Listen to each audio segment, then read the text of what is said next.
Good morning, everyone. Can you hear me now? I'm wondering why there's 40 people standing up in the back and there's 40 or 50 seats down here in front. I've seen it before. If you don't know me, my name is Paul Brett. I'm the acting vice president for the Marine Institute of Memorial University. A lot of the teams here I've seen over the years in various competitions. And I want to first welcome you to Fisheries and Marine Institute of Memorial University. We're so happy to see people in seats competing in rowlots and boat competitions, and perhaps sometime in the next 3, 4, 5 years we'll see you here sitting in seats competing for first in your class. But before we start, I have to put my glasses on and read some words that I have to read because I can't remember all these words. We respectfully acknowledge the indigenous people of Newfoundland and Labrador, including the Mi'kmaq and Beothuk, who acknowledge the island of Newfoundland as their ancestral homeland. I would also like to recognize the Inuit of Nunatsiavut and the Natuavut and the Innu of Nitassinan and their ancestors as the original people of Labrador. As Newfoundland and Labrador's only university, Memorial has a special responsibility to serve all people. We strive for respectful relationships with all the people of this province, and we search for collective healing and true reconciliation in honor of this beautiful land together.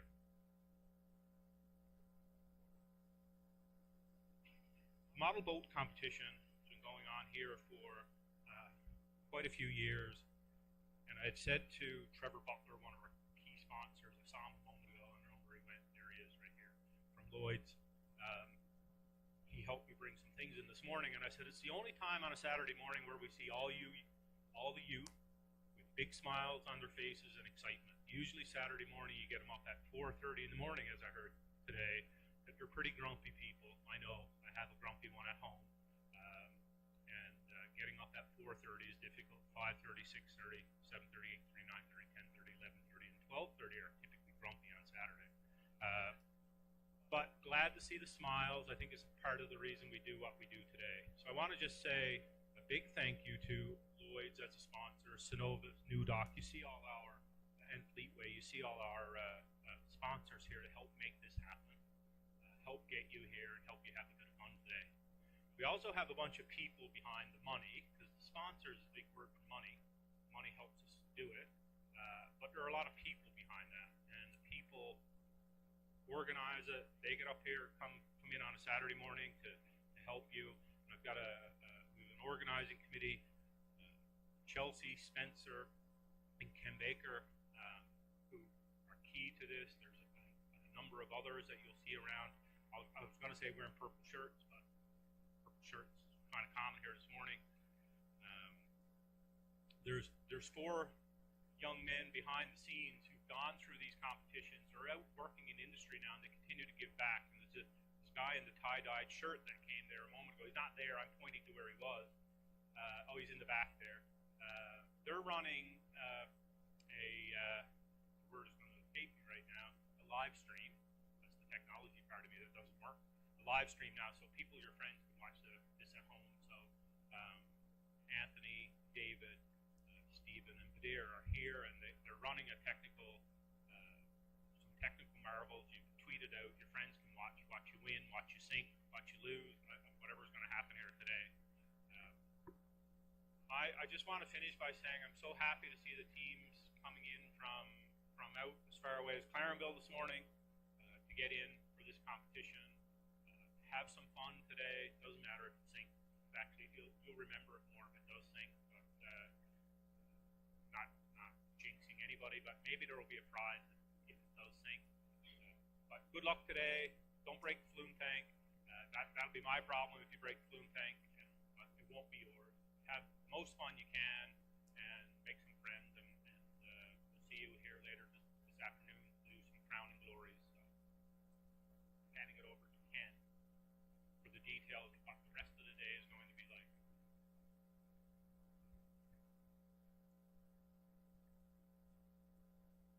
Thank you very much, Dr. Brett. Comments. Well, first I should welcome everybody today.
we started 10 years ago, was to raise awareness of our naval architecture, technology, and marine engineering systems design programs. So, just to put it in simple terms, your hull form, how your ship floats, and to a certain extent how well it gets through the water, naval architecture side, your machinery inside the ship, the cooling system, is the marine systems side. Right? So, you know, we're sort of sister programs here at the Institute. If you have any questions on these programs, our recruiting team is on hand. I'm here, John is here, so just flag us down. Brief overview on how the day will run. The schedule is posted around a few different places, main lobby here in the Flume Tank. I'm sure your teams were emailed the schedules. The racing, if you call it that, the slalom course starts at 9 a.m. So we're getting pretty close to that time. I have to come around and do a little boat inspection on your boat. That's a bit subserving actually, because I want to see them. I want to have a good look at them, right? So I'm going to come around and do a boat inspection. I will start with, that was your fault, wasn't it? No, that's good. Sure. There we go. So I'm going to come around and do boat inspections. I'm going to start with Ascension Collegiate because you guys are the first ones up in the tank, and we want to try to keep the schedule going.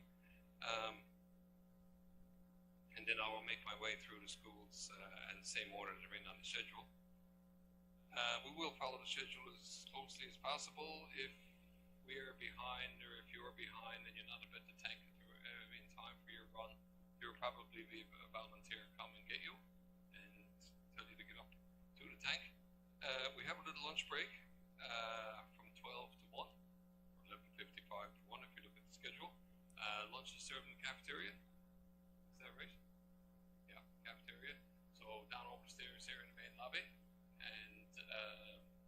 Follow around to the right, follow passageway, and you will get there. Free for and prizes up for grabs today. Sorry, getting ahead of myself. Lunch break. After lunch, as you guys probably already know, is the head-to-head racing, and often the most exciting part of the day. So make sure you got your boats tuned up and ready to go. It's more exciting than the World Cup. I'll tell you right now. Far more exciting and less running around. Right? We'd only be running if there's an emergency. Prizes up for grabs. Best poster and design booklet. Judging for that will be ongoing throughout the day. We have some guest judges that from our sponsors actually that are going to be looking at those. We also have awards for the most aesthetically pleasing boat. Best team spirit. Right, so the team shows enthusiasm for your school and for your team. Most innovative design of a boat, most maneuverable boat, which will be decided this morning based on your time through the slalom course. Fastest boat, which is generally decided during the racing this afternoon. And we also have an individual prize we call the Super Skipper Award. That's for an individual boat operator who shows the most skill in navigating their boat through the course, both in the slalom and in the racing. Right now, if you want to trade up skippers on your boats, please do so. Right? We want to share around the operating quickness. What's the most important thing to remember to have here today? Oh my, you guys are good students. I put questions out to my students. Right? You guys are right on there. Right? But yes, it's important to have fun. That's what the intention of this event is. Have fun, show good sportsmanship, help your other teams. Right? It's also something that we look for as part of the Team Spirit Award. Right? So it's going to be a great day. Is there anybody else? John, did you have anything you wanted to say? Anybody else to speak? No? On to the races, guys. Have fun. Best of luck. And I'll see you guys this afternoon for closing. And we're going to start boat inspections right away. So I'll see you in the gym.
Okay, there we go.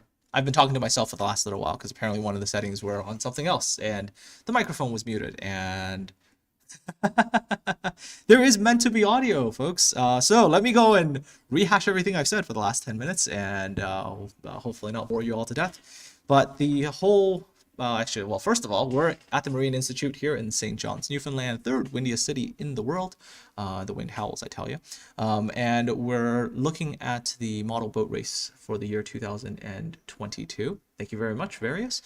And yeah, so the students here are sort of students from the local high schools here in St. John's, and they are essentially given a kit, and they're supposed to make a model boat, and the model boat is supposed to complete this course. Now you'll see that there's a bunch of blue buoys in the water there, as you can see in the overview camera, and they're supposed to slalom around the course, and they're going to race around, and they'll try to get to, and I'll show you the other camera so you can see where the course goes, right? It goes all the way down on one side of the tank. They got to slalom their way through.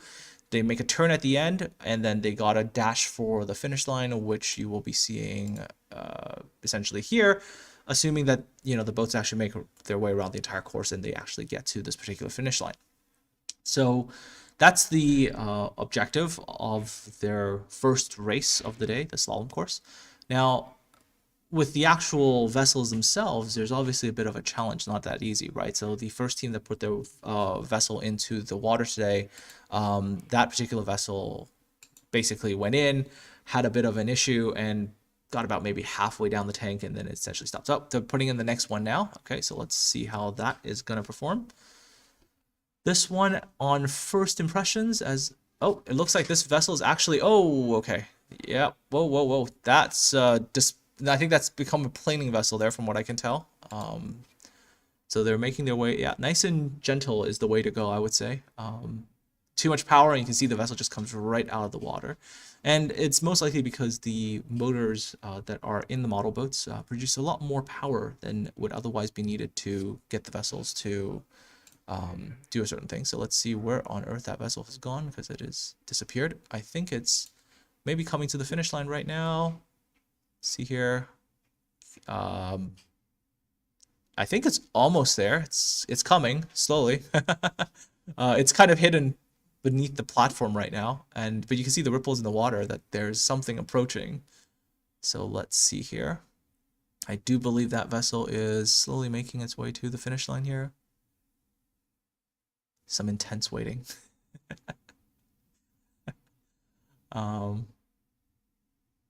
Oh, okay. Yeah, so originally the way for me to track the boats is to use a spinning camera, but I don't think that works all that well. But let me see if I can get this camera turned around. Maybe I can show it to you guys. Actually, I have no idea where I'm orienting even to. Give me a second. Let me try to get this spinning camera oriented properly so I can... Okay, yeah, that's no joy there. No joy at the spinning camera. I think we have lost a boat. I do believe we have lost the boat again, because I no longer see it. Yeah. It's a lot more challenging to actually, you know, have a model boat that, you know, does this mission that the students are asked and tasked to do, right? Which is to go around the slalom course, go through the head-to-head races later on, right? It's to accomplish the mission at the fastest speed possible. So it's definitely not an easy thing. Yeah, and I'm just trying to see if the spinning camera is working or not. And I don't think that's working anymore. So, right, I guess we'll just stick with the overview cameras and we'll just go with that. Yeah, of course, you know, if you guys have any questions, please pop them into chat. I'll try my best to actually explain stuff. It's my first time doing this, so, you know, I guess it'll be a journey as I go through this with all of you today. Right.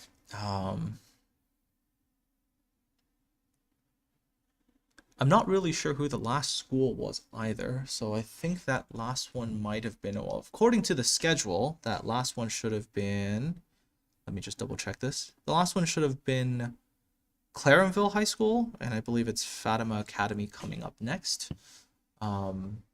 So just waiting to see the next team get their boats into the water and see if they are having any more luck, right? So again, with the last boat, they got the boat into the water. The boat looked like it was on a bit of an even trim, so that is actually not a bad thing. The general preference is to have a slight trim to the stern of the vessel because that allows the propellers to be better immersed. But I mean, even is better than having it trim forward, right? So I do believe that's what was going on. They had a bit of an even trim as they put the boat into the water, but I think they gave it initially a little bit too much power right away, and you can immediately tell the boat went from sort of a displacement hull, which is just sitting in the water, to basically a planing hull, and I think that might have maybe put some yeah, that might have put the boat into a bit of a weird controllability situation. We're not sure, and maybe some water came in. Who knows? So don't believe they finished that race either. So we'll see how the third team does. I believe they have. That's a very good piece. That's a very good question in terms of how long they have it. Not 100% to be honest. I know the stream team and all the setup stuff for this race was done the last 3 days. I'm pretty sure the students have a bit longer to do it. And yeah, originally there was also supposed to be 6 teams if I remember correctly, but now there's 5. One of the teams, when they were testing their boat, they took it to a local waterway, I believe, and they put the boat into the water, tested it, and the boat sank. So, definitely challenges to making a model boat. So we're still waiting the next team to get their boats into the water, and let's just see if they're nope, not ready yet. But at least we can get we can see what they're doing here, so that'll be good. But yeah, I mean, obviously, any kind of boat design type thing will generally take a while. It's not a fast process, even if you're doing something small as a model boat. And also, model boat itself is, there's things that you've got to consider in a model boat that when you're designing a real vessel, you don't necessarily have to think about as much, because while you can get a model boat, put an engine in it and it can do both sort of displacement type things where you add a little bit of power and the boat kind of stays in the water, or you can make a plane just by adding a lot of power, right? And the vessel kind of just takes off like a bit of a speedboat. In the real world, unless you're actually designing a vessel for planing purposes, the large majority of commercial vessels are displacement vessels. So they just kind of sit in the water, and you're never going to put enough power into it to turn a displacement vessel into a planing vessel, right? Because that would be actually kind of terrifying if you think of, let's say a nuclear-powered aircraft carrier going into a planing state. That'd be kind of a horrifying, scary thing to see. So model boat has its own challenges that way, right? You need the boat to be controllable. You need to be able to get it to go through a course properly, where you actually have a lot of excess power, and the boat very easily goes from displacement to planing. Displacement, by the way, in case anybody's wondering, is just when the vessel sits sort of like a normal ship would sit in the water, right? Planing is when it actually kind of comes out of the water to a certain degree. And then, you have a very, very, very small piece of the boat that's actually in contact with the water, and most of it's out of the water. Think sort of high-speed speedboats, I guess, yachts, the fancy things that rich people play with. But yeah, I mean, so waiting for team number 3 still. And I hope you're all having a wonderful day out there. I'm here on a Saturday morning casting model boat race, so you guys could probably guess what I'm doing on my Saturday. Nope, I think that's no, just more spectators. Okay, so waiting for Fatima Academy. I believe they're the next team to be able to come in here to do their thing. Is that the boat? I think that's the boat. I see a boat coming in. Yep, there it is. There's the next boat. Okay, let's see how this team does.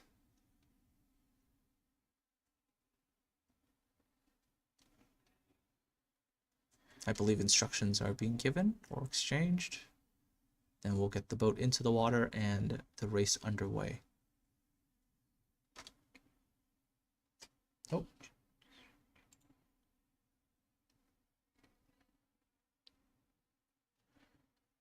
Okay, and I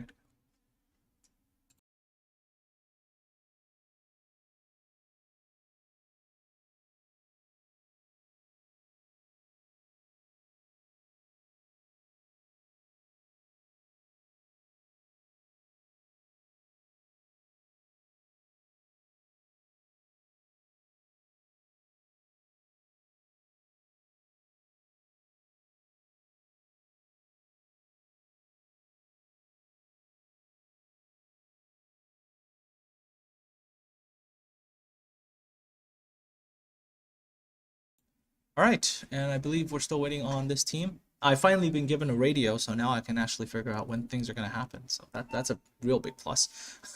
Because up until now, I've been a little bit in the dark and just kind of. At least now I'll have a radio. They'll tell me when things are happening, so at least I can get you guys to the right places on the stream, and maybe do some interviews and stuff like that later on. So with the teams and ask them what they think, right? Yeah, I mean, as obvious, anytime you're in a area with a large amount of water, ooh, oh, this is a fancy one here. I think I see a catamaran, I think that's getting put in the water. So this is really cool. Catamaran operates on similar yet differing principles. Oh, this one actually looks like it's making reasonable progress around the course. Let's see here as it's going around. Oh, this one's actually doing really, really well. Look at that. Ah, there you go. They're going around that. And is there going to be a bit of a finish line here somewhere coming on? There it is. Hey, their first vessel that manages to get the race done very, very nicely too. And it's a very interesting design. Looks like a catamaran from what I could see earlier. That's really neat. There we go. Yeah. Nice catamaran right there. And the first successful completion of the race. And let's find out how quickly that was done in. Oh, give me 1 second while I check in with him.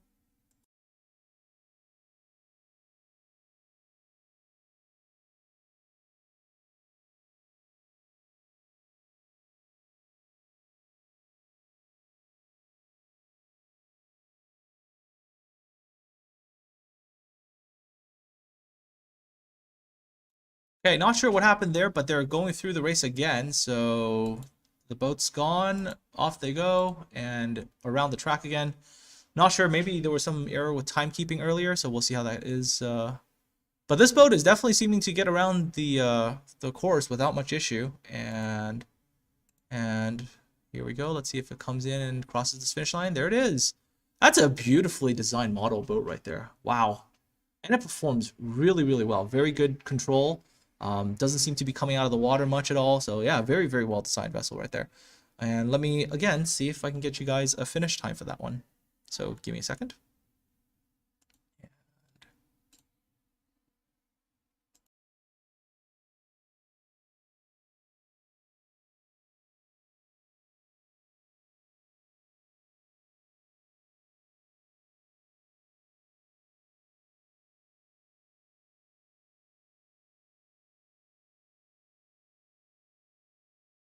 All right, congratulations to Fatima Academy for their successful race around the slalom course. I'm not particularly sure why they did a second one, but let me check in with the people and ask them. Maybe I can give you guys that information.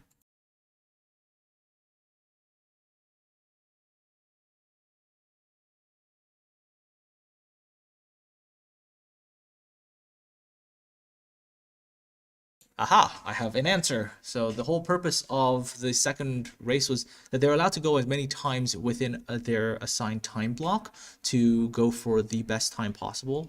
So I think that is why they went in for a second try, to hopefully get a better lap time, I guess. So there we go. Answer to at least one of the pressing questions as to why they were putting their boat in a second time. See, nobody tells me things, right? I'm just a guy in front of the computer doing the stream, so I guess I'll find out information as I go and wonder things.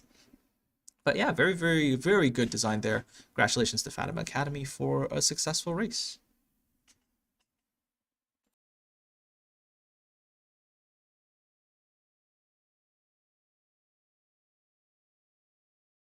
And next up, I believe it is St. Mark's, and St. Mark's, is it a high school? Let me see here. Also have another race time after where they'll have the same thing again. They can go as many times. So, and they get to do it twice apparently. So that's another thing. There's going to be a second attempt later with another time block, and they will try to set better times. Also gives, I guess, a chance for the teams, the first two teams who weren't successful in their races to come back and do that again.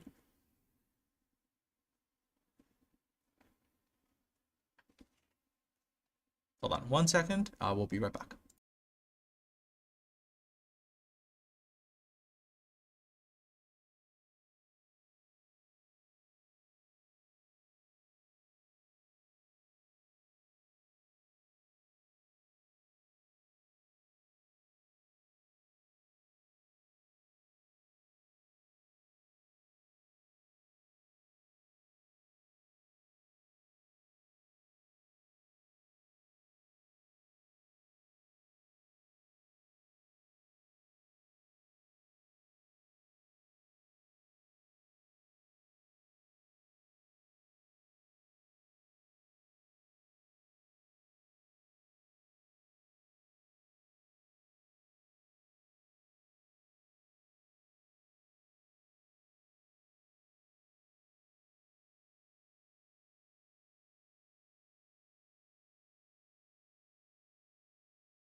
All right, and so we continue to wait St. Mark's, which is the next team that is going to be up.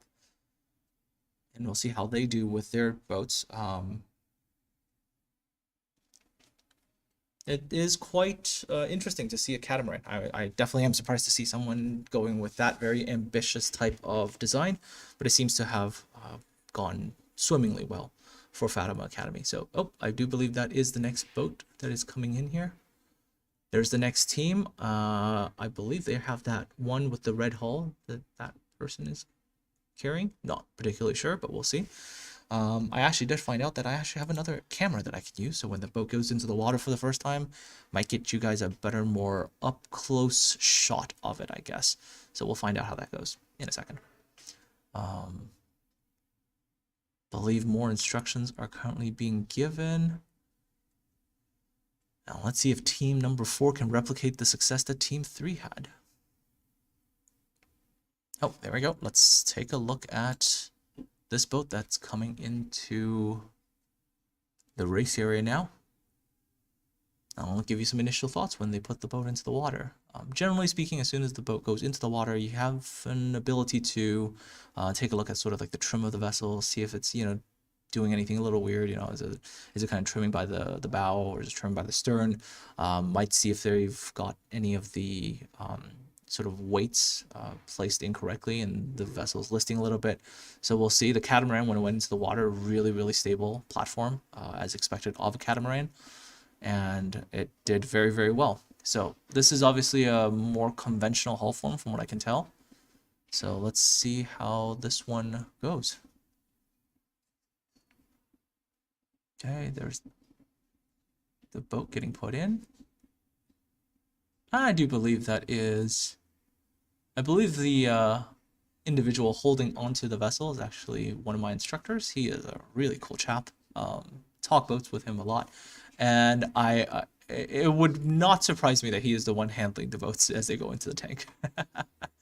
Yeah, if you want to ever talk, boats with anybody or ships, the instructor is fantastic. Not particularly sure if I'm supposed to be advertising their names and everything around, but but he's a really cool guy. All right, so as you can tell, my instructor over there is giving instructions on how the course is supposed to go to the team, and the team is figuring out, how they're going to complete this race and where they're supposed to go. So it's okay. Let's take a look here. All right.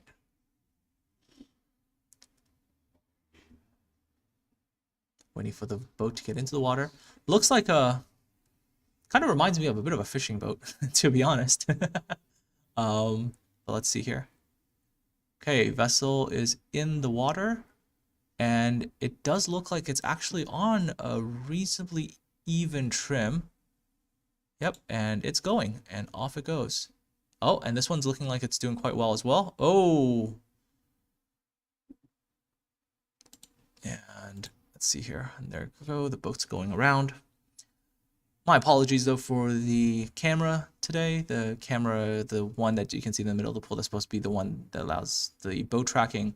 It's not doing particularly well, so I'm having to kind of improvise using these overview cameras to do the best I can. And I believe they're trying to get the boat around the slalom here. Yep, because they got to make it to the other side here. And all right, and it is moving towards the finish line.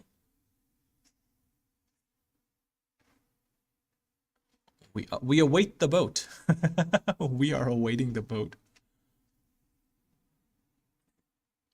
And oh, there it is. Hey, there goes the vessel. Cool. All right. So that might have been a good first practice run. Let's see if the team will go again. And there's a chance that they might, because yeah, there's a decent chance this team might go again, because you're allowed to have as many runs as you want during the block of time that you have. And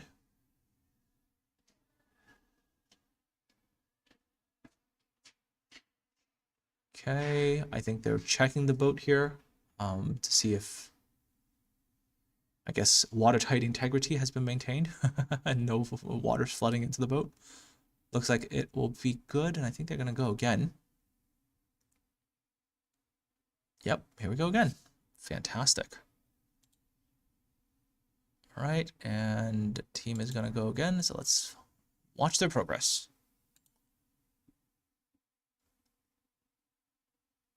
Okay, successfully around the first buoy.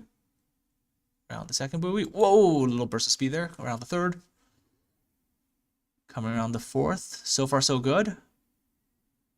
Ooh, they did a bit of a donut there. Reverse. Now they're going to do the course in reverse, right? Hopefully not. But I guess it works. It works. Vessels are capable of actually going in reverse speed, in case anybody is wondering. You know, you reverse the rotation of the propeller and off you go. Obviously, on a real vessel, it's significantly harder to just immediately do that, unless you have a controllable pitch propeller. But on a model boat, significantly easier to do. And I've lost the boat. Oh, there it is. It's come out there, and I'm gonna watch the finish line here and see if we can get there it is. There's there it is. Go, little red boat. And there we go. Successful second lap around the tank here. There you go. Very, very, very nice. Congratulations to St. Mark's for having completed the course today. Actually, let's see here. And I believe they fished their vessel out. Now, the million-dollar question is, are they going to go one more time? Because there's no movement to move away from it. I believe they might. Let's find out. Let us find out. Let's change the starting line camera. I believe they're having a discussion about it. And I do believe my instructor over there is giving some tips on vessel design, I believe, because that's what that looks like to me. He's explaining some of the things that the boat might or might not be doing. But otherwise, yeah, pretty solid race from St. Mark's. Their boat did the mission that it was designed to. It is entirely possible that on this particular kind of model boat kind of situation, a catamaran would actually be a little bit easier to maneuver, mostly because the catamaran hulls tend to be better in terms of, well, not better, but it is a more stable platform. So in a small scale sense, it might just be a bit easier to control. So that might have been the reason why. As you can tell with the mono hulls, they tend to roll a little bit more during the maneuvers, and makes a little bit easier at times to do donuts. So that is definitely a factor today, because if you remember from Fatima Academy's boat earlier, their boat was significantly more stable at times as they were going through the course, and seemingly easier to control. Although I am uncertain about, in terms of like control surfaces and whatnot, what each team has done. Typically in a lot of catamarans or whatever, you'll have, possibly even twin rudders, which would offer significant amounts of directional stability and control. So I do believe this team wants to go again, because they've handed the controller over to another member of the team. So I do believe St. Mark's is going to do a third run around the course. They have time, so they should be able to do this.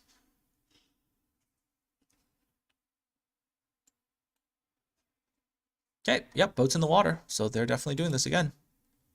All right, here we go. Let's see if another pilot can do a bit differently. Yeah, as you can tell, as long as the speed isn't too high, boat actually does reasonably well here. As long as the speed is not too high, you can see that controllability and everything is actually quite good. And they're making their way around the course. A little bit of a wobble there, but looking good so far. Oh, there it goes. And here's the finish line. And wow, would you look at that? Very, very, very good third race for St. Mark's. Boat has done much better job this time around. And let's cut back to the dockside cam, see what's going on here. The boat seems to have done the third race very, very well.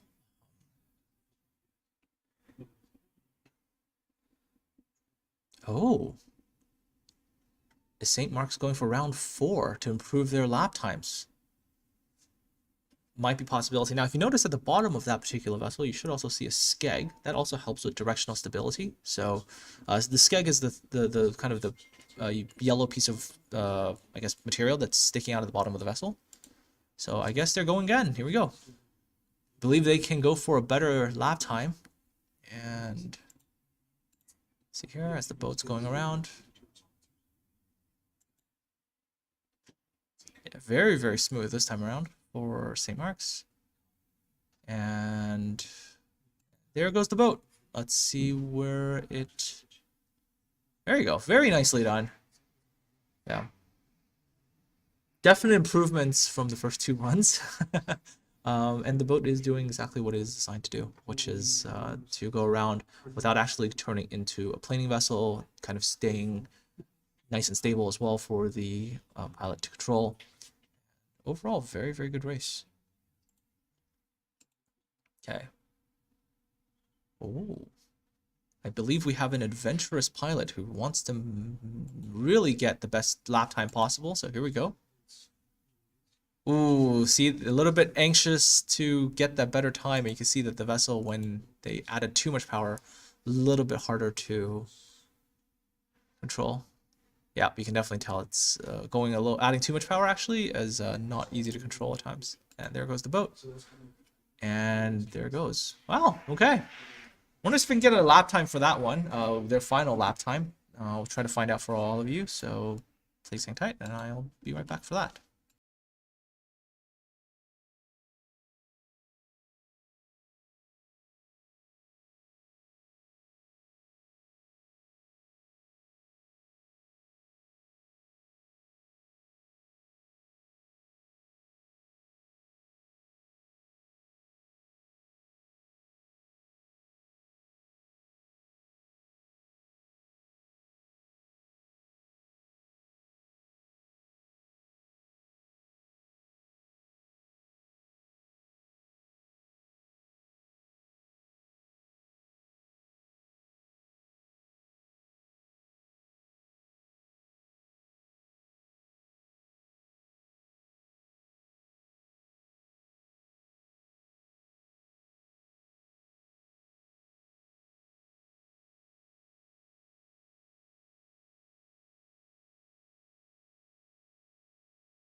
Hey, I've actually gotten some finish times for all of you. So Clarenville, whom was the second team in the race today, I believe. I initially thought they weren't able to finish the race. Apparently they were. 26 seconds 73, and then Fatima was able to finish at 27:17, and we're just currently waiting for St. Mark's Academy, and we are waiting to see how they were able to do. So let me move this spreadsheet over here so I can keep track. And here we go. So actually, correction to that, Fatima Academy was able to finish theirs in 21:92, so significantly fast for their catamaran earlier. Still waiting for results for St. Mark's Academy. Hey. Would it gain much by having bilge kills? So bilge kills are primarily for roll stability. So like, you know, to dampen out rolls. Now, you know, you put bilge kills on a real ship for the purposes of making it more comfortable for people who are on the vessel, right? Because it tends to dampen out the rolls. On a model boat, not necessarily. Is the superstructure required, or did they add it for decoration? I do believe the superstructure was added more for decoration than anything else. Okay. I believe we are...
Okay, hi everyone. So this team has just done their test run with their boat.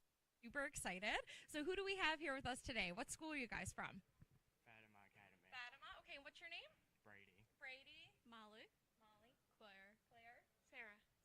Okay, and how did you feel like your test run went? I think it went better when Jaden drove the boat. I think it went really well. I think you guys also did really, really well.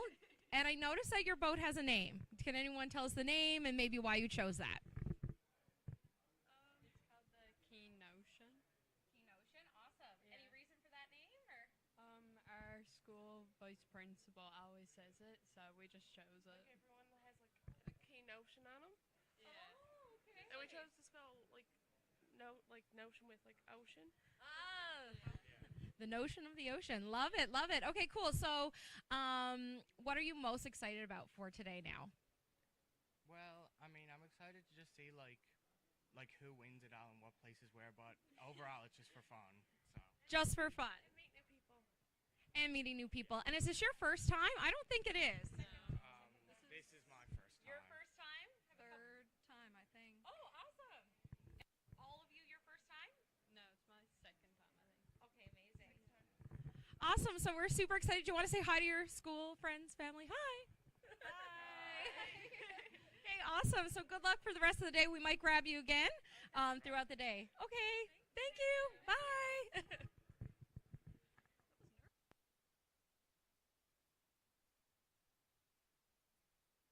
Okay. Righto. Yes, we have sent the feedback. Yeah, we've sent the feedback regarding the microphone needing to be closer to the interviewees. So we've sent that along, and hopefully we'll get that fixed for the next one.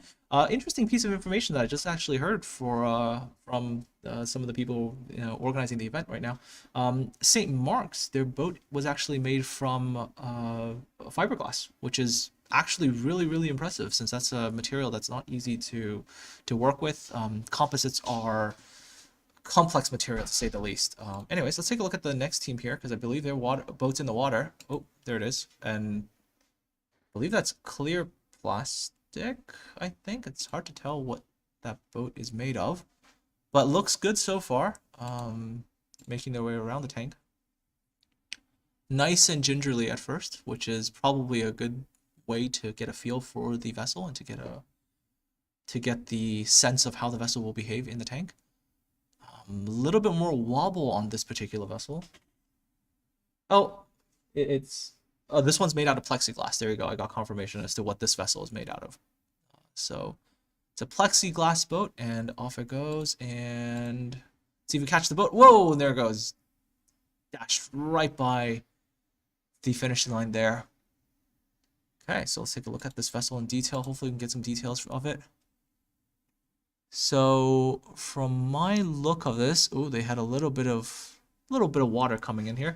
But from my guess, this particular vessel, if you notice the difference between this one and the last one, this one doesn't have a skeg, right? So at times there's a bit more rolling as this vessel is moving around here. So I believe they're going to go for another round here. And so let's take a look here. There we go. They're getting all set up. Okay.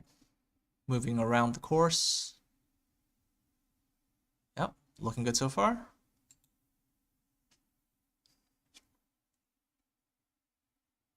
Okay. Getting around the buoys without much issues there. Ooh, a bit of a wobble right there at the end. That's okay. I believe it's coming around now. There it is underneath. You can kind of see it. It's moving nicely here. It's a straight dash to the end here. So there it goes. Hey, very good race.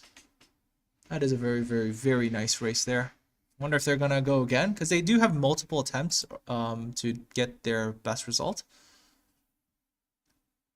I do believe this particular vessel, though, is taking on a tiny bit of water as it goes through the water. So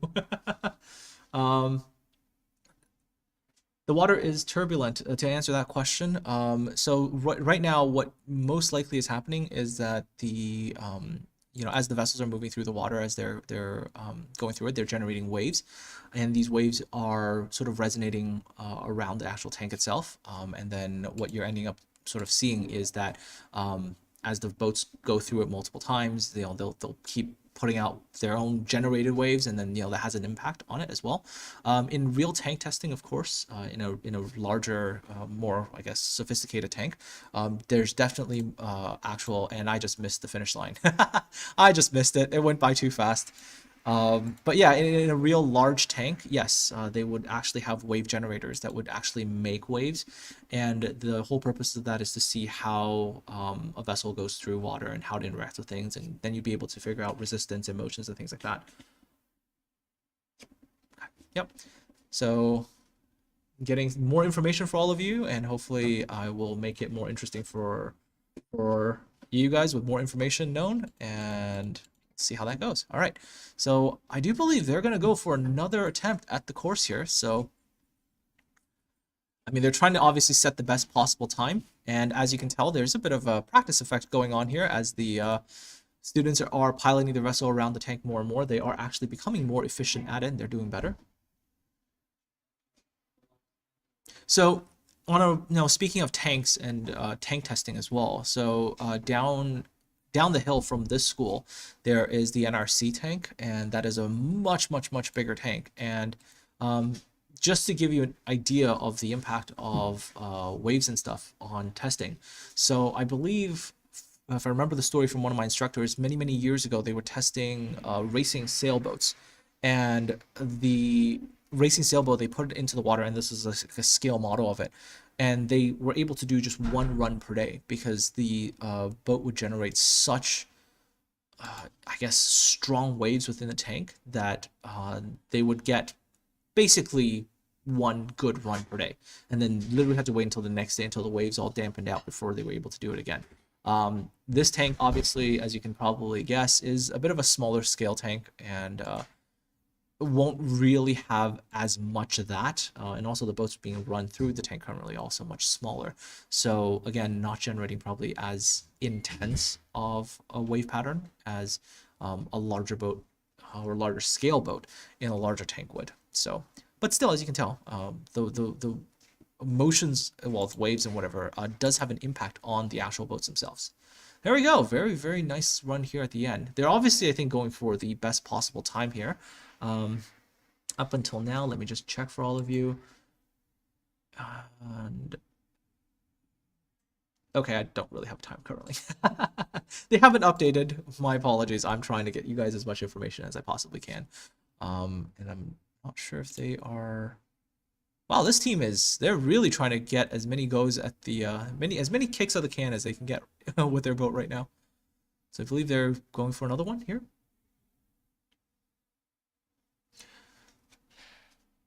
It seems that one has a high freeboard compared to the previous one. So freeboard is basically, you can think about it as sort of as like reserve buoyancy, and it has more of an impact when you're dealing with sort of like stability and things like large angle stability, which some of these model boats, some of these model boats, as they're going through the course and they're taking corners and stuff like that, it does have some benefit, although from a pure racing perspective, in terms of trying to keep it as controllable as possible, not necessarily sure about that.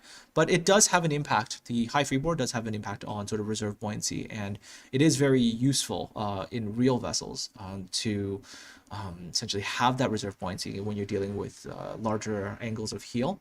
So there is advantages there for sure, although again, not too much, because too much stability is actually not a good thing either. So now on a model boat, you're probably not going to notice it, but in real life, if you have I believe that is the last, I believe the team is done, I believe. Yep, it looks like they're taking their boats out of the tank now. So going back to the last sort of thought, because I'm having like a bunch of thoughts and I got to try to keep up with all of them. But in terms of too much stability in the real world, so what you have is that if you have too much stability, your vessel wants to come right back up very, very quickly, right? So if you have a ship that's very, very stiff in its rolls, it wants to snap back to its upright position. So you can imagine that if you're a human being working on a vessel that has too much stability, that what will end up happening is if the vessel rolls a little bit, it will just fling you across the room as it comes right back up because it's snapping up, right? You also don't want too little stability, because when I say too little, I mean not like to the point where you've actually gone to zero and negative, because then your vessel capsizes. But if you're just having a very, very, very little amount of stability, what happens is your vessel takes a very long time to actually return to upright, which is also not a good thing, because, you know, if you're in rough seas and your vessel is just kind of rolling and it's taking an awful long time to come back up, it's not really a very safe feeling, I guess, for the vessel, because, you know, it can get overwhelmed depending on the sea states. So the sweet spot for naval architects is to find some value there where the rolls are not too stiff and they're not too tender. It's just kind of nice, kind of Goldilocks zone, and then you have a vessel that will come up at a reasonable speed and also won't, you know, hurt its crew when it's doing that. For a model boat, those are obviously not necessarily going to be major considerations because nobody's on it. Yeah. Okay, so I do believe that was... Oh, okay. And I will switch us over to the interview cam, and here we go.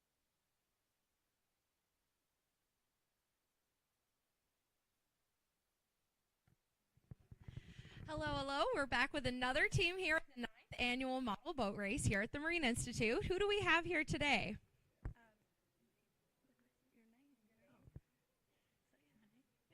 Maggie Long, Brooklyn Preston, Georgia Newell. Nathan Furlong. And what school are you all from? We're from St. Mark's. St. Mark's, awesome. So this is your boat. We are loving the design here. Everyone is chatting about it. Can you tell us a little bit about this? So the main part of the boat is made of plexiglass, which is very hard to bend and very, very fragile. The top we made out of, what was it? Like an old, like cardstock? Yeah, it looks like cord something. Yeah. some sort of like And inside we put some wood to put our control for our rudder on, and in the middle we have our rudder here on the end, a big rudder for big turns. Oh yeah, and it ran pretty smoothly. Yeah. 24. Awesome. So who is piloting this?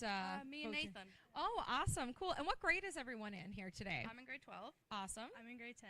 10, I'm in grade 11. 11, and grade 10 as well. So we have a mix. This is your first time here with us? No, Mine, Maggie's, and you were here, right? Yeah, my Maggie's and Georgia's second time. Me and Georgia previously won Super Skipper. Ooh, Super Skipper. We love to hear it. We switched it up this year because Nathan, he works on his father's lawn liner. Oh, So amazing. He knows a lot about it. He pretty much designed this. Oh, that's really And we cool, thought it Nathan. Because like me and Brooklyn, well, Maggie has her arm hurt, so she couldn't drive. So Yeah. Oh, no. we let Nathan drive this year too. So Okay, so sounds like we have some big competition here. We're really excited now to see how you do for the rest of the day. We might grab you later. Thanks so much for coming. Thank you. Awesome. thank you so much. Okay, great. Perfect. I believe that is the interview. All right. And we're back, and we are waiting the, I believe the next team here. Let me see if I can get you guys results Yes, you're for. offlining it there now. Let us know when you want to do that sponsor segment. Okay. Yep, just making sure that we get times here. So St. Mark's Academy was able to do theirs in 24:18. We're still waiting for the last one here. Is it the interview again? And I believe a word from our sponsors. So here we go back to that. Hi, everyone. So this is our 9th annual model boat race. We are really excited to be here, and we couldn't be here without the help of our amazing sponsors. So we just want to give a shout out there to Lloyd's Registry, Synovus, New Dock, Fleetway, and thank you so much for all that you've done. And the teams are really enjoying their day so far, and we can't wait to see how they do for the rest of the day. Thank you so much to our sponsors.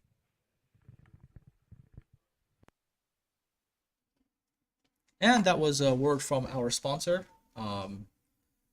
I'm not necessarily doing that aspect of the work, although I can tell you guys one of the signs that you saw on the back of the shirt was actually Lloyd's Register, if I remember my logos correctly.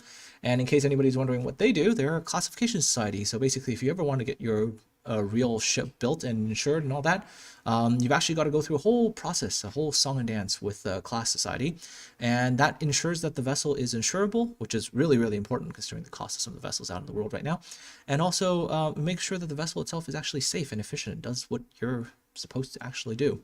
Because I think the last thing you ever want to do in your life is to go onto an unclassed vessel, because that would be kind of scary. All right, so we're waiting, I believe, another team. Either that or waiting for the second round of the races today. So that is what we're doing today. We're just waiting the next group to show up. So let's see here.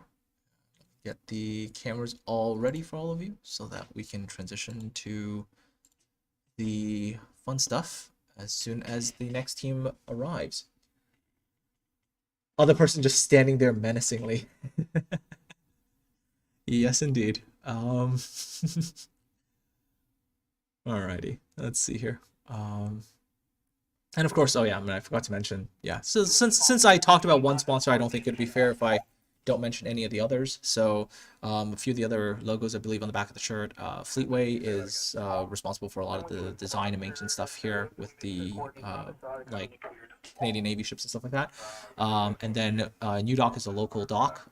One of the really cool things that we learned in class about their particular thing is actually their synchro lift system. Really, really neat little thing there. And who else was there? I think there was Synovus. They're an energy company. Yeah.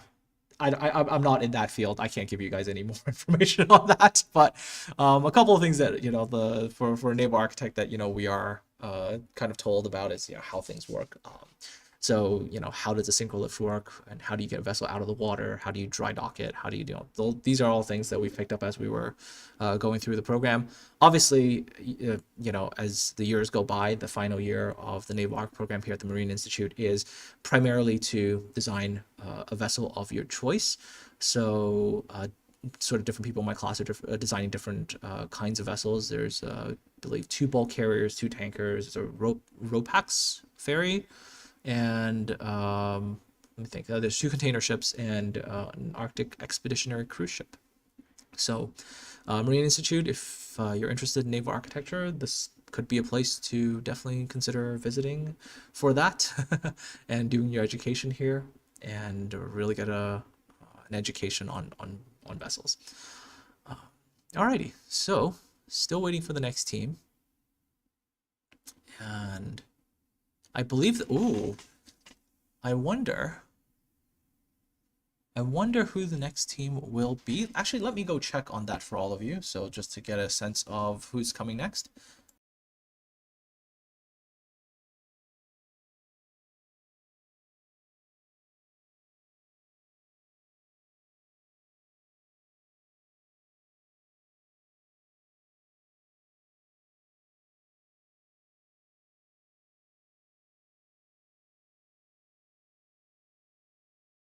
All right, so it just got confirmation that there is a bit of a gap right now because one of the teams is not here. And so the next team that will be up will be coming up in about 6 minutes or so.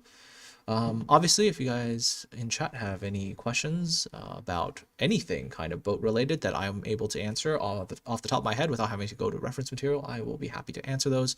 So ask away. So bit of a pause, bit of a break here. Yeah, definitely interested to see from earlier that there was actually boats made from more interesting materials, right? Because typically, you know, I guess the anticipation is that like large majority of stuff would be things like maybe a wood boat, things like that.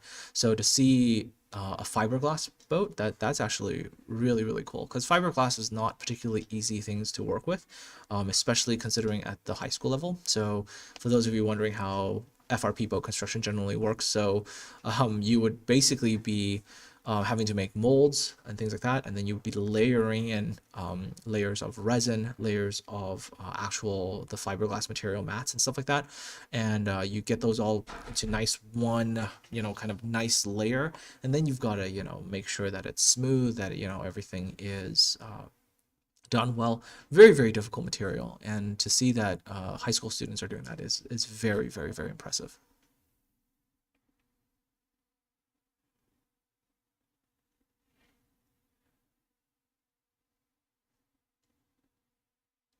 Hopefully today, and this depends on time, I'm actually going to get a chance and an opportunity to get away from the computer and actually go and see this tank. So I actually haven't seen it yet. This is actually a pretty interesting thing. For those who just noticed the young'uns walking around the tank and worried that there's very, very young kids in the area, I do believe those are under the supervision of one of the instructors. So do not worry, they are perfectly safe. Righto, we're waiting the next team, and hopefully they will have maybe an interesting design as well for their boats, because we've seen sort of different types today, and different types create kind of a different performance when they put the boat into the water. And so hopefully we'll see something from the last team that'll also be interesting. Although currently we're not sure who the last team is. Actually, let me see if I get you guys a time for the last one. So I believe we had St. Mark's early. No, St. Mark's we already got the time for. Their best time was 24:18, by the way. So currently it's positionally speaking, ranking wise, you got Fatima with their catamaran at 21:92. St. Mark's with their I believe it was like that reddish fishing vessel, they're at 24:18. Clarenville's at 26:73, and we're still waiting to get the last team and see how those will go. So we await the next competitors.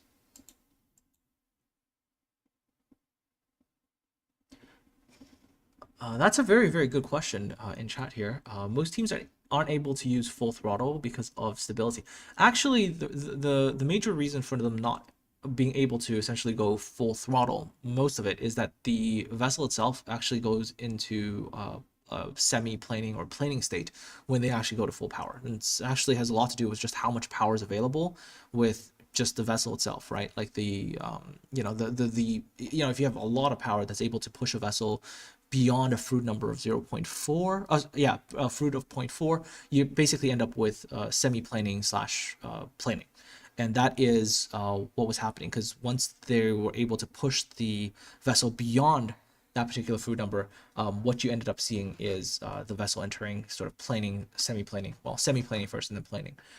And that's more the issue. It has less to do with stability. Stability is more, I think in this context, the way you want to think about that is just as the vessel, because you've seen some of the vessels, they kind of heel over sharply. So stability is like how quickly that vessel goes from that heeling back to sort of upright, right? That's more an issue there. You might have seen a little bit more to do with sort of like directional stability, things like that. But that's kind of a different thing from actual vessel stability, right? So there are different terms, I guess, as we're going through this, that I will explain and hopefully try to allow you all to understand what on earth I'm actually talking about, right? So like earlier, for directional stability, it's just like keeping the boat kind of going the way you want it to go, right? So that's something where I think the most visible version of stability coming into play was actually with the what was that one? It was the clear boat. The clear boat had, you can kind of see it was able to, I think, maybe come up a little bit faster than some of the others. So that's more of a stability thing right there.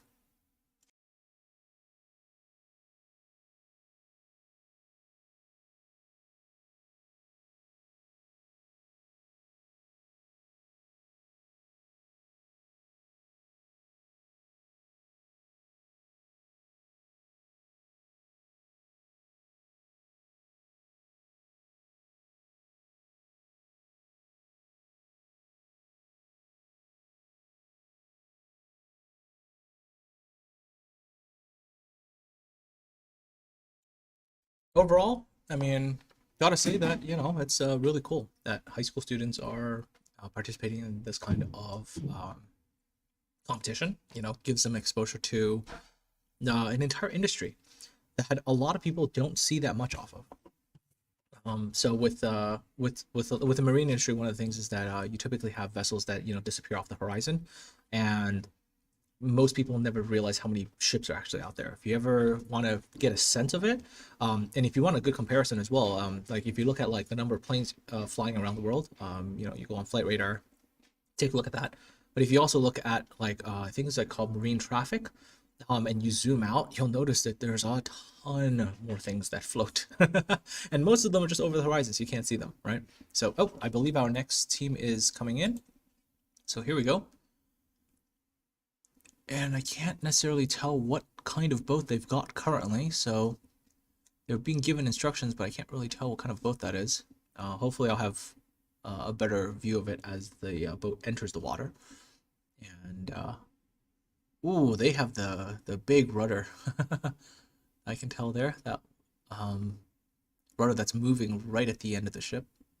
Really big, actually. See how that performs in the water. So the surface area of a rudder, by the way, has an impact on sort of the forces and everything that the rudder is able to, and as well as the aspect ratio, have an impact on the sort of controllability and stuff like that, and turning all that with relation to the boat. So we'll see. They have a really big one actually, so we'll see how this goes. Although maybe only a certain amount of it is immersed in the water. Not 100% sure, but let's see.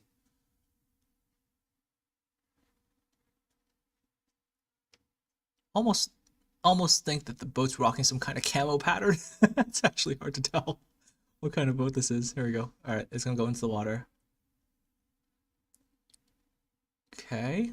All right, let's see how this one goes. Oh, it looks like it's trimming down by the bow a little bit. So that means that there might be a little bit more weight to the forward end of the vessel. Okay, they're getting that done here. And oh, the boat capsized. Oh no. Oh, it rolled over. Yeah. So the boat capsized. So basically what happened is they put it in the water, and and then basically they did a turn. As soon as they turned the vessel, as the vessel entered sort of a different angle of heel, right? And as you get into sort of whatchamacallit, at first you go through small angles of heel, and then you go through large angles. And as soon as the vessel passed a certain point, basically what happened is that the righting arm, the one that pushes the vessel back up, it went to the negative, and so what you saw is that the boat just rolled over. It capsized. You know, and okay, so I believe that team has maybe something to adjust on their vessel, hopefully. So a couple ways to maybe deal with this, I think, in their case. You know, maybe if there's any excess weight that they have on their vessel, they might be able to remove some of that. If it's a trimming issue, if it's trimming by the bow, that might be something that they have to fix. But, ooh, yeah, not good.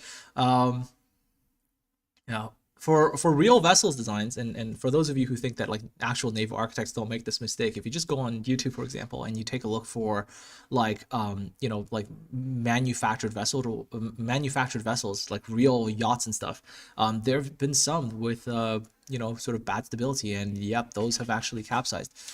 Okay, I guess we're gonna go really gingerly around the course now, so hopefully if they don't take anything too sharply, maybe they'll be okay. I think this vessel is going to be good for a straight line. I'm pretty sure it'll be good for a straight line. Yep. They're doing a nice straight line, because any turning is going to shift. It's going to shift essentially the stability characteristics of their vessel, and it's gonna keel over. Ooh, they did a turn.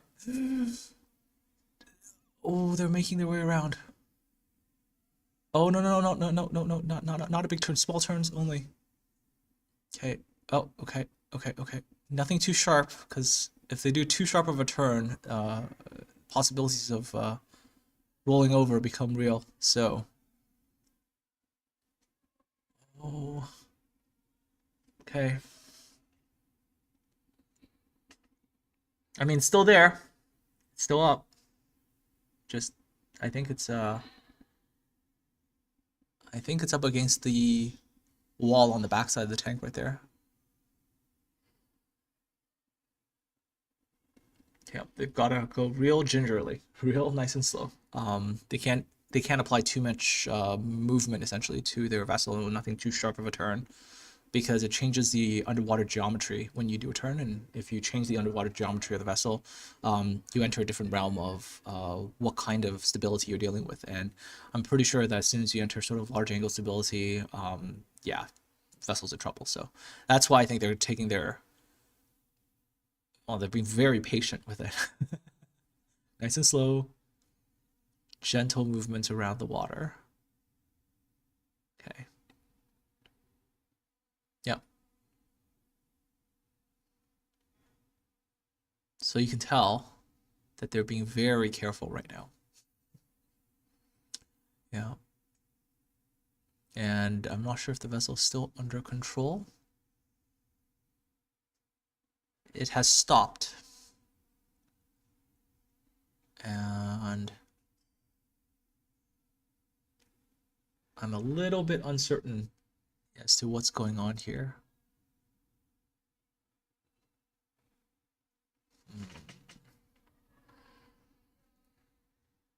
I believe they might have to fish this one out of the water. With a kind of a long pole. Yep, there is the pole. And I believe this boat's gonna have to come out of the water. So yeah, and as you can tell, once again, boat design is not easy.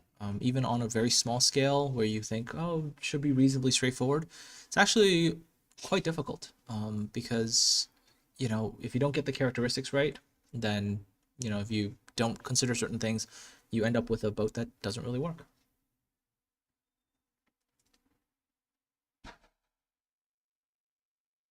You've heard that whether the ship leans inward or outward during a turn depends on whether the rudder or the lateral drag exerts more force. Can these be balanced to exactly cancel each other out?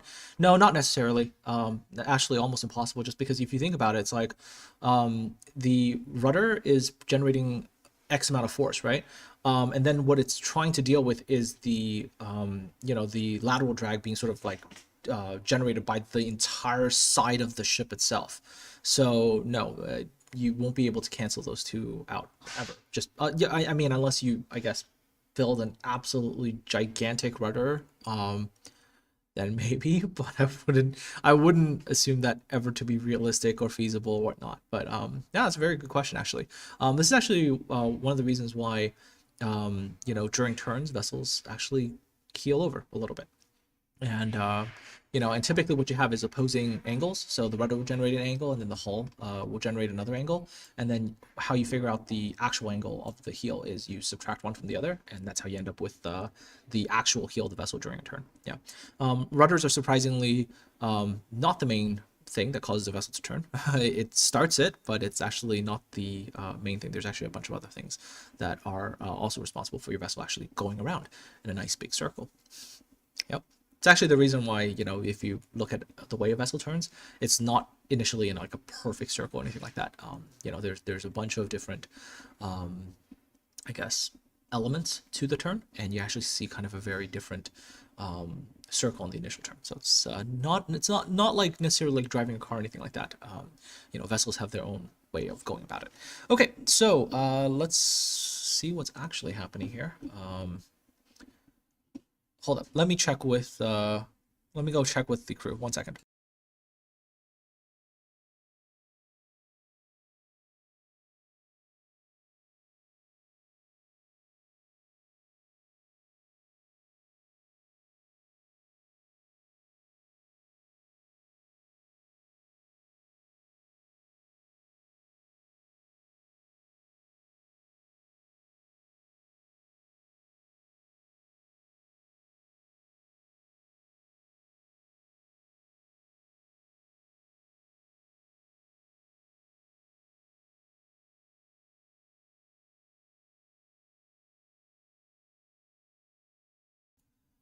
All right, so news has it that last team, the one where they had the initial capsize, their boat might be in real trouble. And it's possible that when the vessel capsized that they took on some water, and that might have fried some of the electronics.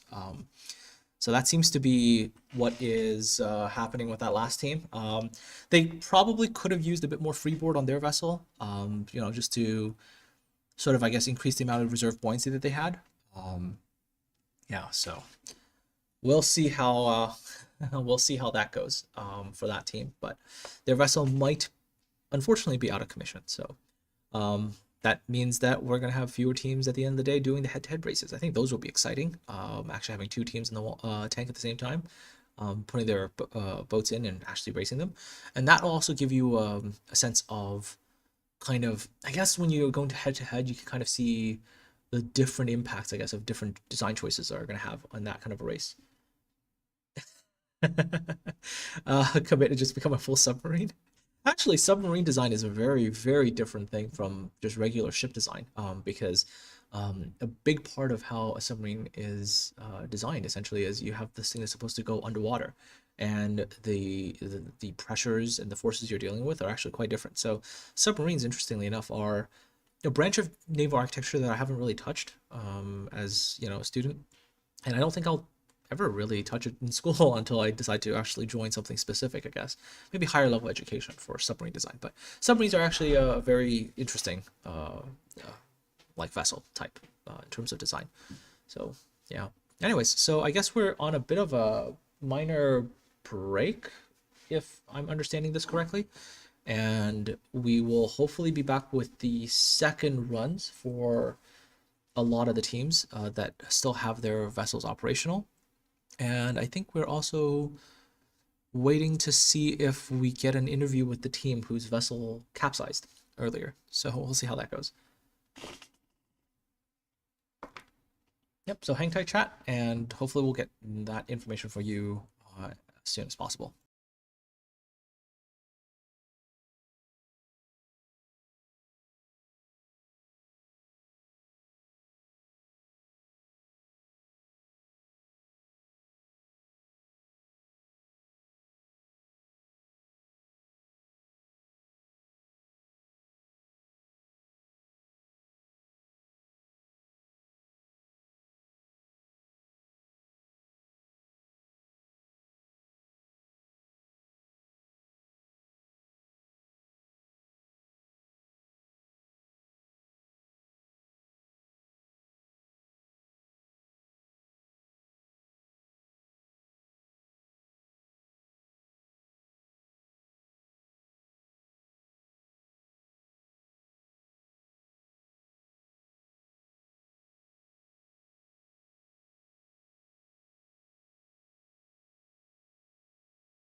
All right, I have actually returned with very interesting information with regards to the competitors, and actually I apologize to, I believe, Fatima and Clarenville for getting their boats mixed up earlier, so that was my fault, and I apologize for that. So let's talk about a couple of the boats that you guys have seen so far. So St. Peter's Juniors from Mount Pearl, they're the boat that I believe capsized at the end there. So their boat was actually made from recycled materials. So there we go. They made their base from styrofoam and they taped it together to try to keep the water out. And on the side, they obviously, I guess, when they were testing the vessel, they might have noticed that there were some heeling issues. So they actually added small buoys on the side to help improve that and to reduce the heel during turns. Fatima Academy from St. Bride's, they're the one that did the pink boat, for those of you who remember. I think that was the one that kind of looked like a fishing boat. The one that I talked about with the skeg, and I was like, oh, it kind of looks like a fishing boat, right? Their boat was made from styrofoam and fiberglass, and they were actually inspired by actual fishing boats. Clarenville, they're the ones with the catamaran. So they picked the catamaran design because it is stable, and they actually opted to use 3D printing to manufacture their vessel. Yeah, they actually burned out one of the DC motors as well on their vessel. And also one of the other cool things that was mentioned is that Clarenville actually did a smaller scale 3D print of their vessel first before they actually went full scale. So that actually is in real ships, by the way, with real vessels. There's an element called model testing, right? So you make a scale model before you go to the full-size vessel. Now, obviously, for real vessels, there's a reason why you do that, right? Because you want to figure out like the resistance, the actual accurate. My goodness, couldn't English there for a second. More accurate resistance values of the vessel type, and so that's why you go with the model. And the other thing is also to look at the motions and see what kind of waves you're generating, what kind of how the vessel would react in certain conditions. So very, very, very cool part in the real world, and they've actually already started essentially by doing a smaller version of their catamaran.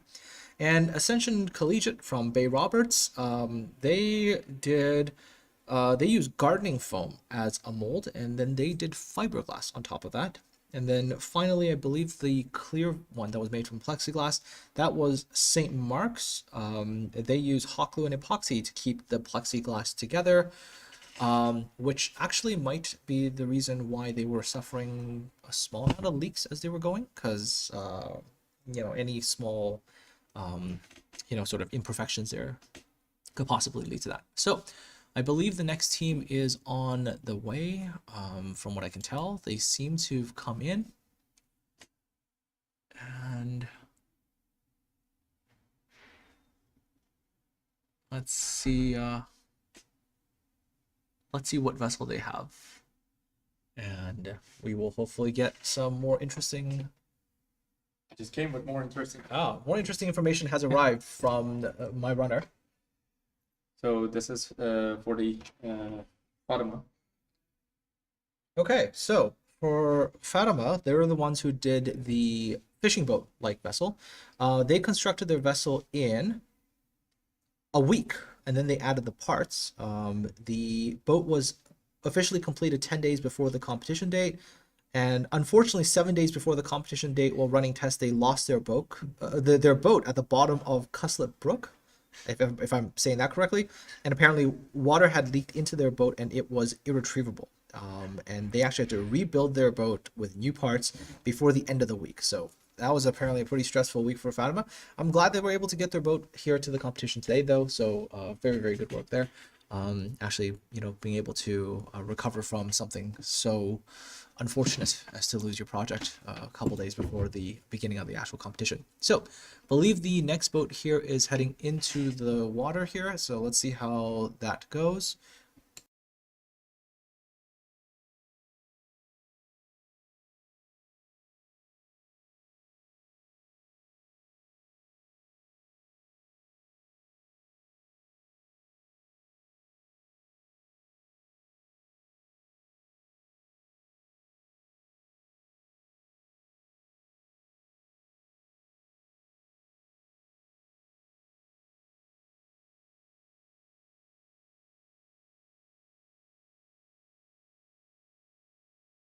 All right. Trying to find out which team is in the tank currently. But I think this boat might have had something happen to it because it has also stopped currently.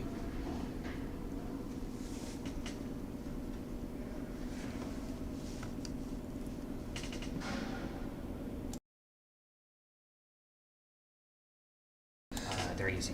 Okay, so the team that is currently in the tank right now, this is Ascension, and unfortunately the news has arrived that their boat is also dead in the water right now, so there's a possibility that something has happened and maybe something has gotten fried. It's actually, now speaking of that, if some of the stuff is getting lost due to water intake into the vessel, it kind of goes to show you the importance of watertightness in certain essential compartments, so on a real vessel as well, right? Because the last thing you want is electronics and electrical equipment getting damaged by water. So real ships are very, very, very concerned about that as well. So looks like this one is dead in the water, so maybe they can get their vessel fixed hopefully by the by the next major competition, which is the head-to-head races. So we'll see how that goes. Yeah, but looks like that was a bit of an unfortunate unfortunate end to that particular model boat. Okay, so maybe they can get that fixed, and they'll be back and running by the afternoon for the head-to-heads.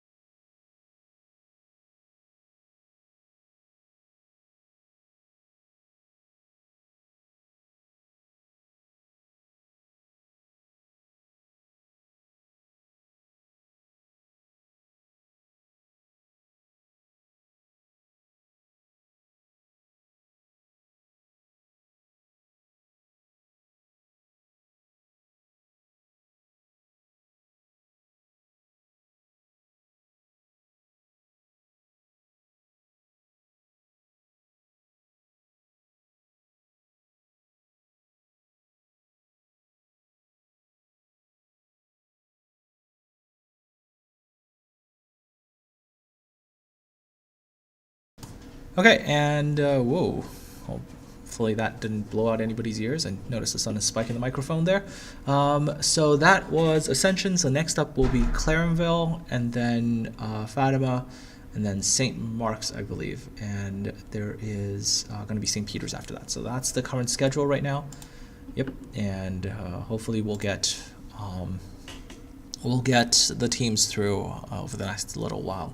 Anyways, once again, this is the Marine Institute Model Boat Race. The Marine Institute is a school that deals with primarily maritime-related studies out here in St. John's, Newfoundland. Hey, wait a minute, what happened to the boat? It floated over. Wait a minute, what happened? I saw a boat floating by. A boat is starting to float around. Hold up. Oh my God.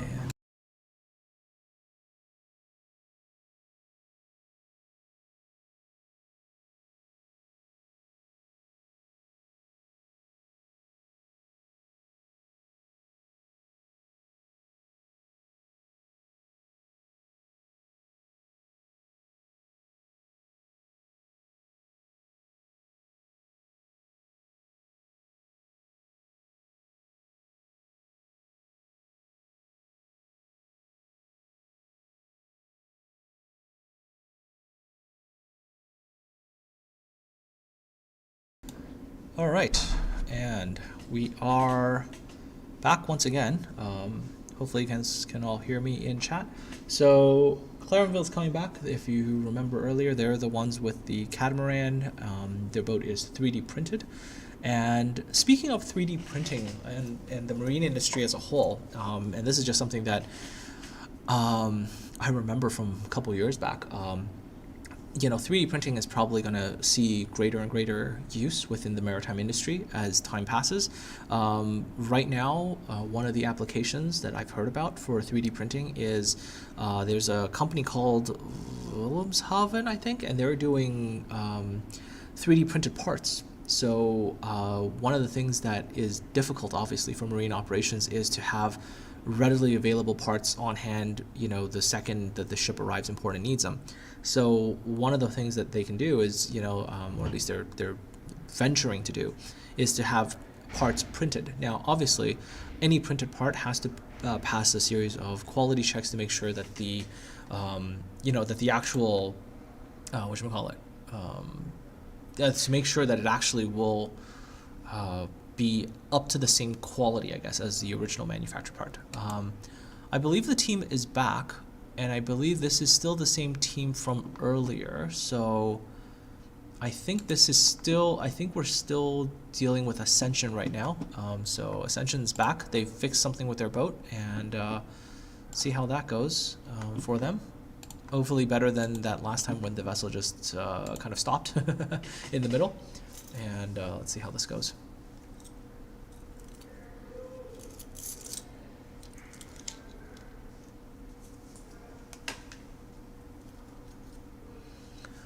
Okay, and they look like they're actually making a reasonable, whoa! They just, whoa, that vessel just went, and I believe you hear the cheering in the background. Where is that vessel? Wow, okay, there we go, it crossed the finish line. Whoa, okay. Wow, that was a wild, a wild movement there from the vessel. Ooh, really took off there for a second. Looks like it's still functional, which is good, and it is currently moving back to the initial launch point. See, I think they're gonna get that vessel checked and see if it's still intact. Some of the water is getting, as you can tell, there's water dripping out the bottom of that boat. It definitely took on some water there. Wonder if they're gonna go and give that another go. But definitely, definitely a bit of a crazy move right there. Okay, I believe still functional. I think they're testing the rudder to make sure it's still functional. Yep, looks like it's still functional, so they're gonna go. They're gonna give it another go. Use speed boost. That was a mistake. Yeah, exactly. All right, so they're getting set up for another run, and here we go. Hopefully the boat doesn't take off from the water this time as power gets applied. Alrighty, here we go. Okay, nice and gentle around the different buoys. Who knew there'd be so much excitement in a model boat race, right? Okay, this is where they added too much power last time and the boat took off. So it looks like they're doing good today. This one looks like they're doing good. All right, so it's come off. And there it goes. There's the boat crossing the finish line. That was a much better run. No boat took off from the water that time. It's good. That was very good. I wonder if they're gonna try for a better time, maybe, to see if they have a little bit better. Wonder if they're gonna have to give it another try today. Let's see. That didn't take on that much water that time, so that's good. Okay, a little bit. Yeah, so once you add a lot of power to a very small boat, and you exceed a certain amount of, well, you know, once you go past a certain speed, and then you know pass a certain fruit number, you can end up with the with a vessel that essentially wants to enter planing state. And I guess if you really added any more power, you know, it'd want to start actually lifting off, because you know, flying boats are a thing, people. I'm not kidding, right? They're real things. You know, I mean, if they attached wings to it, maybe they could have, right? Wings and a couple propellers, you know, might be able to make a flying boat. I wonder if anybody's ever going to try that. Could be a thing. There was one for the Soviets. Oh no, oh no. I think somebody wants to show me an Ekranoplane. Wonder which student project that'll ever turn out to be. Future model boat race. Soviet Ekranoplane. And I believe that boat finally crossed the finish line there. There we go. Yeah. But yeah, so, you know, I mean, hey, look, I mean, in the realm of aviation, you know, that has become a thing. You know, strap a big enough engine with enough power and you can make anything fly, even a brick. A Plane. Yes, love to see a student one day try that. You know, slap some wings on there, take one of their DC motors, slap a propeller on it, and see what happens. Because they might just get actual, flying boat happening. Yeah, that could actually happen. And depending on how they do it, they might have enough ground effect from it that they could just fly around the. That would be pretty cool. That would be a really cool student project. Be unique too. So what are you doing here? Here for a model boat competition. That doesn't really look like a boat. Yeah. We decided that we're gonna try a thing that kind of floats on the water and then starts flying, right? We'll see how that goes in the future. Maybe some team will be ambitious enough to give it a try. Alrighty. So, I believe that was Ascension, and they are now complete. So, now we're waiting for Clarenville, because they are the next team. Ignore the rolling text at the bottom of the thing. It is no longer accurate. I think it's based on a time or something like that. And it's not particularly super accurate anymore. So, I don't really know who's up next, actually, now that I think about it. Let me take a look again at the schedule. Just making sure here. So Ascension's done. So yeah, Clarenville is scheduled to be next. And once again, a reminder of who Clarenville is. They are the ones with the 3D printed catamaran, which we were mightily impressed by earlier when they went through the course with no sweat at all. And actually, I believe at currently the second fastest time, I believe, or fastest time. They could be the fastest time. Actually, no, they're. No, their time might not have been updated. Okay, that's fine. Now we'll see what their time is. For Ascension, that last trip around the tank, they completed the slalom course in 33 seconds and 69. So that's how long it took them to get around the course. So we'll see if other teams. Actually, we'll see how the other teams do in their second run through the course, and maybe we'll see even better times. Ready to go. And interview go.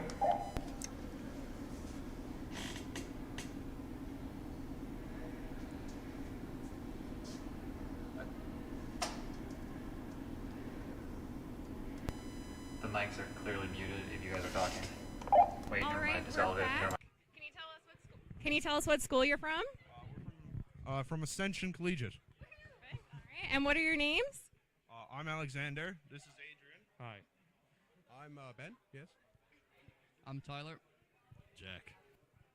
Anton. Abby. Logan. Alrighty, so I know we had a bit of problems in our first run. Tell us what you did to fix that. It's gonna need to go to him. We had to readjust the weight so it's more centered.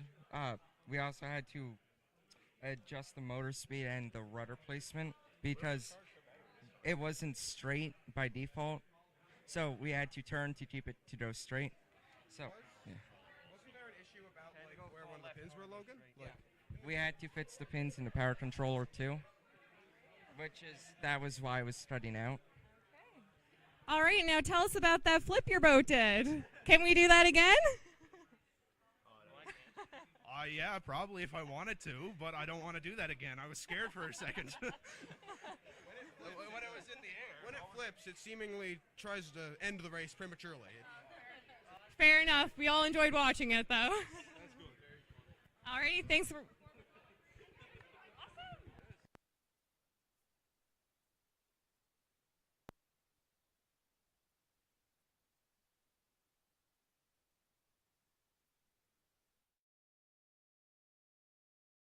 And we're back waiting the next team and see how they will perform.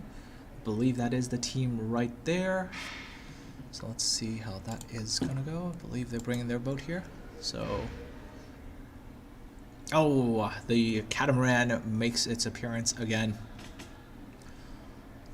It's very exotic. All right, so looking from what I can see here, they're actually running only single rudder and single screw on the catamaran, so the stability is actually entirely being produced by the twin hulls actually in the water. So that's actually kind of cool to see, I guess. Now, the thing about catamarans and trimarans and things like that is that those are vessels that like they look really exotic. They have very, very good stability characteristics, but they also do have their disadvantages as well, right? You know, in terms of like the amount of space you have within the hull and things like that, they tend to be a little bit more limited as well in terms of and you know, certain applications it just doesn't work all that well. For those of you who are wondering, and just kind of something off the top of my head here, if you think about you know, something like the littoral combat ships, right, which is, you know, kind of a quasi trimaran. You actually see that like the large majority of stuff is in like the central hull, and it's like the really, really big one, and then the sort of two outrigging two outrigging bits, right? If I actually remember correctly, like one of the instructors here actually worked on the LCS. Maybe I should go and ask him for his opinion on the LCS and what he thinks about the vessels from a designer's perspective. But anyways, yeah, we're going to avoid that topic tonight. We don't need to get into a full-blown thing. There we go. And they're off. So Catamaran just looking great. Like, look at that. Just looking really, really good as they go around the course here. Nice and stable. And there it goes. And there it goes. Wow, yeah, very, very nice run. The catamaran has had some beautiful runs today, with just real good controllability through the course. And I wonder if they're gonna go again. Let's see here. Actually, let's see if there's anything. They're being inspected to make sure that there's no water leakage issues.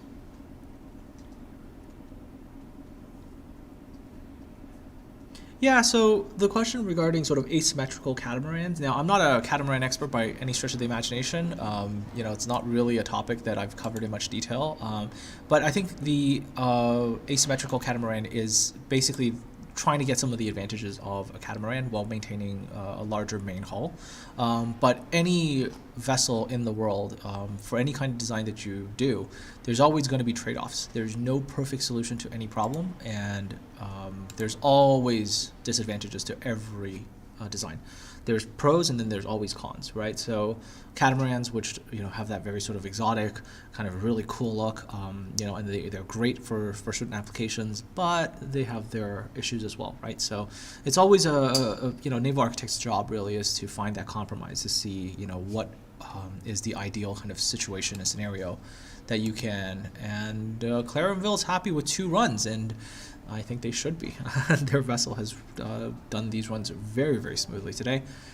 So, you know, let's wait for their final results and see what the next team brings to the thing. So.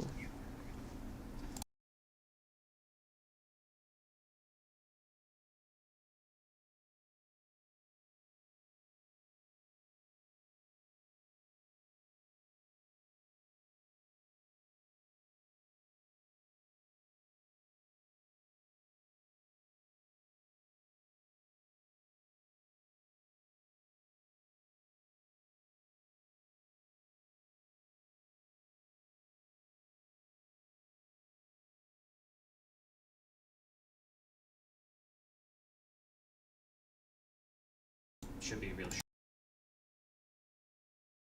All right, and we are going to await the interview with Clarenville and hear their thoughts on their catamaran and how they came up with that fantastic idea. 3D printing,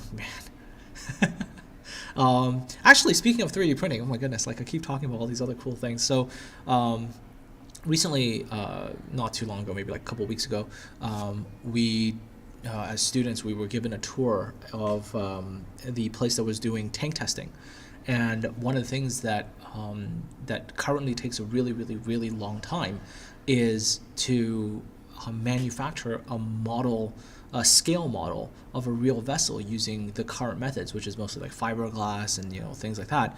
And one of the things, and by the way, those models are like super smooth, like, you know, like the hulls are just like polished, right? Super polished. But one of the things that they were saying is that in order for them to get a vessel out currently, it takes a very long period of time. And they're hoping to transition to 3D modeling. You know, well, not 3D modeling, sorry, 3D printing, my bad, off a 3D model in order to get that done faster. And so by speeding up the process, you know, you save money on one hand, and you also save time and allows you to get results faster. So seeing a high school class really embracing 3D printing to model their own model boats and to kind of get it all produced and everything, and they did their own testing on it. Fantastic thing to see. Really, really good for the future of where they're going with their designs and stuff like that. And hopefully they'll bring some more innovation into it, right? See, I think that's sometimes something that, you know, as we get a little older, we kind of forget that the young people, they don't have the inhibitions. They're willing to try things that people who are a little older, more set in their ways, might not embrace as much. So definitely very positive to see that. So still waiting to see if we can get that interview set up for all of you. Oh, okay. Unfortunately, the interview is apparently not happening, so wah wah wah. Sad violin being played in the background. All right, so we're just gonna wait for the next team then, and hopefully we'll see them soon. I think it's gonna be Fatima's up next with their fishing boat again, and we'll see how they do. So let's see if we get the results here. So Clarenville was able to do that last course 23 seconds and 57. So 23:57 was their result. Very, very, very good result. Oh, okay, never mind. I apologize for that. Apparently they are doing the interview, so here we go. And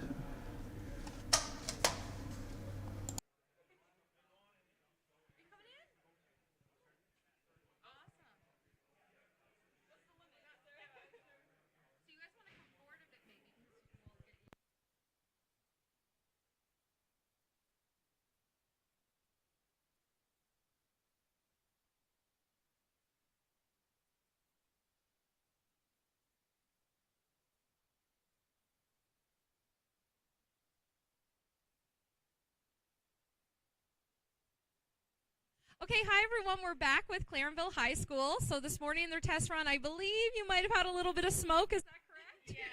Yeah. Yeah? Our wires burned up in our old motor. So your wires burned up in your old motor. Yeah. So what have you done since, because you were one of the first teams to test run this morning. So what have you done between then and now? Who would like to tell us about that? So since our first run this morning, we have replaced the motor with a new, nice and shiny one, new motors. Awesome. And we made this little air ventilation system. Oh, excellent. So that's been kind of helping. Yeah, it actually helped a lot on the first run. Okay. So we didn't heat up as much as before, but then doing the second run, coming back, she was getting hot. Okay, awesome. So you're going to go back downstairs now. Are you going to make any adjustments? We might. We're going to look. Definitely do a look over. Amazing. So do some investigation, and then we'll probably get you back up here and learn if you did anything else different. Thanks so much. You're doing great.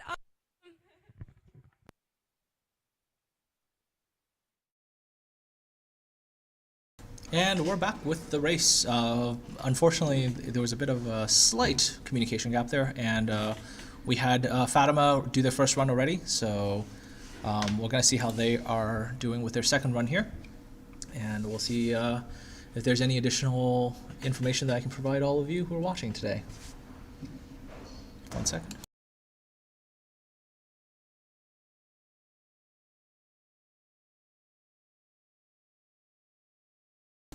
So, new piece of information for those of you watching. So Fatima has actually added, as you can probably tell, 2 small white, you can call them like sort of outriggers to make sure that the vessel doesn't heel over as much. And they had a very, very, very good first run earlier, although I think this one they've made contact with the end of the tank. And hopefully their vessel is still intact. I can't actually tell where the vessel's gone. There it goes. Nice big turn here, and hopefully to the finish line. There you go. As you can see, the 2 nice little sort of white outriggers, giving them some additional help as the vessel is turning. So, yeah, actually, their first run was really good. I actually saw their first run. Unfortunately, we were in the middle of the interview at the time, but yeah, it was pretty awesome stuff right there. And okay, let's see if they're gonna go again. I think they might go again here. Yep. So Fatima again. Let's see if I can get you guys a better view of that. So you can see that there's clearly now 2 additional white things over there on the side of the vessel. And it's just going to prevent the vessel from heeling over too hard. And gotta click through all the cameras. It's not as easy said than done. Okay, I think they. Oh, okay. Oh, okay. Not sure what happened there. They were. Whoa, there we go. Yeah, you can definitely tell as the vessel is maneuvering now, when they're going through it, when the vessel is turning, it's not heeling over as hard compared to earlier. So definite improvements in that department. And let's just take a look here. I believe a check is being done to make sure that the vessel is not taking on too much water.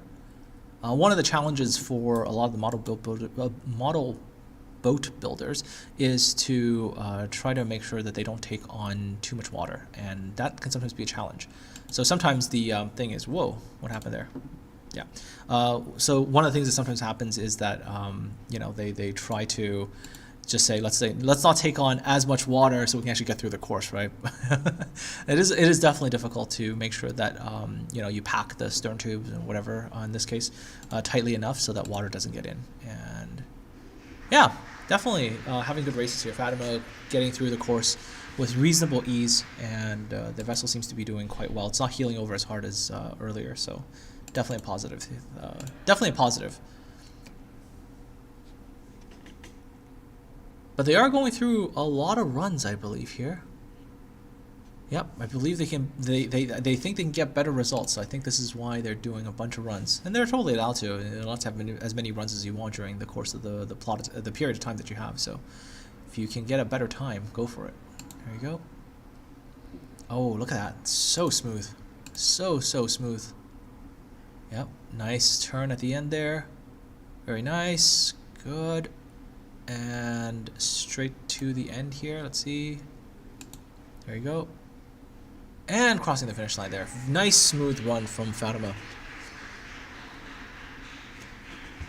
And all of you could probably hear the applause in the background. Yeah, they're definitely doing good. Alright, so let's see what's happening here. Okay, getting water drained out of it. So for those of you ever wanting to build a real boat in the future, do make sure that watertightness is a thing. Don't want to be taking your boat out of the water constantly to drain it of water. Actually, there is some, normally on even real ships, there is usually some water that gets taken on board, whether through it's like, whoa, oopsie daisy. Whether through like waves and wind and rain and all that stuff. And so what you typically have is you'll have like ballast pumps and not ballast pumps, sorry, bilge pumps to get that water back overboard. So obviously with model boats you're not going to have that system because it's a model boat. All right, water getting drained again, and they're going to put the boat back into the water here. Yep, there it goes, back in. Gonna do another run. I think they're really aiming for like maybe a sub 21 second run here, because I had one that was pretty close earlier. Okay, good turns, nice and smooth. Nice. Going around. And passing by here, and very nice. Very nice. Good run. Very good run. Let's see, I wonder what their score will end up being. Ooh, they're already under 21 seconds. Current best run for Fatima is at 20.72. They are having fantastic runs right now in terms of getting... Oh, that one was done. Wow. That last run... I think they're really in a good position now. Yeah, they finished that last run. So the final tally time-wise for Fatima is 17:03 on the last run that they just did. 17:03. Imagine that. Wow. So far there has not been any. Yeah, they're going for the world record speed run right there. There hasn't been a team to go under 20, and they just did it in 17:03. Think about that. You know, wow. That's incredible. Yeah, 17:03. Oof, really good. So after Fatima, we're waiting for the next team to come on. So that should be, I believe we're waiting for St. Mark's, and one of the crew is going to go get you all some additional information from the team that maybe last participated and competed, and we'll see how they do. But talk about your speedrun time right there. Talk about your speedrun time. Yeah. I feel like I had something I wanted to talk about earlier, and then like the race distracted me, and I can't remember. Some parts of that I can't remember. Oh darn it.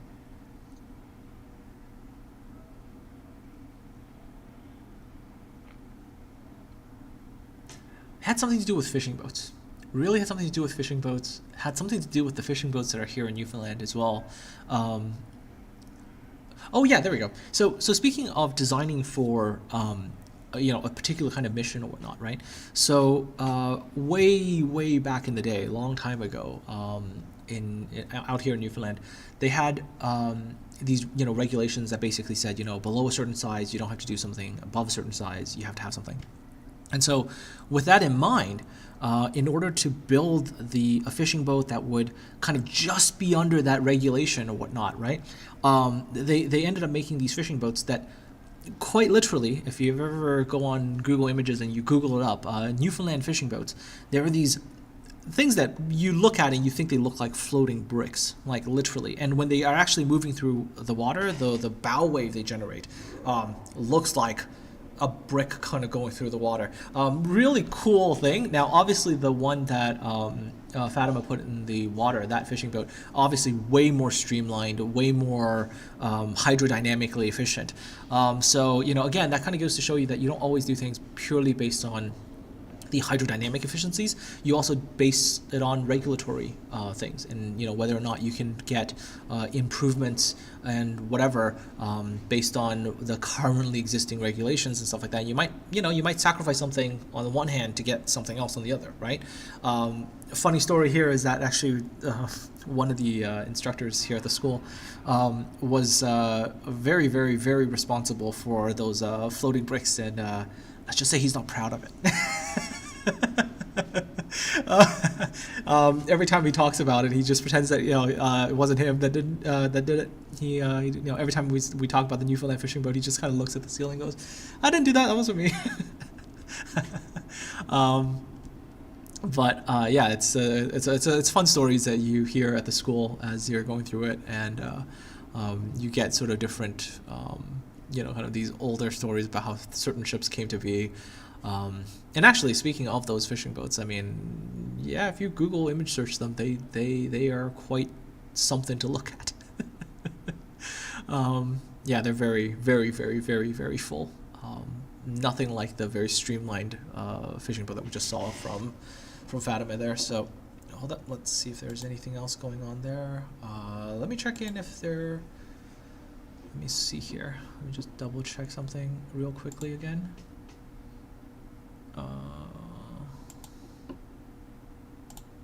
Okay, so that's it. We're just waiting on the next team, and I do believe that would be St. Mark's. So we're waiting for them to see if they're going to be ready to go. And of course, chat as usual if you have any questions or whatnot. Make sure to ask, and I'll try my best to answer them. Not able to answer every question, but I will definitely try my best to answer some questions. Alrighty.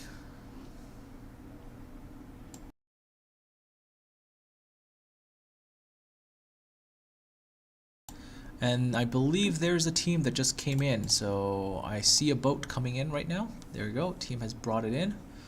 So let's see how they do. I do believe this is, St. Mark's, and I believe they're the ones with the plexiglass boat that we saw from earlier. Let's see if they've done any modifications to their boat. Now, another thing to also kind of point out as well is I'm not, I can't really tell.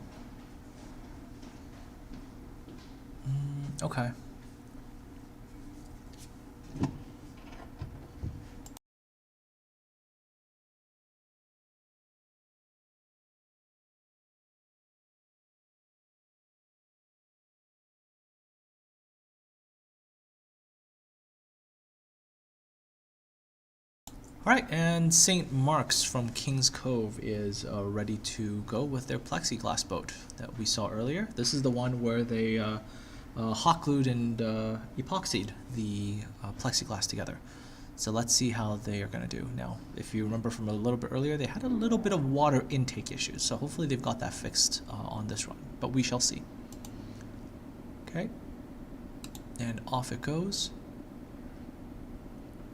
Yeah, you can definitely see, like, compared to, like, let's say the Catamaran or some of the other vessels we've seen so far, you can definitely tell as this vessel is moving through the water, it is rolling a little bit more, right? There's a bit more, you know, sort of, it's rolling. It's definitely one of the things. I think, you know, if they want to mitigate some of that roll, there are methods of doing that, and, you know, but, oh, there it goes. Yeah, okay, that had a good run there. Yeah, they had a pretty solid run. You know, they were able to get through the course, no issues. But definitely something to consider, you know, for them in the future if they want to do their design again. That they might want to mitigate some of that roll. Now that can be done a bunch of ways, right? You can add like, you know, something like a, you know, you can add like maybe a bilge kill. You know, some of the underwater shapes might be changed, but again, some of the stuff is maybe a little bit too advanced for high school. So, you know, and those are considerations that you would do for a real ship, and maybe not so much for a model ship. So, or model boat, not ship. I should really be clear on that. These are boats; they're not ships. All right, so making their way around the tank here. Whoa, there it goes. That was a bit of a wild turn there, and nice and calm through the finish line. Okay. All right, so boat getting picked up. And you can even tell through that relatively short run, that's usually somewhere in the 20 some odd second range, you can see that, you know, there is some water intake. So see if they can improve their run this time around.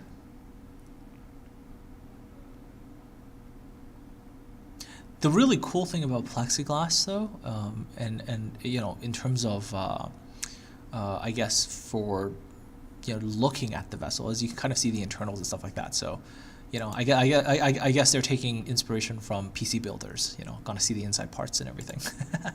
But no, I mean, one of the things that I really want to say about plexiglass is actually that the way plexiglass is as a material is also going to prevent you from achieving certain shapes. So what you're going to end up seeing on this plexiglass vessel is significantly more, if I can identify it, you should see sort of harder knuckles in the thing, where it's like, you know, you have one piece of plexiglass and then it, you know, turns into another angle for the, you know, for the next section there. So what you won't really necessarily get, I think, with plexiglass is you won't necessarily see that really sort of smooth kind of ship shape that you would have with, say, like, you know, if you're using, like, let's say 3D printing or something else, or fiberglass, you might be able to get better sort of shaping overall, where with plexiglass you might be more limited to sort of more developable shapes, right? And essentially, which is just kind of shapes with sort of one kind of essentially they're you know, they're just kind of flat plates, essentially, if you want to think about that. So that could be something to consider as well, that the material that they're using here could also limit them, right? And then that the harder knuckles and everything like that could have an impact on the way the vessel is experiencing motion. So do you see the kind of, I would say, the sort of the healing over and stuff and things like that, that might be kind of a reason why it's kind of contributing to it, because you get, basically you're not having a rounded shape or anything like that, just kind of a straight plate up, right? So that might be a reason, but I haven't really been able to look at their vessel in detail up close, so no real way for me to kind of comment on that. It's much more, yeah, it's much more kind of, you know, me taking a look at a distance here and trying to do guess. I do believe that the motors and propellers should be provided in the same kit, and so I think that should all be the same. Now, propeller design is an entire science all by itself, right? So propeller selection, design, and all that's entire art in and of itself, and maybe a bit beyond high school level, I guess, for that kind of stuff.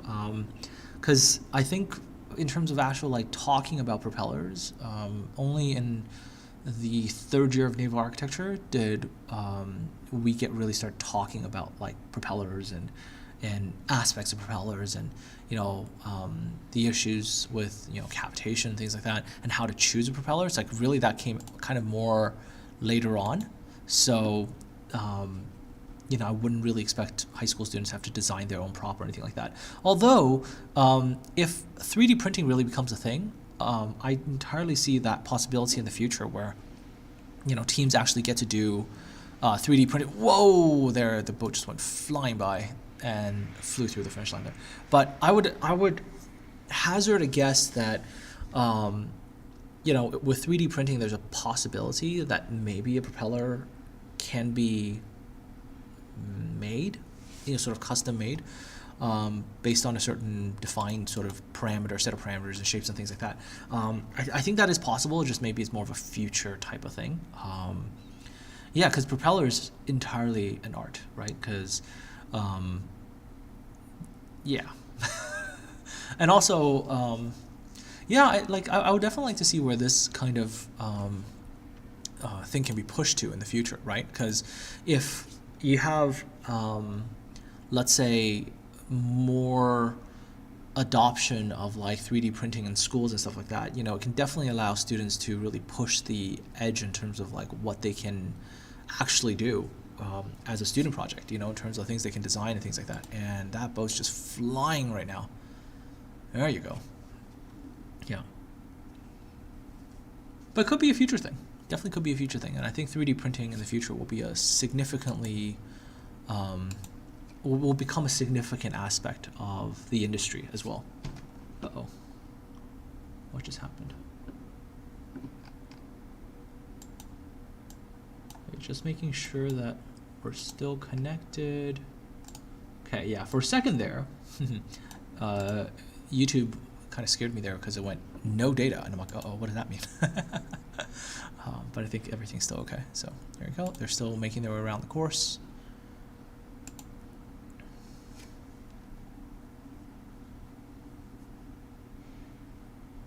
All right. Nice and steady. It seems like their strategy is to go nice and slow and consistent through the thing, and then what they do is they make a nice dash at the very end to try to get through the finish line in one big burst of speed. So I feel like that's their strategy right now. Seems to be doing okay. Let me take a look at the results, see if there's anything that's been posted here. So St. Mark's currently their best time is 23:56.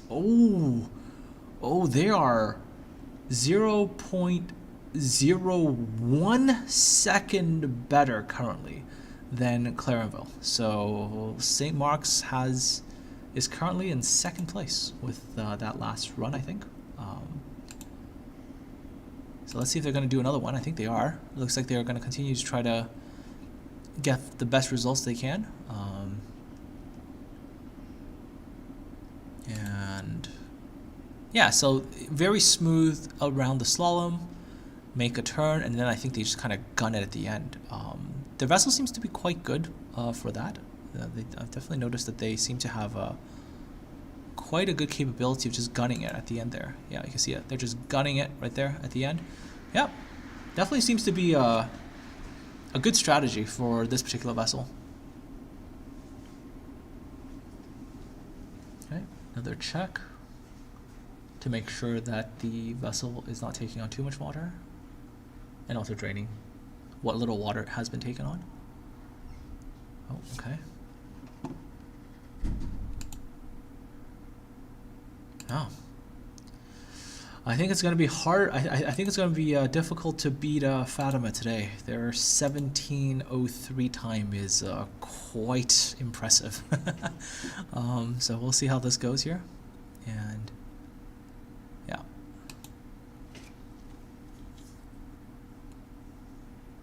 nice and steady during, and I think it has a lot to do with their vessel rolling as well, that, you know, if they were to go and take these slaloms too quickly, that it would end up being detrimental. But their vessel definitely seems to take off when they, like right here, like the vessel definitely seems to take off. And they make good speed in the straightaways. Model tier is what we're at right now.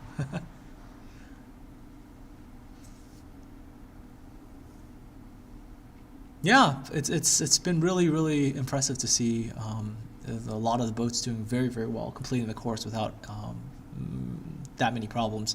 I think the only kind of oh dear moment we've had today was the boat that unfortunately capsized. You know, and yeah, stability is very difficult, and it's not easy to get right. But otherwise, the races have gone remarkably well. And the teams are doing really well today in terms of getting their model boats to complete it. There we go. There's the speed up here right at the end. Ooh, look at that. They're just really tearing through the water there. Nice little hard break there at the end. Just showing off, spraying some water. Let's see if their time has improved since the last time I looked here. Okay, nope, there still hasn't updated. I guess we haven't got the final entry for the time yet, so we're just waiting to see if... Oh, and I think they're finally calling it there, I believe. Yep, and the boat is being carried out of the tank. All right, so let's take a look and see how they did here time-wise, whenever the update comes in for that. We're still waiting. Unfortunately, you know, we're not in the super fancy, you know, like... timers with the fancy, you know, lasers and everything like that. I would expect to see in any like major competition, obviously. We're not that accurate with that instantaneous feedback. We're just not there. But let's see how we get. Let's see what their final result is. Okay, so there we go. St. Mark's Academy final time 21:64. Comfortably in second place currently. Very good time. Because their first one was 24:18, so they've managed to shave about. I would say a good like 2.5-ish seconds, maybe, yeah, something off their time. So good stuff from St. Mark's. Now we await the final team, assuming they've managed to get their boat fixed, and that's St. Peter's, I think. I believe they're the last team today. And we'll see if they've managed to get their boat fixed from the initial capsize that they had earlier. So we'll see, and we'll hopefully get some news for all of you as we find out.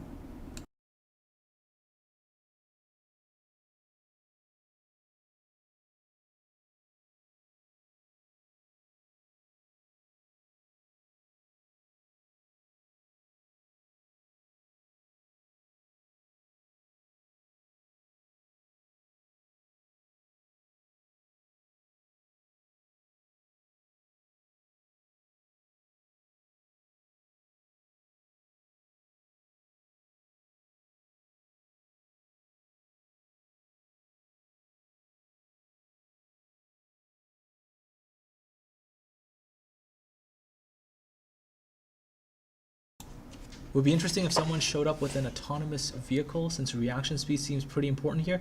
Yeah, so autonomous vessels, I mean, it would be really cool to see something like that.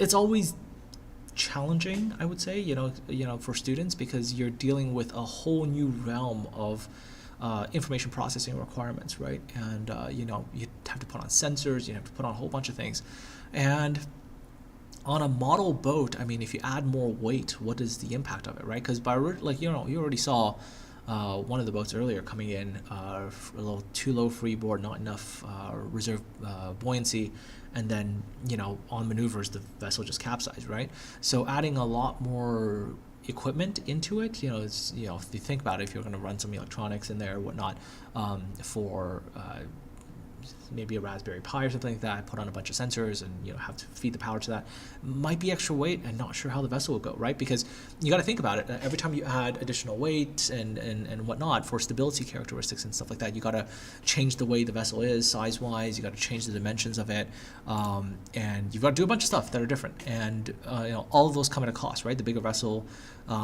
you might not have enough power, and if you don't have enough power, then what do you do, right? So there's always going to be a whole kind of compromise decisions and whatnot that you have to do within that sort of framework, I guess, if that's the best way to put it. Yeah. Okay, and I do believe we are going to. I believe we're gonna do another thing soon, so I'm waiting for news as to when to do something. So, you know, once again, and I have to do this, right? Like I'm just doing it, just kind of plugging my own school in here. You know, Marine Institute is a school out here in St. John's, Newfoundland.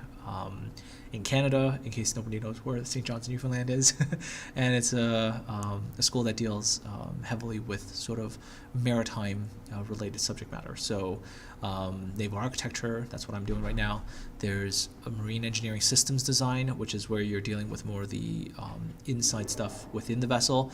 And then of course there's the really, really, really cool things, which is like, you know, actual like bridge simulators and things like that, and people get to do those really cool things.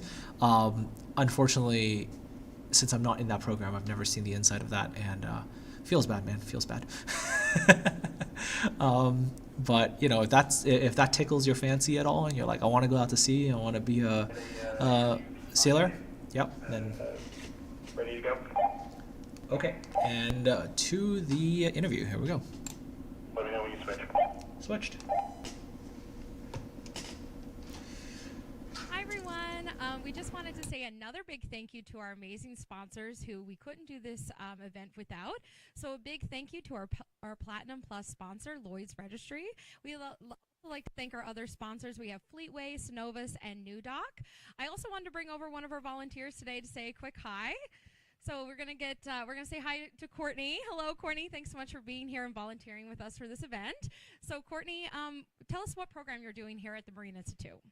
I am in my final year of the Marine Engineering Systems Design program.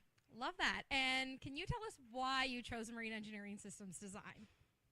I chose it for its high job demand, its hands-on learning, and its small class sizes. Oh, we love that, don't we? Yeah. Absolutely. That's awesome. Okay, and then for the viewers out there, what's your favorite thing about MI? Fish and chips on Friday. Yes, I think that's a big fan favorite for everyone. Well, stay tuned, everyone. We're going to interview more people along the way. Thanks.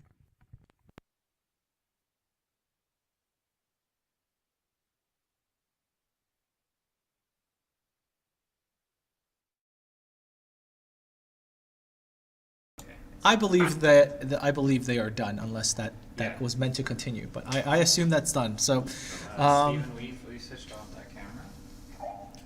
So I believe the interview has ceased. I think.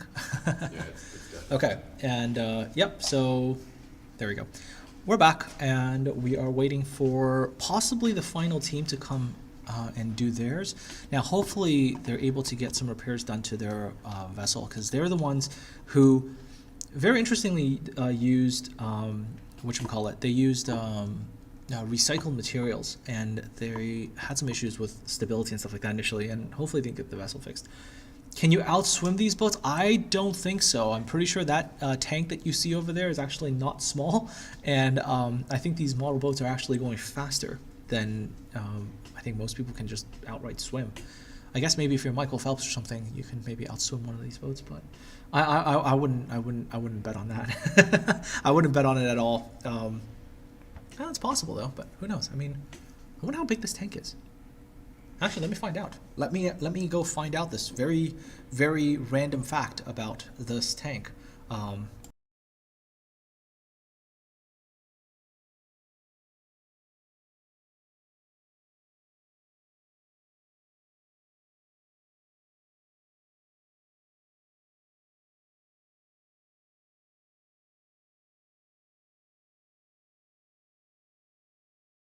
Aha! I think I finally asked a question where not there's no immediate answer. Yeah, I think that's not one of those questions that people would normally ask, I guess. But yeah, I'm actually curious. You know, because when it comes to tanks, there are some really big tanks. You know, for I mean, here in St. John's, there's one down the hill at the NRC. There's a really big tank there. For those people down like the U.S. and whatnot, I think there's the David Taylor, the Admiral David Taylor tow tank as well. All massive. Like if you ever like look at those images on like Google Images or whatever, you just Google it. Some of those towing tanks are massive, right? Because I mean, you also have to think about it. Like some of the model boats that are put into the tank for testing purposes, some of those are huge, like absolutely huge. Because they're like, you know, if you think you have like a 300 meter, you know, like VLCC or something like that, right? And then you scale it, even if you scale it, whatever you end up with is still gonna be a bunch of meters long. They're just not small things, right? And then, you know, plus you have to get something that's actually, you know, something that you can test in a tank, right? And tow tank testing is, I would say, currently still the best method to kind of get an accurate resistance value for the vessel. Because, by the way, you need to know resistance in order to figure out how much power you need to get your vessel to go a certain speed, right? So that's a very, very, very important thing, because last thing you want to do is undersize your engine, put something that's too small, and the vessel cannot hit its mission speed, like the defined requirements for speed, and then you'll have issues there, right? Because if your vessel cannot have the speed that it's supposed to reach for its mission, then you've essentially failed as a naval architect, right? So, hold on one second as I try to figure out whether or not there seems to be another interview happening. Okay. Just wait for them. Yep. So yeah, there's apparently another interview happening. So I'm gonna wait and find out when that's gonna happen.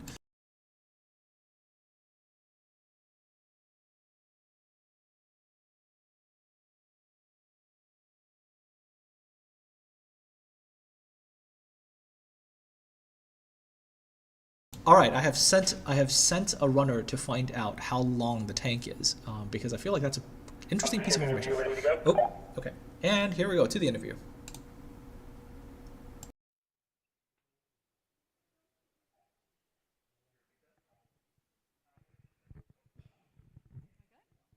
Okay, hi everyone. We're here today with one of our sponsors. So how will you introduce yourself? Who do I have here with me? I'm Alan Heath, and I'm a recent graduate of the Naval Arc program, actually, just last year, and I'm working with Fleetway down here at the St. John's office. Oh, amazing. So what's your role there at Fleetway right now? So I'm a junior naval architect, and the work is pretty diverse at the moment, doing stuff from the Navy side, doing a little bit of commercial stuff when it comes up. There's some stuff related to offshore and some agreement initiatives that involve, like, battery operations for vessels, so there's a lot of diverse work. Oh, that's awesome. And like you said, you're a recent grad, so it must be pretty exciting to be out there now working, especially with Fleetway. Yeah. Yeah, and then I think you said this isn't your first time being here at the model boat race. No, the last one they had just before COVID, I was here when I was a student. I was volunteering, and that was my first exposure to the model boat race, and it's fantastic. Oh, amazing. Fantastic program. And so, like, why do you feel like these sorts of, you know, events are important? Events are really important because they get the students into, well, they get them exposed to things like the program early on. And when you're downstairs, you can flick through the booklets and you can see they're learning some theories behind design. They're doing some production drawings, which are the skills that we learn here at the program as well. So it's an early introduction. You can see they're getting a little taste for it, and then here they can really flush it out and make a career out of it like I have. Yeah, exactly. And like the test runs this morning, we have seen a few boats there. Some have created a little bit of smoke, some kind of stopped. So I'm sure you're bouncing around some of the tables to kind of see them in action, hey? Yeah, and I'm really looking forward to the head-to-head in the afternoon. Yeah, That's me as well. The best part. Well, thank you so much. We're so glad to have a representative of one of our sponsors here and also one of our recent grads. You're more than welcome. Thank you so much.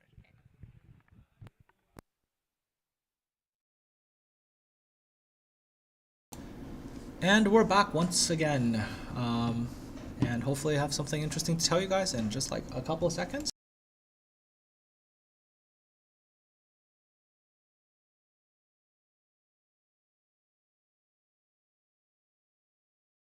Okay, so got a bit of information for all of you. So the tank is 22.25 meters long. That's about just shy of half the length of an Olympic swimming pool. So for the boats to do one complete lap is about let's say that's about 50 meters, right? So in fact, you know what we could do is we could actually find out. Hold on. Let's see here. So the fastest human swimmer did 50-meter butterfly in 22.27. So that's the fastest a human swimmer has ever managed to go through a 50-meter course, right? Like a 50-meter length of a pool. And so the fastest boat that's gone through that today, 17:03. So now we officially have confirmation of the fact that no, you most likely wouldn't be able to outswim one of these boats, especially if these boats are going in actually a bit of a straight line. The chances of you being able to outswim that, I think, is about 0. They will outspeed you with not much difficulty. All right, so we're gonna wait and see if St. Peter's is gonna be able to get their boat ready to go. They had some issues earlier because their vessel capsized, so hopefully we can get St. Peter's in, and then we'll be able to conclude the first half, I believe, of the racing schedule today, which I think is the, I believe that will be the conclusion of the first half, and then there should be a bit of a lunch break before the afternoon head-to-head races begin. So I think that's the current schedule, and that's how it's going to go. So we'll see what the latest and greatest information is. Otherwise, I'll just keep you guys company for the rest of the day. Probably not. I don't know. We'll see. I'll try my best. I think I can keep talking to myself and talk to you guys, and for the next couple hours, not a problem. About boats, yeah. Yeah, it's been really, really, really, really interesting.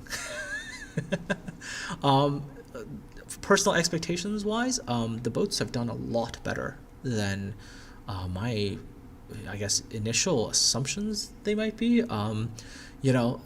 Especially some of the boats that have come in, the fishing boat, the catamaran, it's like been real surprising to see how well some of these boats have performed. And if this is what some of these students are doing at the high school level, one can only imagine how they can push this further and higher.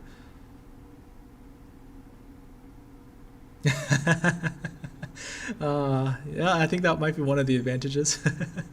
Yeah, I was able to have someone just sit here and talk to themselves and talk to an audience for hours on end about random things that come to mind. Definitely one of the benefits. All right, so we're still seeing what's going on here. I believe somebody's trying to find out for me whether or not St. Peter's is going to be good to go right now, and we'll see how their boat goes. Yeah, hopefully they can go, because it would be the more teams, I think, the better is the best way to put it. The more teams that are engaged in doing their own model boats and racing them, the better it is as an overall competition, right? So definitely have to wait and see. Although nobody tells me anything, so I'm just kidding. No, I've had some fantastic runners today. They've been going back and forth, getting me some fantastic information, all kinds of random things that pop into mind, like for example, the length of a tank and stuff like that, and just all kinds of really random things that suddenly come to mind. It's like, had people running around getting the information. There's been runners getting information on the various boats, how they were made, how they were designed, how they were built, and the materials involved in their construction. So, along the way, hopefully those little tidbits and facts and things have been interesting for all of you watching today. And maybe hopefully you've also learned some stuff about boats and some of the things to keep in mind when you're designing them. And I guess as we keep going in the future, you might see more and more exotic type of designs. One of the things that I would think, with the amount of power that is actually being produced, I can entirely see a future team, especially with access to 3D printing. I could entirely see some team in the future taking a stab and trying to do a hydrofoil. I can definitely see that being a reality. And if you have a hydrofoil boat, oh, watch out, right?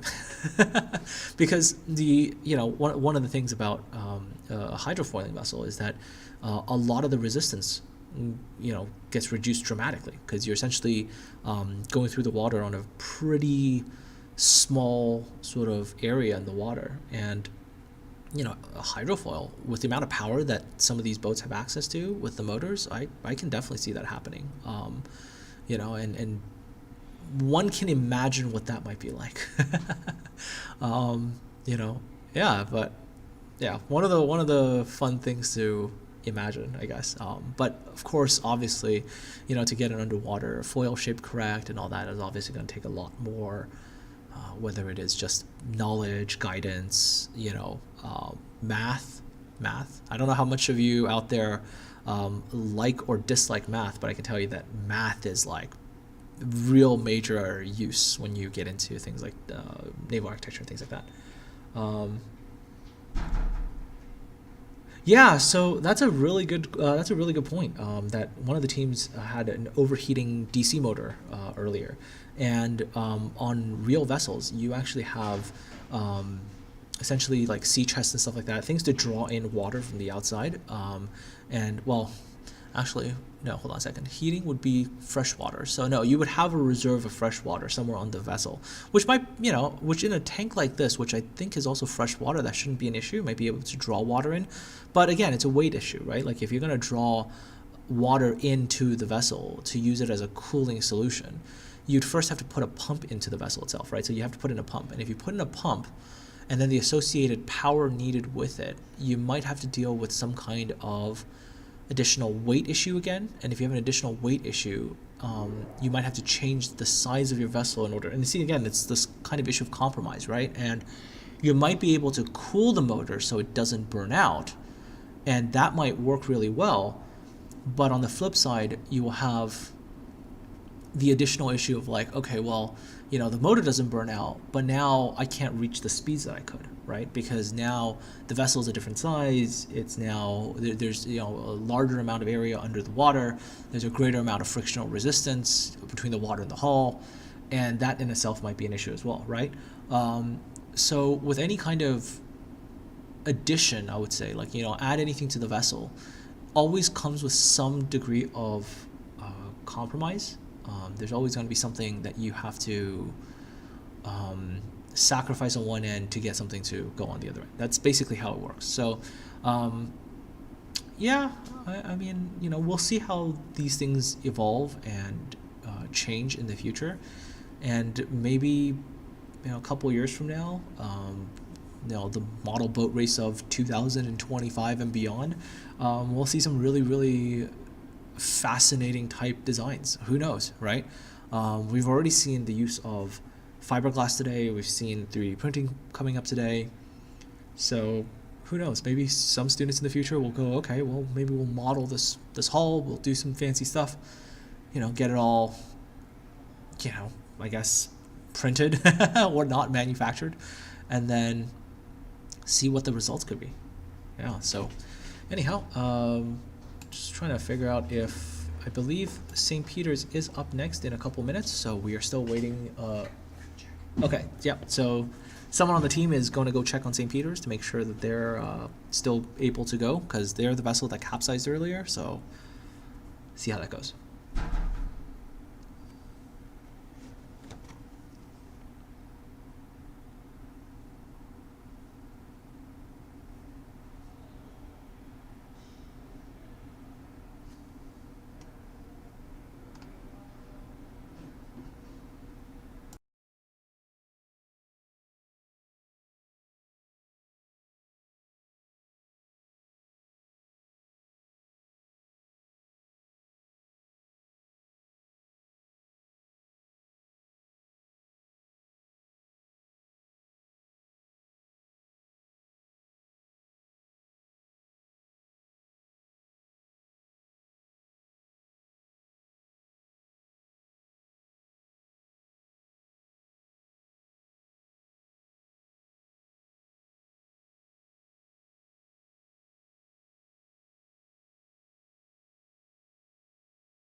Okay, still waiting on news for the last team. Hopefully they'll be able to get a run in today. It'd be a shame for them to put in as much effort as they did and then not actually get a run in. So hopefully we get some good news, you know. Yeah, here's crossing our fingers and hoping for the best. Maybe someone will get me a bit of information here. Yeah, so that would definitely be an interesting element, right? To utilize you know, the water that is available in the pool as a way to help in some ways, to assist in some sort of alternative, you know, cooling, whatnot, to maybe make that a way to alleviate some of the issues. But again, I mean, it is a small scale application. It is a smaller scale application, so it's hard to say exactly you know, what the best solution is. I mean, whether, you know, it's entirely possible that instead of using a very complicated set of, like, you know, small pumps to get water in, run the water through something to cool it down, that it is entirely possible that, like, maybe even a small heatsink with a fan, the same that you would see on, like, you know, for cooling like a CPU on a computer, which, you know, doesn't pull as much power. Maybe something like that alone might already be enough, right? If you can get like a, you know, something to just kind of keep everything cool, maybe that'll help. But, and well, you're still in a marine environment, right? So some components are not necessarily ideally suited for wet environments. And so let's see if there's any news on St. Peter's. Hold on, let me find out.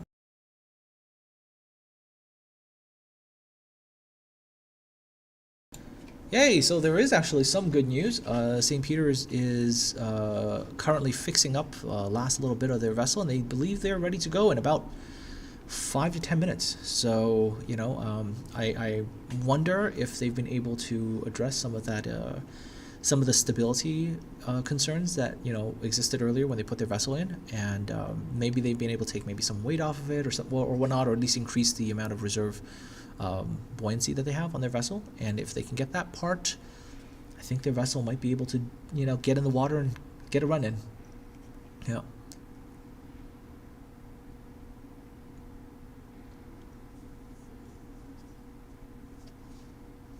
Yeah, gotta say that, like, at the end of the day, ship design is a world of, you know, sort of compromise decisions, and a really, really fascinating field. And you know, it's a different set of challenges, right? It's like in some ways, like, you know, naval architecture as a subject, you know, it's a lot of ways kind of related to kind of engineering. You know, you can almost think about it that way. You know, maybe not as much in certain ways. So, like, naval architecture itself might not be, you know, there's still tons of math, still things like that. Maybe not as much sort of like first principles type things that might exist in engineering, and maybe not so much that. But still, the overall, you know, kind of decision making to compromise on X to get Y, very much within the naval architect's sort of field. And if that ever feels like your, you know, neck of the woods type of subject, whatever, yeah, you might want to give it a shot. You might want to consider it. Fun subject, really interesting stuff. And obviously real vessels are like tremendously more complex. Oh man, now there's a question that I don't have an answer for. The use of electromagnetohydrodynamic engines. Oh man, there is a very limited amount that I can tell you about that. I do know that one of the instructors in the building, and I think one of his graduate students from maybe many years ago, tried to do like some type of electromagnet type thing for a propeller, right? Something like that. But yeah, no, that's like way outside of where, you know, where my expertise lies. Like, that's just way out there. Unfortunately, I wouldn't really be able to give you a great answer, but this does have to be said, right? That everything in the marine industry as a whole is always a series of compromises. There's no perfect solution to any one problem, and everything is sort of a variety of things, right? So there's always like, if you do X, maybe there's Y that you have to pay for in order, there's always like that. So here's an example, right? Just like off the top of my head. So there's a company. Yeah, forgive the bang in the background, by the way. Somebody came in to open something. So as an example, right, of something that is, worthy of consideration. So there's a company out there called ABB that makes azipods, right? So azipods are these units that you put in at the back of your vessel, and they can rotate 360 degrees, and they greatly improve your ability to maneuver, right?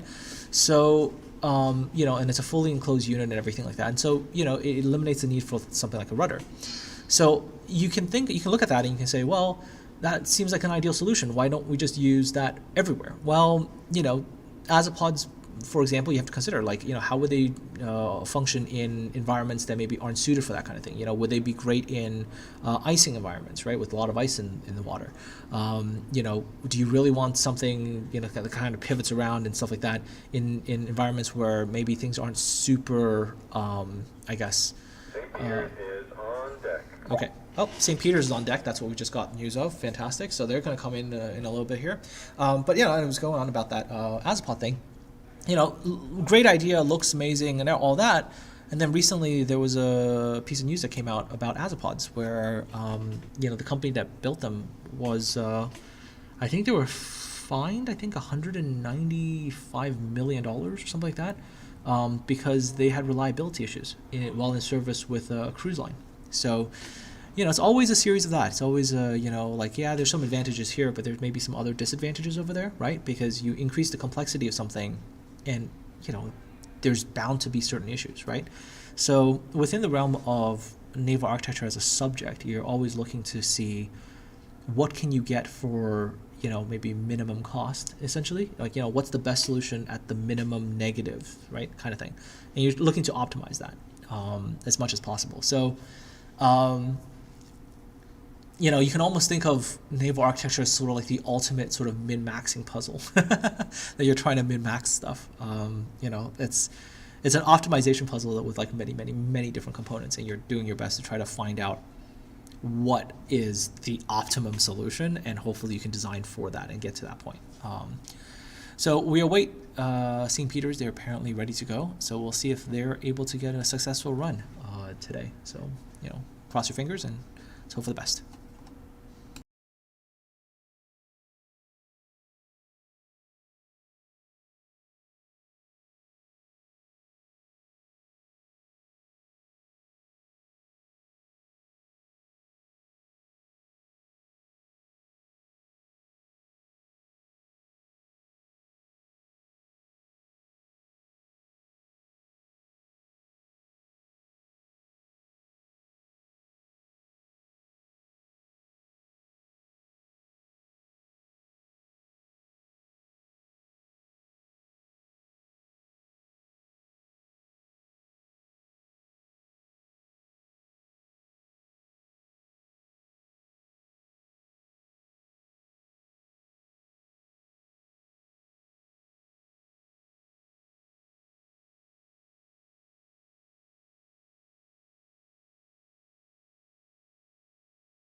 All right, so St. Peter's on the deck right now, and let's hope their vessel goes in the water and it doesn't capsize. That would be looking better already. Yep, because initially when they went in, they were very low profile. Okay, it looks like they're still a little low, but they're going. They're going this time. And looks like directional control might be a bit of an issue that they're having here. Hard to say. The boat's going around. And it's slowly moving its way around the buoys. But at least the team has gotten their boat to work, and it is actually running, so that is fantastic. So just one successful run. Come on. Come on, St. Peter. You can do it. Get the one successful run in today. So at least your boat's completed the course. Those of us watching, we're cheering you on. No, the other way. Other way.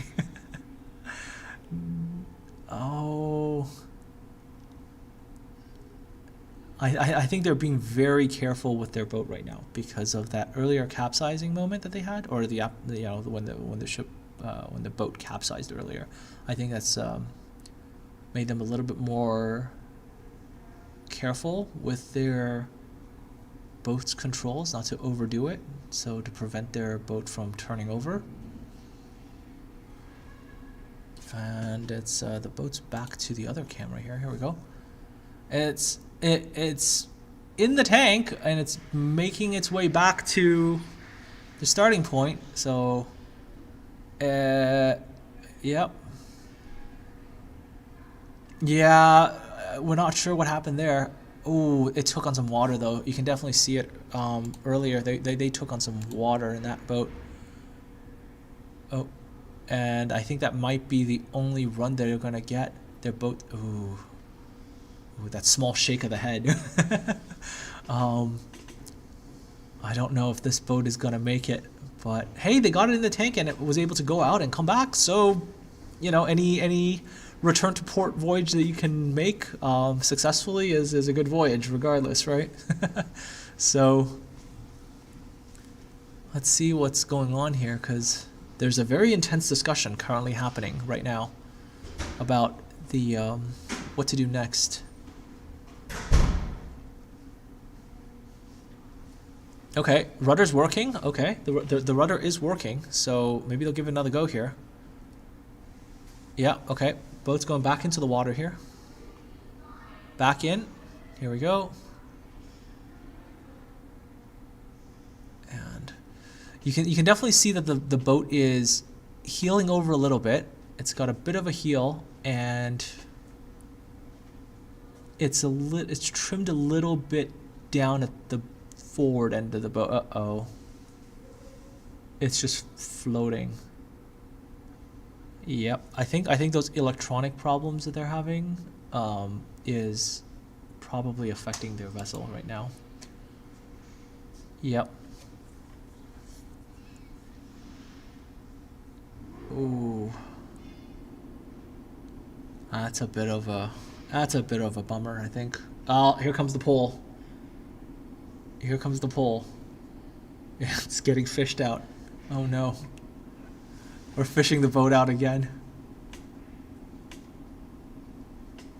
Oh no. Actually, can you reach that far into the tank? Let's find out. Let's see if there's sufficient length of that pole to be able to reach in there and get it.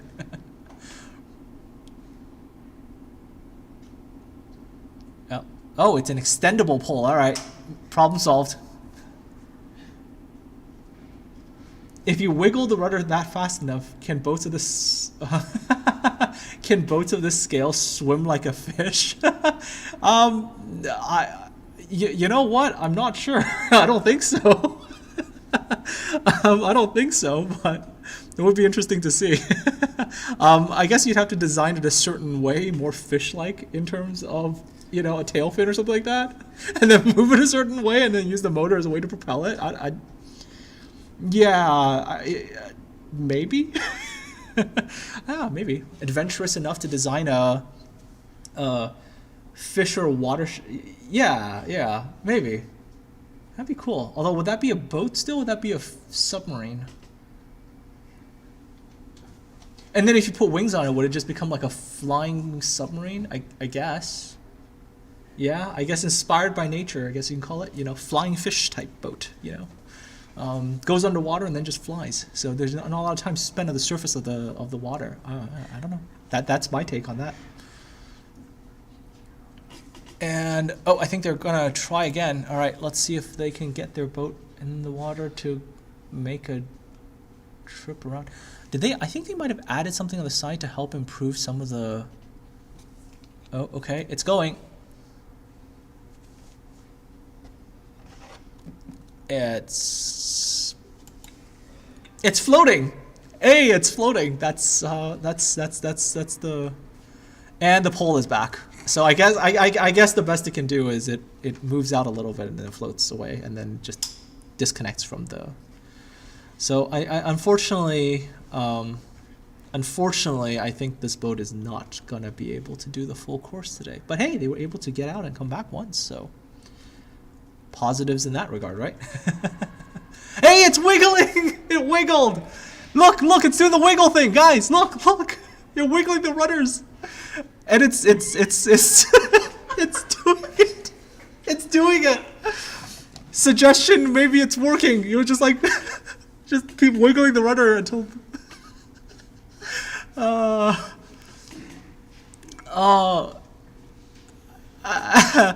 It kind of looks like a duck, I think. It's like a desperate duck. Oh.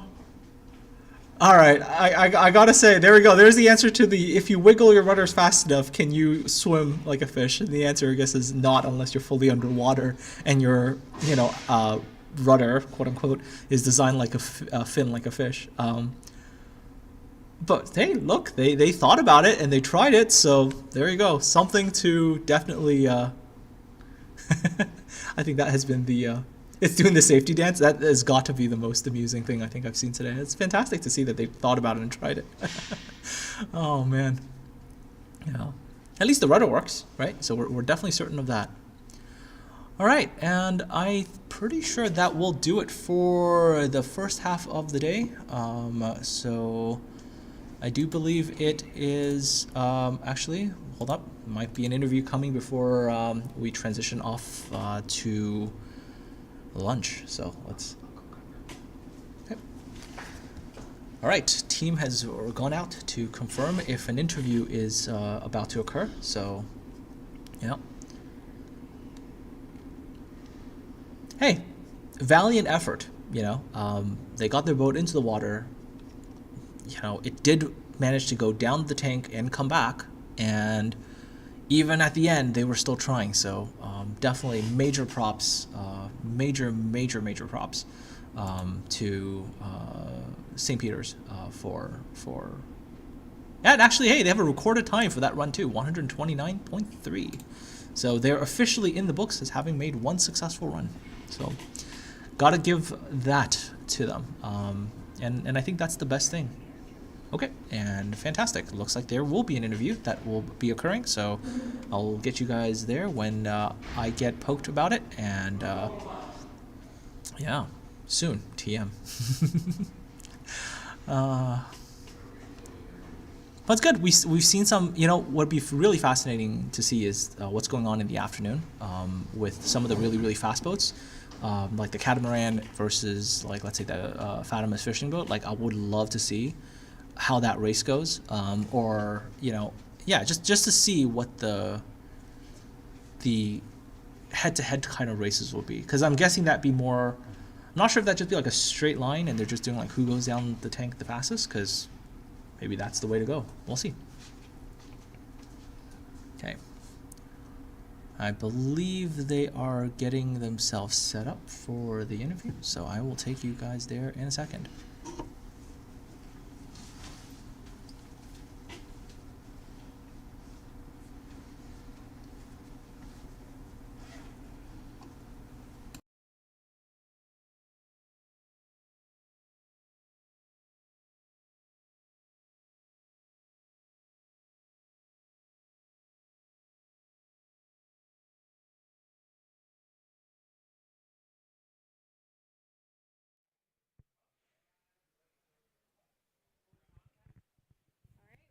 Back.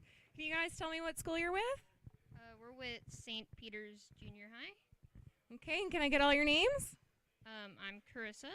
I'm Georgia. I'm Jaden. Alrighty, so we had a couple problems today. How do you feel about that? Definitely sets us back because we had to get a complete different controller and control center thingy because ours short-circuited and now it's not working still. So kind of good. Do you think you're gonna have it fixed for this afternoon? I don't know, but I hope so. All right, I hope so too. You want to show off your boat to the camera there, maybe? Yeah.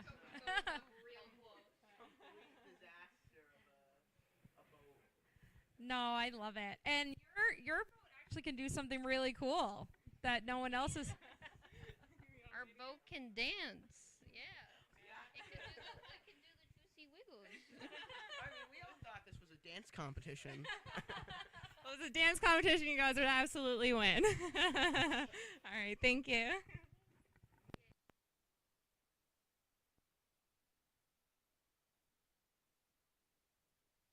And that's it. We are off for lunch. We'll catch you all later.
today we are going to be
The Marine Institute is a world-leading center for marine and ocean-related career education and research.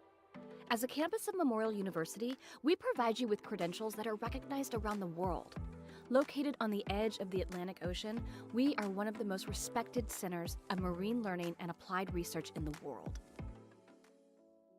The Marine Institute offers a variety of educational opportunities for students of all backgrounds. MI provides a full range of industry-driven programs focusing on marine sciences and technology at the undergraduate and graduate level, offering everything from certificates and diplomas to bachelor's, master's, and PhDs. All programs and courses are designed to provide students with the necessary knowledge and skills required for success in today's workforce. The majority of programs include a work placement opportunity that allows students to gain real industry experience that employers are looking for upon graduation. The main campus of the Marine Institute is located in the heart of Newfoundland's capital city, St. John's. The beautiful views, extensive hiking trails, recreation facilities, and the welcoming nature of Newfoundlanders and Labradorians are just some of the amenities you'll come to know. As a worldwide leader in marine training and research, the MI campus houses extraordinary facilities and equipment. The Center for Sustainable Aquatic Resources is where you'll find our flume tank. A flume tank is a large tank of water used for underwater testing.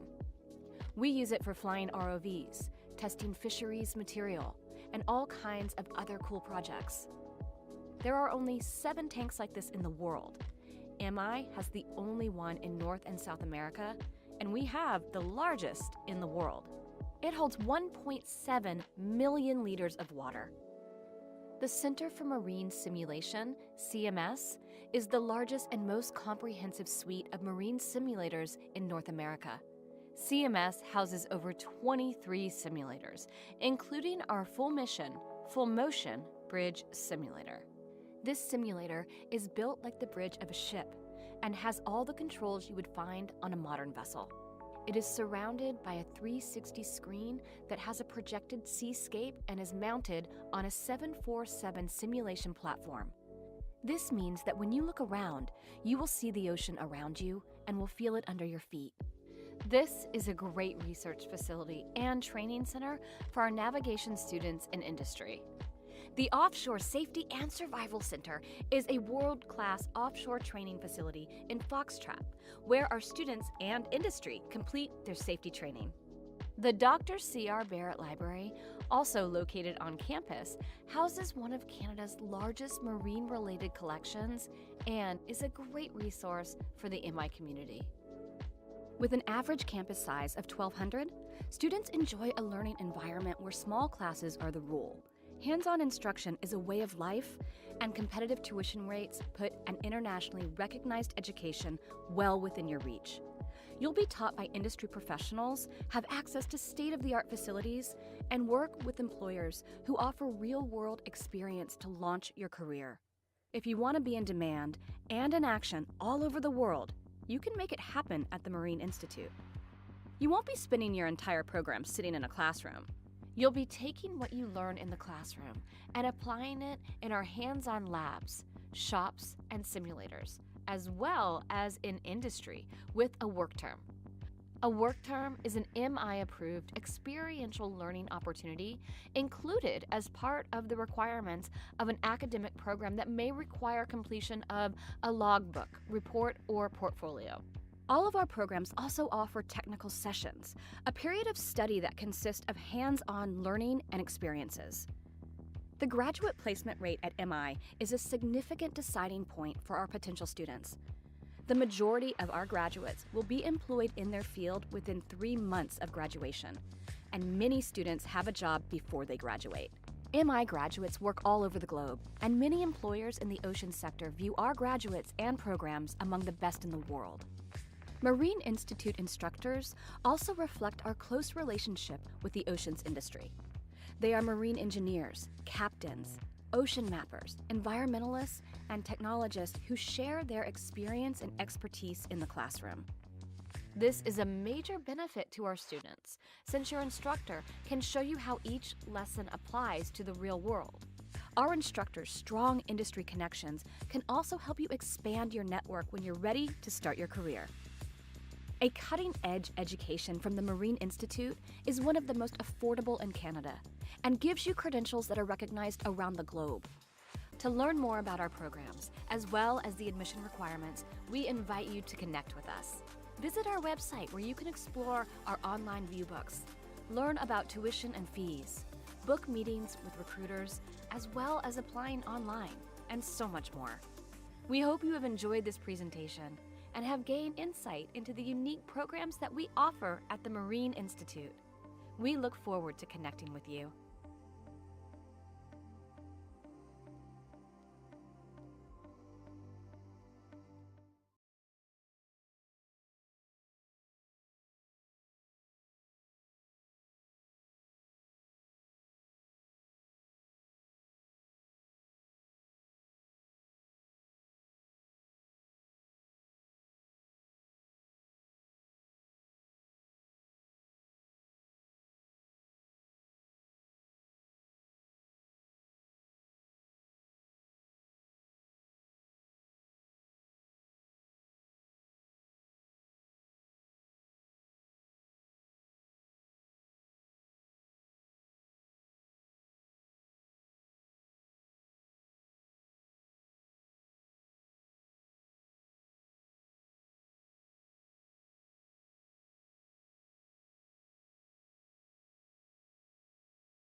Alright, we are back.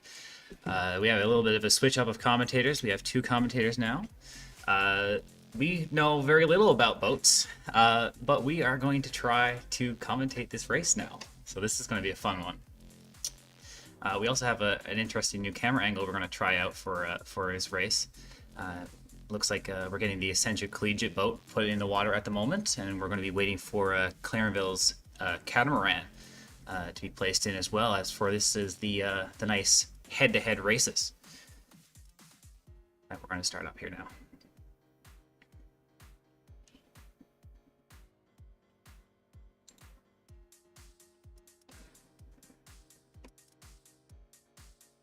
All right, I don't currently see them up on deck, but hopefully they'll be showing up real soon. Oh, there's the catamaran. All right, the catamaran's coming out. All right, so we have the catamaran from Clarenville, and we have our nice other boat from Ascension, and we're going to be giving them a good head-to-head race now in a little bit. We're going to switch to our new follow cam that we have set up over our lunch break, and we'll follow them from there. All right, so it is a little bit of a worse camera at the moment, but hopefully we'll be able to track these boats a little better, follow them along the back straight, back towards the finish line.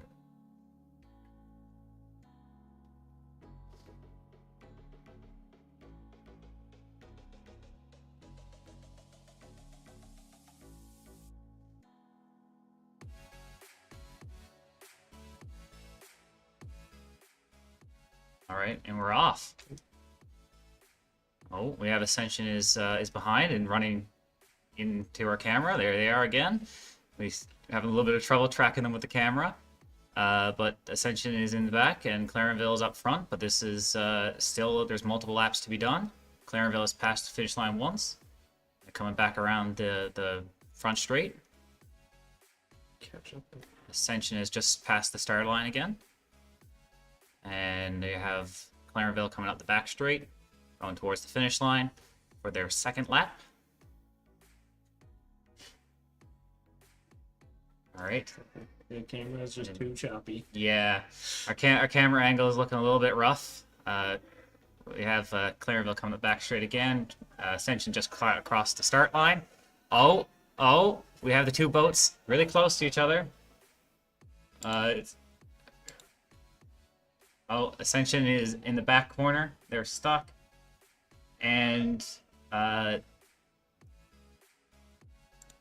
you can see that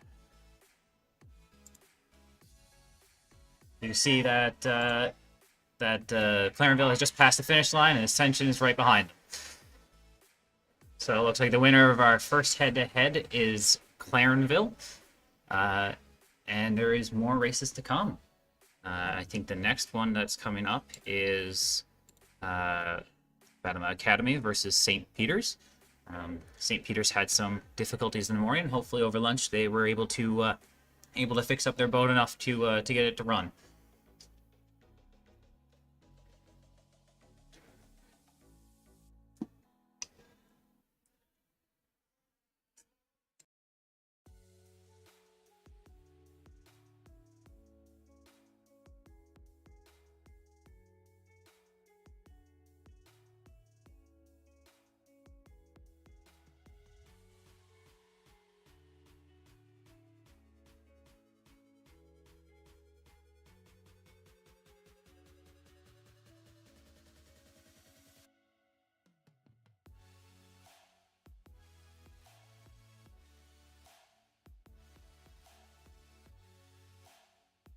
All right, we just got some word that we're going to get an interview on the go soon. So we're going to get to interview one of the teams that are just competing. Keep some of this energy up. Hopefully we get some good interviews. You can get the notice to flip over to that now in a little bit. All right, we're going to switch over to our interview.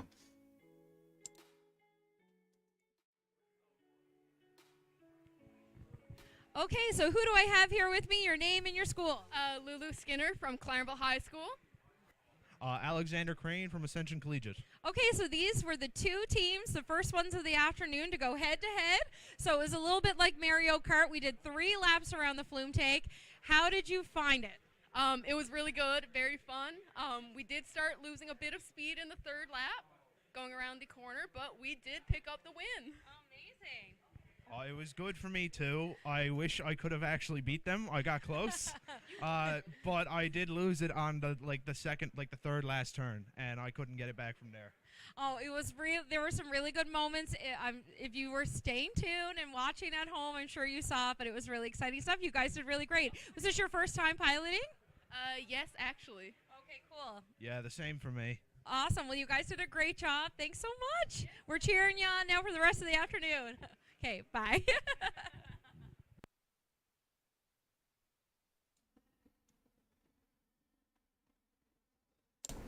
All right, we had a nice, lovely interview there. Let's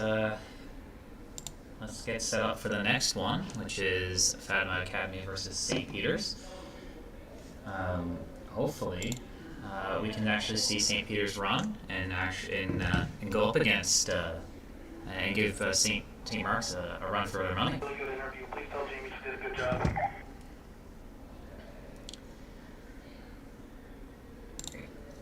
I see there is a boat.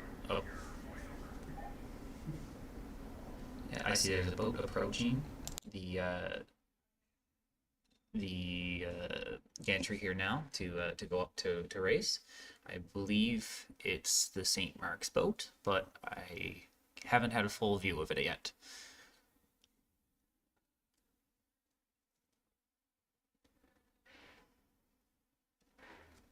Yep, that is the St. Mark's boat that's coming up to the gantry here now, and with the St. Peter's boat directly behind it.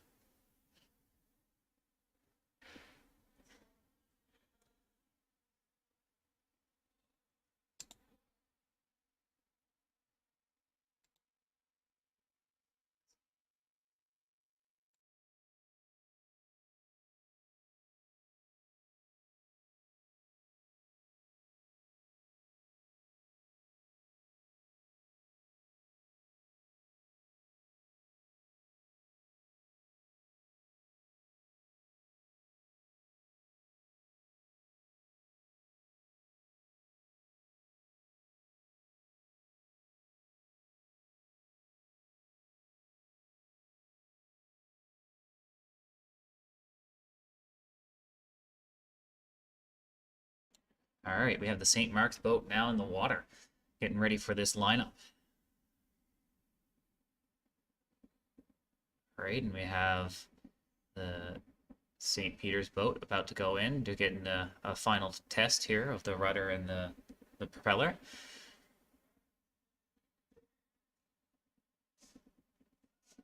All right. Okay, the boats are now both in the water.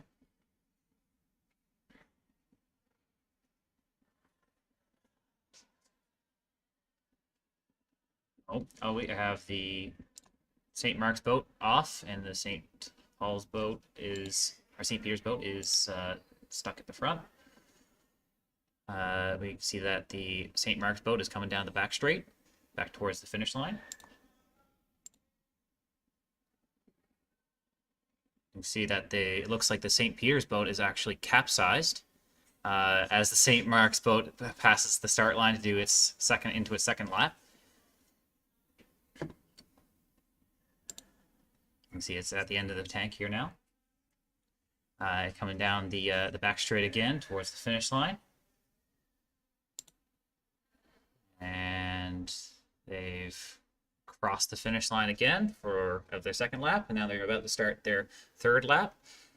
And here starts the third lap. Well, St. Peter's boat is sadly still capsized. Coming around the bend towards the back straight at St. Mark's again, back towards the finish line of their third lap, and they've crossed the line for their third lap. They've finished the race. This is St. Mark's has taken a win. Hopefully we can see the St. Peter's boat isn't taking too much damage from being capsized for too long. I mean, you can still see the rudder still flapping away back there. The pole is out again. All right, let's hope they haven't damaged any of the electronics and they're able to compete for the rest of the races.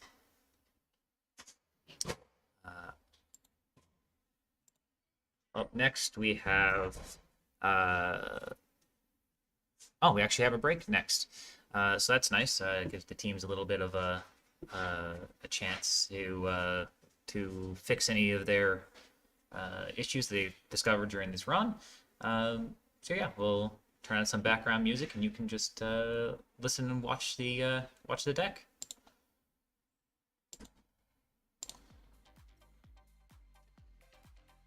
I don't know what I'm doing.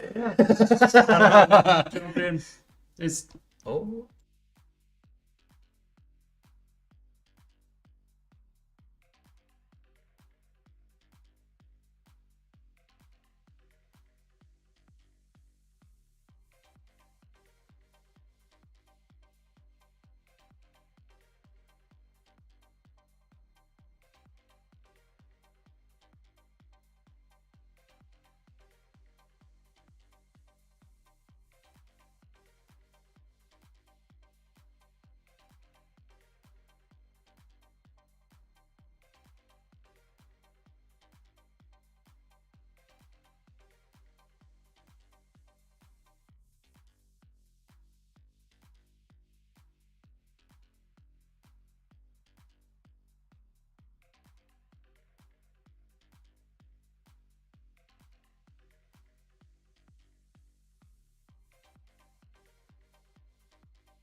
All right, apparently we've grabbed one of the teams for an interview, so we're going to be switching to that now briefly.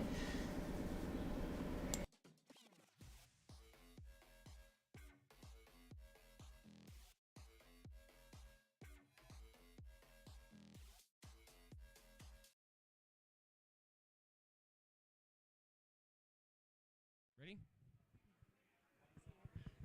Hi everyone, I am here with Trevor, who's from Lloyd's Registry, our Platinum Plus sponsor for this event. So thank you so much for doing this. It wouldn't be possible without you. So how did you ever find out about the model boat race? Actually, I found out about it through Melissa Coombs from the Newfoundland Labrador government.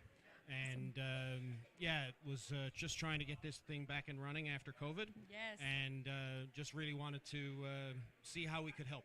Oh, awesome. And I mean, you've been a great help so far. I know we've been in a lot of meetings getting this back together now after COVID. Yep. And then you have been with us all morning. So I want to know, what has been your favorite part about today? Well, I think just seeing the boats in the water first.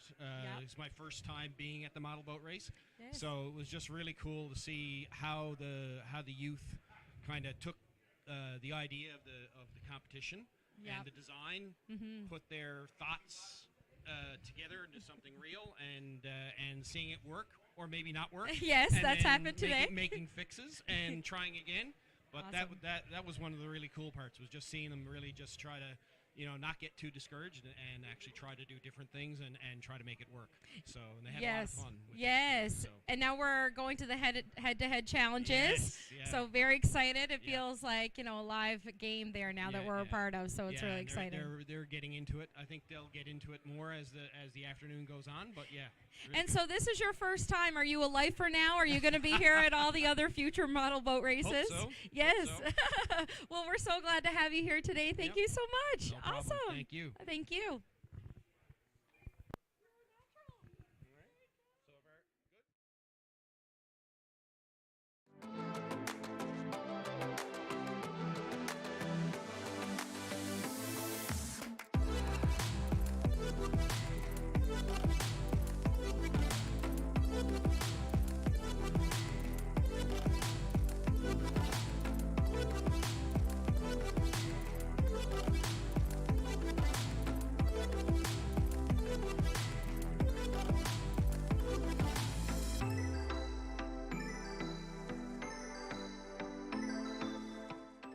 The Marine Institute is a world-leading center for marine and ocean-related career education and research. As a campus of Memorial University, we provide you with credentials that are recognized around the world. Located on the edge of the Atlantic Ocean, we are one of the most respected centers of marine learning and applied research in the world. The Marine Institute offers a variety of educational opportunities for students of all backgrounds. MI provides a full range of industry-driven programs focusing on marine sciences and technology at the undergraduate and graduate level, offering everything from certificates and diplomas to bachelor's, master's, and PhDs. All programs and courses are designed to provide students with the necessary knowledge and skills required for success in today's workforce. The majority of programs include a work placement opportunity that allows students to gain real industry experience that employers are looking for upon graduation. The main campus of the Marine Institute is located in the heart of Newfoundland's capital city, St. John's. The beautiful views, extensive hiking trails, recreation facilities, and the welcoming nature of Newfoundlanders and Labradorians are just some of the amenities you'll come to know. As a worldwide leader in marine training and research, the MI campus houses extraordinary facilities and equipment. The Center for Sustainable Aquatic Resources is where you'll find our flume tank. A flume tank is a large tank of water used for underwater testing. We use it for flying ROVs, testing fisheries material, and all kinds of other cool projects. There are only 7 tanks like this in the world. MI has the only one in North and South America, and we have the largest in the world. It holds 1.7 million liters of water. The Center for Marine Simulation, CMS, is the largest and most comprehensive suite of marine simulators in North America. CMS houses over 23 simulators, including our full motion bridge simulator. This simulator is built like the bridge of a ship and has all the controls you would find on a modern vessel. It is surrounded by a 360 screen that has a projected seascape and is mounted on a 747 simulation platform. This means that when you look around, you will see the ocean around you and will feel it under your feet. This is a great research facility and training center for our navigation students and industry. The Offshore Safety and Survival Center is a world-class offshore training facility in Foxtrap, where our students and industry complete their safety training. The Dr. C.R. Barrett Library, also located on campus, houses one of Canada's largest marine-related collections and is a great resource for the MI community. With an average campus size of 1,200, students enjoy a learning environment where small classes are the rule.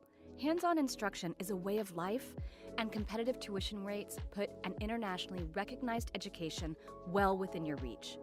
You'll be taught by industry professionals, have access to state-of-the-art facilities, and work with employers who offer real-world experience to launch your career. If you want to be in demand and in action all over the world, you can make it happen at the Marine Institute. You won't be spending your entire program sitting in a classroom. You'll be taking what you learn in the classroom and applying it in our hands-on labs, shops, and simulators, as well as in industry with a work term. A work term is an MI-approved experiential learning opportunity included as part of the requirements of an academic program that may require completion of a logbook, report, or portfolio. All of our programs also offer technical sessions, a period of study that consists of hands-on learning and experiences. The graduate placement rate at MI is a significant deciding point for our potential students. The majority of our graduates will be employed in their field within 3 months of graduation, and many students have a job before they graduate. MI graduates work all over the globe, and many employers in the ocean sector view our graduates and programs among the best in the world. Marine Institute instructors also reflect our close relationship with the oceans industry. They are marine engineers, captains, ocean mappers, environmentalists, and technologists who share their experience and expertise in the classroom. This is a major benefit to our students, since your instructor can show you how each lesson applies to the real world. Our instructors' strong industry connections can also help you expand your network when you're ready to start your career. A cutting-edge education from the Marine Institute is one of the most affordable in Canada and gives you credentials that are recognized around the globe. To learn more about our programs, as well as the admission requirements, we invite you to connect with us. Visit our website where you can explore our online view books, learn about tuition and fees, book meetings with recruiters, as well as applying online, and so much more. We hope you have enjoyed this presentation and have gained insight into the unique programs that we offer at the Marine Institute. We look forward to connecting with you.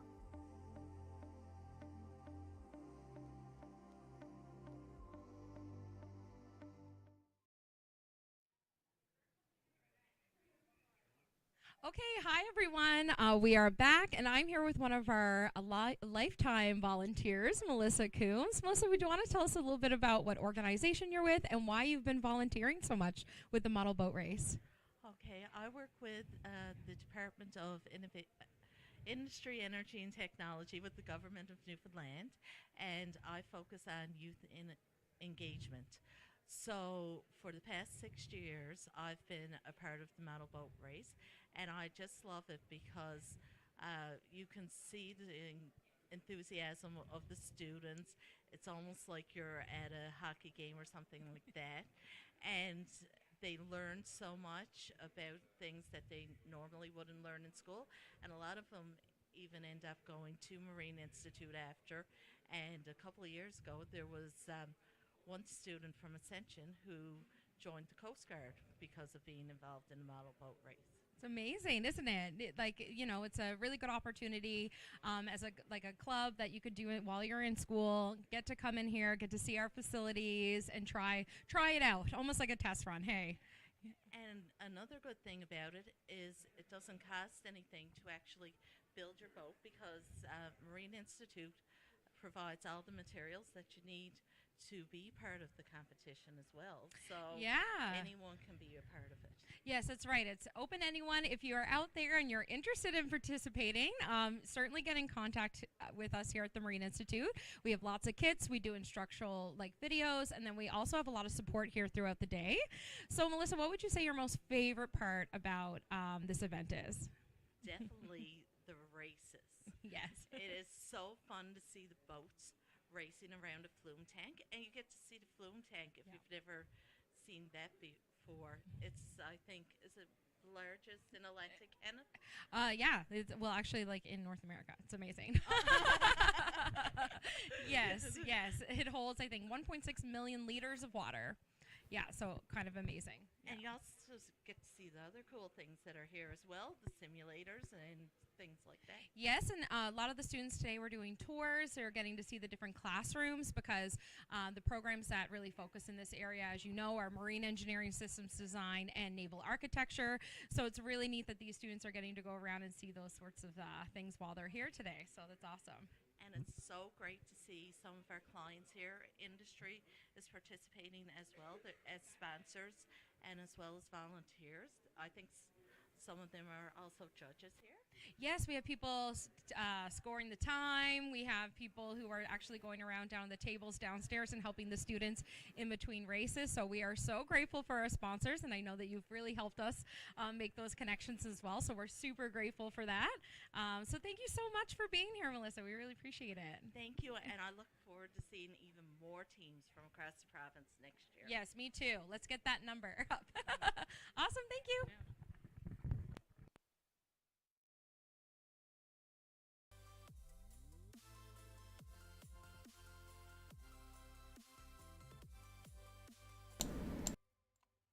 All right, yeah, now we're back to a little bit of a break before our next matchup, after we got back from some of our interviews there.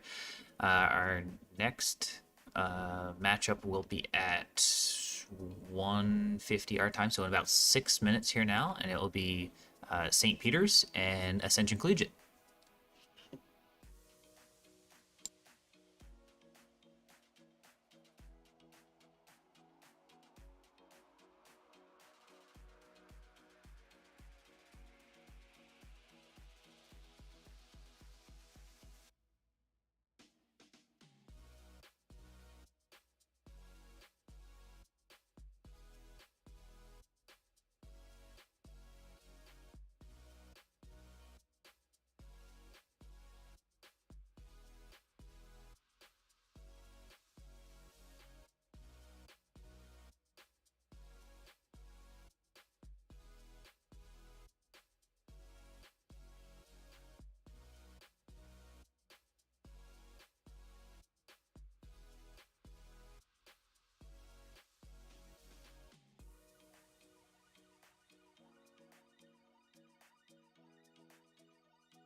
right, so we've lined up another interview for you folks to watch. So we'll be switching over to that now in a couple seconds.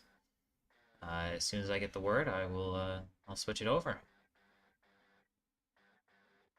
All right, ready when you All right, I'll see you guys on the other side of the interview.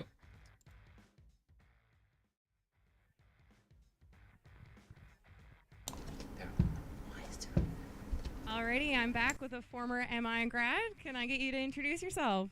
Absolutely. My name is Lucas Slaney. I graduated in 2015 from the Engineering Systems Design program. I'm currently an engineering supervisor at Fleetway, and we're one of the sponsors here today. And yeah, it's been great so far.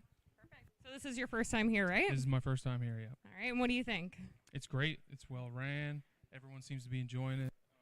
It's cool seeing all the junior high and senior students kind of getting into this sort of industry and kind of just learning and applying their skills. Absolutely. Will you be back? Absolutely. And I hope Fleetway continues to sponsor this. It's a great event, and yeah, absolutely. All right, perfect. Well, thank you for your time. No problem.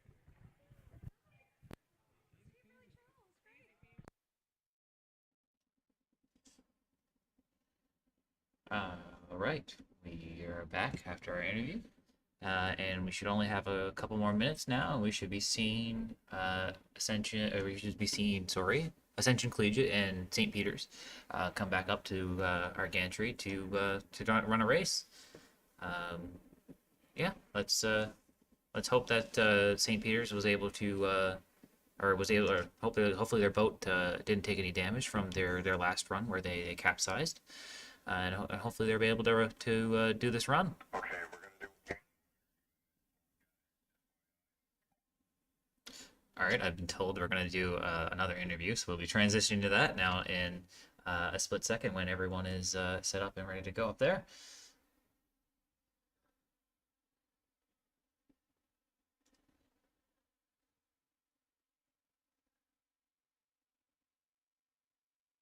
All right, yeah, looks like they're almost ready.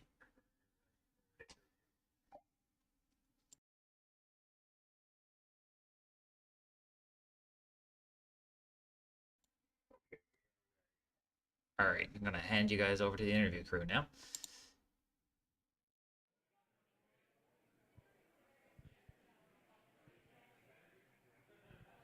Okay, hi everyone. I'm here with Ken Baker, our co-chair of the Model Boat Race. So this event would not be possible without Ken. So Ken, can you tell us a little bit about the day? And like, you know, every year, what it's all about for you? Well, what this is all about is really raising awareness of our naval architecture, technology, and marine engineering systems design programs. And that's why we offer this event out to high schools island-wide, and send them a remote control propulsion kit and invite them to come build their own boat and come and participate in the competition in the flume tank. And as I think you've been saying, this is our 9th annual. We missed a couple due to COVID, of course. Yes, but, unfortunately. Last one was in 2019, almost right to the day 3 years ago. But we're very happy to be back. And small roster of teams here today, but it's a great start. And everybody's having a great time. I think so, And, definitely. Yeah, and it'll be 10th annual next year, which will be really exciting. Yeah, so we'd love to get some more teams. So, you know, for anyone out there who may be listening, and if there is an interest in a team, Ken's an amazing person to speak to about this. I know that he spent so much time getting those kits together, doing the videos and that sort of thing for this, for the schools and the students. So certainly, Ken, I know that you're always able to provide your expertise to any schools that may be watching today and wanting to get involved next year. Absolutely, yes. Yeah. So, you know, science teachers, guidance counselors, don't be intimidated by the propulsion kit. There's lots of tech support here at the Marine Institute. If you're, you know, either a bit close at all to St. John's, we can even visit your school and offer assistance that way, right? So, by all accounts, all the students we have here from the high schools, and we have one junior high school this year, they all have great fun, and they really enjoy the day. So I would encourage the students to get involved by all means. Yes, get involved, and we have so many of our instructors here too who are providing assistance in between the races, just in case if any start to smoke up stall in the middle of the flume tank. So that's another thing is our teams are learning for every year that they continue with us. So Ken has to get back out there because the races are starting. Thank you so much for jumping on with us. My pleasure. Thank you for doing the interviews.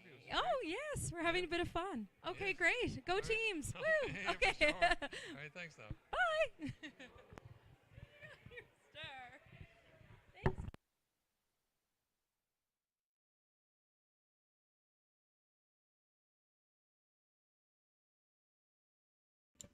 All right, so they've started with before we were ready. So that's all good. By the looks of it, they are coming up the back stretch here now. Looks like that's the Ascension boat in the rear there, and looks like St.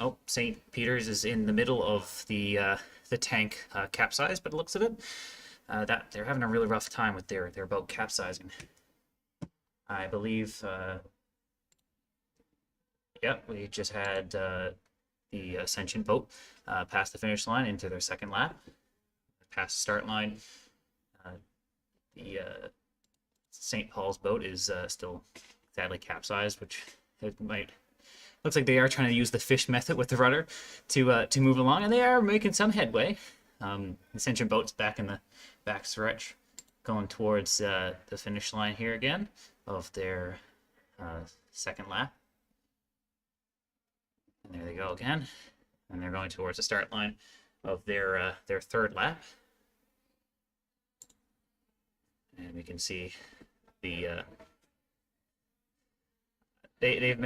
St. Peter's has managed to turn themselves around a little bit, and they're still swimming away there. It's not a lot of steering there, just a lot of just a lot, I guess. lot of wiggle.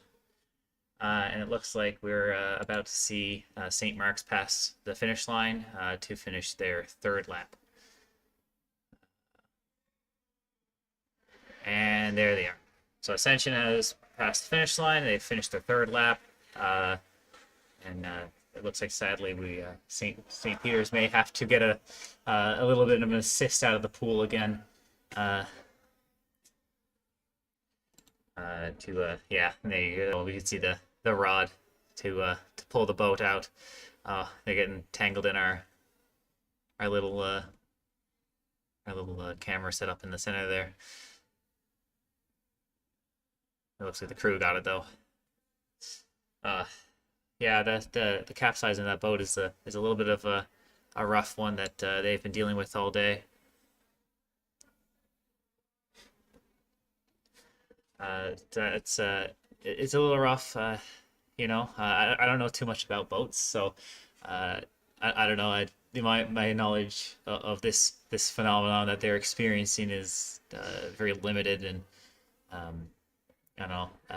The most I can comment on is that maybe the boat's top heavy. That's the best I can say. So maybe if they were able to remove some weight off the top, maybe they'd be able to make some turns a little better. And try not to capsize and stuff like that. But yeah, so our next teams that are up are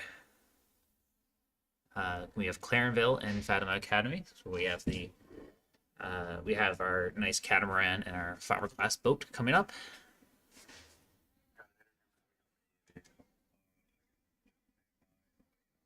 All right, and we also have an interview coming in. So they're almost ready, so we'll hand you over to them now in a split second.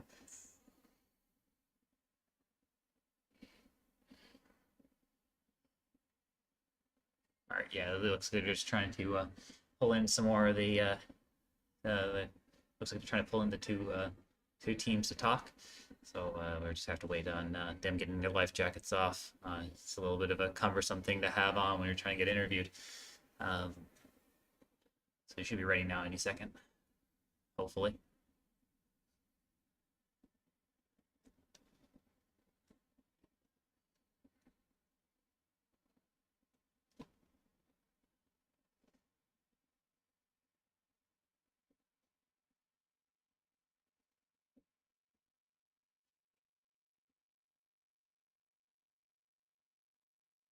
All right.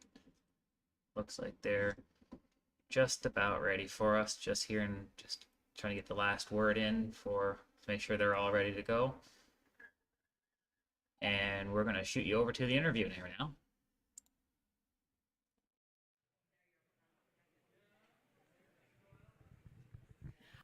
Hi everyone, so we have two teams here who just finished their head-to-head race. So I'm going to get you to quickly introduce yourself, your name, and what school you're from. I'm Adrian Budgel. I'm from Ascension Collegiate. Ascension Collegiate, awesome. And we have Jaden Ryan from St. Peter's Junior High. Krista from St. Peter's Junior High. Okay. No, you're good. Okay, awesome. So I know that you were piloting, right? How did you find the head-on race? Hold right up. Well, it boat didn't capsize, so I thought it was all right. That's okay. And what about you? How did you find it going? I thought it was very eventful, very neck on neck, very, very close Little call. tense there. Yeah, very, very tense, very tense. Yes. So for any of the viewers out there, this is our dancing boat, we'd like to say. So right off the start, and I have a really cute video of your boat just stopping and wiggling, like doing the little tail dance there, as we've been saying. And I know that you were kind of whipping around, weren't you? Yeah, I was kind of trying to take it easy. Boat did like almost flood itself at the end. So. Yes. Well, that's. What was that? At the beginning, it scared me there. Oh, did it? Yeah. So, any more runs for you today? I don't know the schedule. You don't know yet. Okay, so there might be some chances. Maybe. Maybe? Awesome. Well, thanks so much for stopping by. And you know what? We'll stay tuned now for this afternoon to see how your boat dances some more. One more thing. I just want to say, your boat design? All right, we're back in action, and we have Clarenville and Fatima Academy on deck. So they'll be putting the boats in the water here now, and in any minute now they'll be starting the race.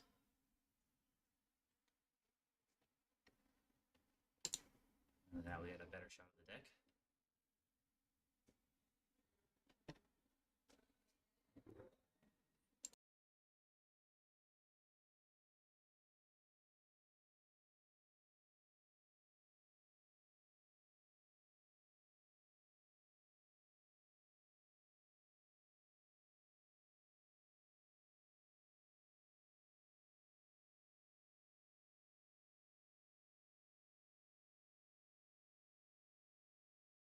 All right, so this is two boats that have been doing quite well all day.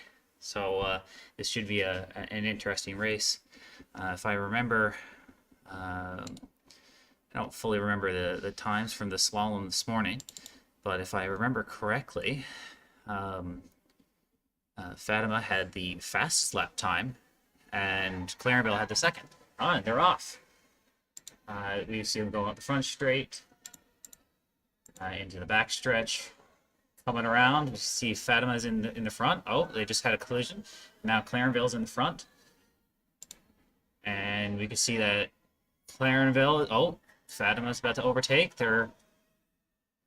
Fatima's in reverse. It's stuck in the middle of Clarenville's catamaran, and now they're having a little bit of a battle on the go. And Fatima is out there with a lead. Wow, that was an amazing little maneuver. We can see they're in the back stretch, and Fatima has a crazy lead right now. And we can see that Fatima's probably about to cross the line here now. Any second now. There's Fatima. Oh, with Clarenville right on the side. I think they may have hit a pole, and they're coming around the front stretch again. They are tied together right now. This is a race. They're really going at each other.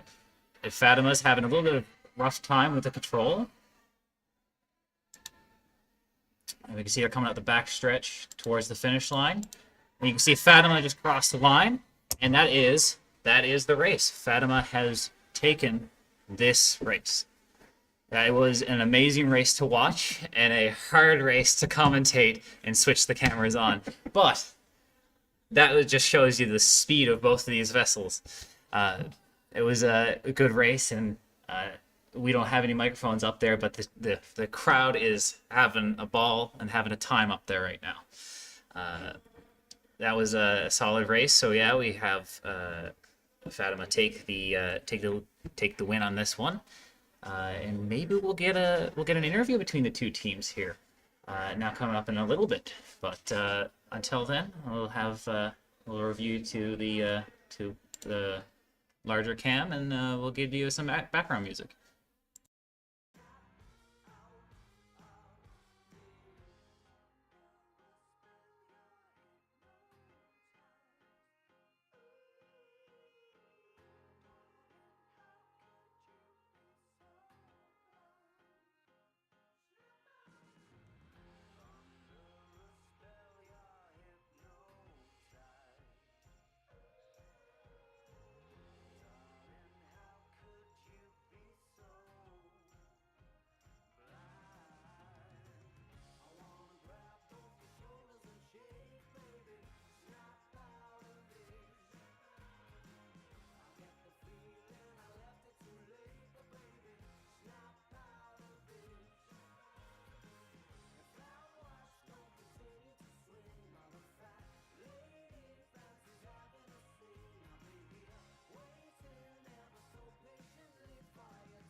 Okay, I don't know what you're doing at home. If you're not here, you're totally missing out. This was so exciting. I actually felt like I was at like a hockey game, like at the last round of the game, and it was pretty intense. So crazy piloting skills going on here. Really good job, neck and neck. How was that for you? That was really exciting. That was so fun. That was probably the most violent matchup I've ever seen. Yeah. Our plan of impaling a boat on our pontoons worked. And how did you find that in the moment, like whipping around? Like, what were you thinking when you guys were so close? She was like eating me. She was on top of me. Yeah, She got underneath me at one point, and I couldn't get after her. And you know what? We were a little bit nervous that you guys weren't. At one point, you guys kind of were joint and locked Yeah, together. I So know. how did you guys? I had to cut out from her and cut back in front of her then. Yeah, you guys have some really good piloting skills. I have to say, the way that you kind of went in and out there, that's awesome. So I guess you're gearing up for some more races this afternoon. Yeah. Any is there anything you're going to try to do differently in your races now, or kind of keep going the way you've been going? I don't know, whatever made is working, I suppose. Don't burn the boat. Yeah. And what about you? Don't burn our boat. Definitely figure out what's going on with our speed, maybe. We were really consistent, but I think after taking some damage from being hit, we gotta do some adjustments. Right, and you got a bit of time now, hey? Awesome. Well, you just made my Saturday. That was really, really exciting. Congratulations so far, and we can't wait to see your next couple races. Thanks. Perfect.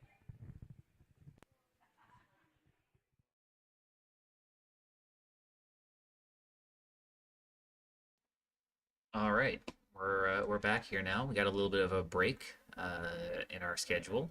Our next race is going to happen here now in roughly 16 minutes, I think, if I believe correctly, if I can read time. Yeah, 16 minutes. That's right. All right, so yeah, we got a little bit of time now before our next race, so we get some time for some of the competitors to fix up their vessels if they if need be. And the next race is another kind of very interesting race. We have Clarenville and we have St. Mark's. So we have Clarenville with the third fastest time in the slaloms this morning, and we have St. Mark's with the second fastest time coming up with our next race here now in 15. Until then, we'll give you some background music, and maybe we'll talk about some other stuff if we can figure out what to talk about.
All right, a quick update. We've managed to get our scoreboard system work, so I'm gonna actually throw that up so you guys can watch that. Give you guys something actually cool to look at. So this is you can see the races won so far. So you can see that Ascension has so far we've had Ascension, Clarenville, and St. Peter's play do 2 races, and Fatima and St. Mark's have only done 1 race, of which they've won their races respectively, as you can see from the scoreboard. Like I said, we have Clarenville and St. Mark's coming up next, I believe. So that's yeah, we have wait, I can't read, sorry. Yeah, Clarenville and St. Mark's, there we go. We have them coming up next. And that should be another interesting face-off, because we have St. Mark's with the 2nd fastest time in the slalom this morning, and we have Clarenville with the 3rd fastest time this morning. So that should be an interesting matchup. All right, that should be getting ready to come up on up to the gantry now any second here now. So until then, we'll get you back to the background music.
All right, we have St. Mark's boat about to be put into the water here now. Yeah, we have St. Mark's boat's about to go into the water, and we have the Clarenville boat right behind it. So this should, like I said earlier, it should be an interesting matchup here, especially with the last race that Clarenville just had. Some interesting moments were had in the last race with Clarenville and in Fatima. So yeah, let's hope for a good race here now, and let's see if we can track the boats a little better than we did last time. All right, it looks like they're testing their controls. It looks like everything looks good for both boats.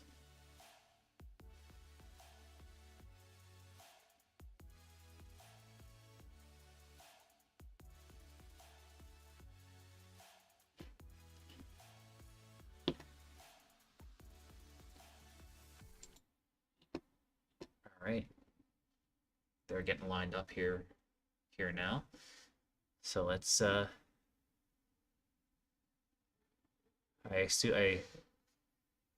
and they're off. They're coming up the straight, and we have St. Mark's pulling ahead. Now Clarenville's ahead, coming into the corner, coming down the back straight. Clarenville is in the lead. You can see the finish line. We can see that the first lap was completed by Clarenville. And they're on to their second lap here now. We see Ascension is just past the finish line into their second lap. And Clarenville is coming in to finish their second lap. All right, Clarenville is just past the finish line to get into their second lap. Yeah, and we can see there is St. Mark's just passing the finish line for their second lap. They got one more lap to go. We see St. Mark's just doing some donuts there by the dock. Well, we have Clarenville just finished up their last lap, and they've taken this race. So let's switch to the finish line cam, where we'll watch St. Mark's pass it to go into the dock. And there you can see their boat coming in to come up to the gantry here now to be passed on to their team. So we should have an interview between the two teams again, hopefully. Oh, we can see a bunch of water being poured out of St. Mark's boat there. That's a little rough. Hopefully that didn't destroy or damage any electronics on board. Yeah, hopefully it's all good. Yeah, we should have a interview coming up soon between the two teams. As soon as they can get their life jackets off and getting in towards the interview. Until then, we'll throw up the schedule, and then at that point we'll pass you over to the interviewers.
All right, I've been told that there is going to be no interviews for this run, but I think we'll have some. Yeah, we'll have some updated scores here now, so we can see that Clarenville is in the lead here now with 2 wins. But we have another race coming up now with between Ascension and Fatima, so we should see another good race here as well, and that should be coming up now in about 4 minutes ish. Yeah, so let's give it a little bit of time, let the boat captains get up onto the gantry with their boats, and let's see what comes of it.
All right, we can see that Ascension is on deck there now. They're putting their boat's getting put into the water, and we're waiting for St. Mark's to come up with their vessel as well.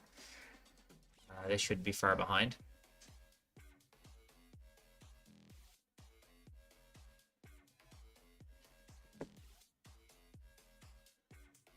All right.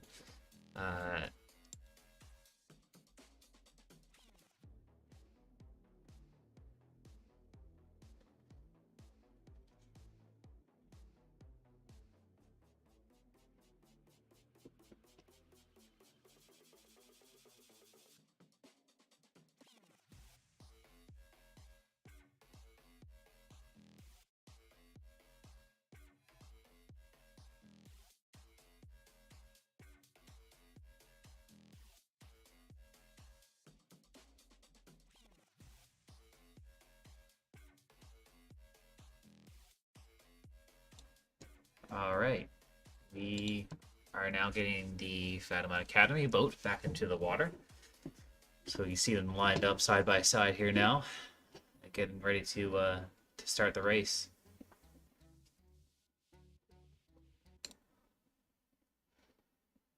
All right, and they're off. See, Fatima has taken an early lead, and they're absolutely flying down the track here now, coming out the back. Oh, we see Ascension is picking up some speed. Now we can see him go down. This looks like Fatima is about to pass the finish line. Fatima, overshot the buoy a little bit, had to go back around to get through the finish line. They got through the finish line gate, and then Ascension has gained some on them. Yeah, you still see that Fatima is in the lead, and it looks like they're still pulling away a little bit. Oh, and there is Fatima completing their second lap and moving on to their third, as Ascension just completed their second, moving on to their third. And we can see now that Fatima has had a substantial lead now, and they're about to cross the finish line. And you can see Fatima has just finished the finish line. They have just taken the race, and we can see Ascension will be coming up. And and there's Ascension finishing their third lap, pulling into the dock.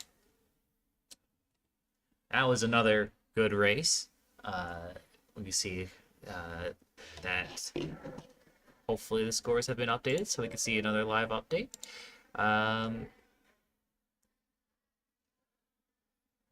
Yep, okay. So our scores have been updated, so I'll send you over to look at the scores. So we can see here now that Clarenville and Fatima are tied for first, and Ascension and St. Mark's is tied for second, with St. Peter's having a little bit of a rough time with their boat capsizing during their runs. Hopefully they can figure out that issue for a couple more of their runs. I think they have at least one more run, maybe. Yeah, they have one more run of the day, so hopefully they'll be able to make a good run there. All right, yeah, we have a little bit of a break here now, so we'll throw up a schedule real quick, just so you guys can see the schedule as well. But we'll come back to you when we are about to start the next race, which will be Fatima versus St. Mark's.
Hi, everyone. We're here with Paul Brett. Can you tell us about your role here at the Marine Institute? Yeah, Courtney, for sure. I'm the acting vice president for the Marine Institute. So I'm here to represent all the schools and all the students that are here at the competition today. Alrighty. How do you think this event benefits our high school students? That's a great question. I understand you're a marine engineering system design student, correct? I am, yes. So we hold these kinds of events for a couple of things, is to introduce students to programs that they might not be aware of. So a better way to do that is through a youth competition. So they have a lot of fun, you see lots of smiling faces, and they learn about different career paths that they might be able to go down, like marine engineering system design, or naval architect, or ships captains and marine engineers. We do them all here at the Marine Institute. All right, perfect. What's been your favorite part about today so far? My favorite part is looking at all the smiles, not only on the students, but on our volunteers, on our parents and supporters of our students. And we have all our industry sponsors here as well, Lloyd's Registry, Fleetway, Synovus, NewDoc, and they're actually investing in the future workforce that'll help those industries survive into the next 100 years. Absolutely. It's actually my first time attending this event, and I can guarantee after I graduate, I'll absolutely be back for it. That's what we like to hear, and that's why we're here. All right. Thank you very much. Thank you.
Okay, everyone. Hi, I'm here with one of our mentors. So, do you want to introduce yourself?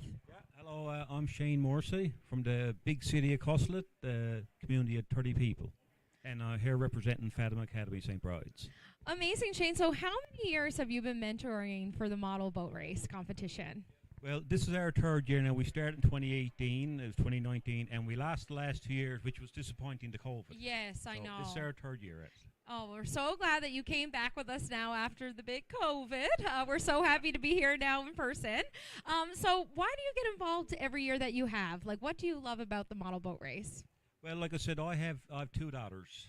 So both of my youngest one now is involved in this. So I like to help out and being a fisherman.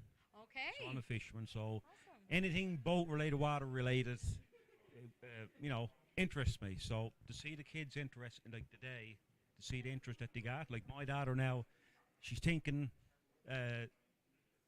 coming to the Marine doing a course. Oh, well, we love to hear that. Yep. Yes, that's awesome. Well, we'll be glad to have her for sure. And how long has your team been prepping the boat? How long have you been making your boat for? Well, it's been a short process because we never got we were late getting the kit. Right. So we did a fiberglass hull now. We got the kit. We ran her and we had a bit of an issue. We sank the boat. So we had to get all new gear and the kids built another one. So, you know, Right. so really this happened last Saturday. So it was really the last 3 or 4 days. Wow. So that you we guys would do. have, yes, because, yes, you sank your boat and then you started from scratch. Well, that's amazing. And you guys are doing well today. Yeah, it's Yeah. great to see. Yeah, love like I the said, design. yeah, if we only had the 2 that we had, it only ran the boat, I'd say, for a total of 10 minutes each. Wow. So today is really their practice time. Oh, So, wow. That's awesome. yeah, well, I and- can and only it's going imagine. good. Yes, it's going, and I can only imagine how they'll do now. Yep. So I'll say you'll be back. Oh, definitely. We're already working now on building our own 20 by 30 test pool by the school, and Oh. yeah, we got ideas. The kids are really involved. Oh, so that's they got awesome. some ideas what they want to do for next year to improve on this year. Okay, so the other teams listening in, they're building a test tank. So watch out, Fatima. That's amazing. So anyway, we shouldn't sink her, and if we sink her, we'll be able to get her back pretty quick. That's right. Well, thank you so much for participating. We love speaking with our mentors. We couldn't do it without you guys being involved, so thank you so much. Perfect. And thanks to the Marine Institute and all the sponsors for putting off this event. We really enjoyed. Awesome. Thank you so much. Thank you. Bye. Well, I'm playing band. Used to be.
right, we can see the St. Mark's boat is up on the gantry.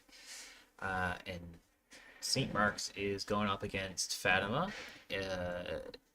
So this should be an interesting race. These two boats were performed quite well in the slalom this morning. And you can see that the teams have actually made small design improvements from this morning, adding some buoyancy to the outside of their crafts to kind of help with the turning. This is it seems like a fair number of the teams have implemented this strategy to make their boats harder to capsize and harder to tilt, I guess. So yeah, this it definitely seems like it's proven quite effective for a lot of the teams. It looks like they were able to control their boats a lot better now.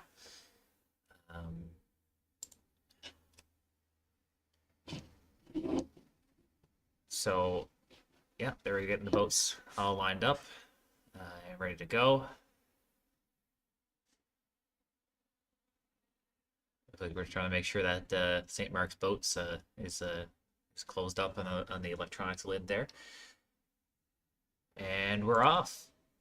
You see that Fatima is off to a lead. Oh, a little contact there, and Fatima's have just slowed down to take that corner, but now they're right on top of each other again.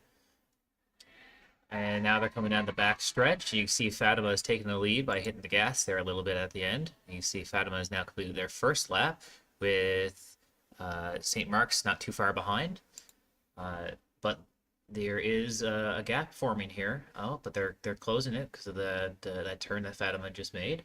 They're coming down the stretch again. Fatima really has the straight line speed. They've really got that over St. Mark's right now. You can see that they both just completed their second lap.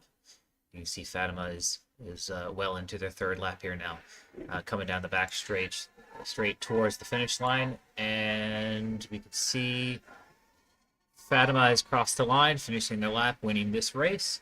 And we can see not too far behind, St. Mark's will be pulling up now in any second. And there they are, crossing the line, finishing their third lap. All right, so that was a pretty good race there. You can see they were neck and neck there for a little bit, but you can see that that Fatima's boat design really has that straight line performance.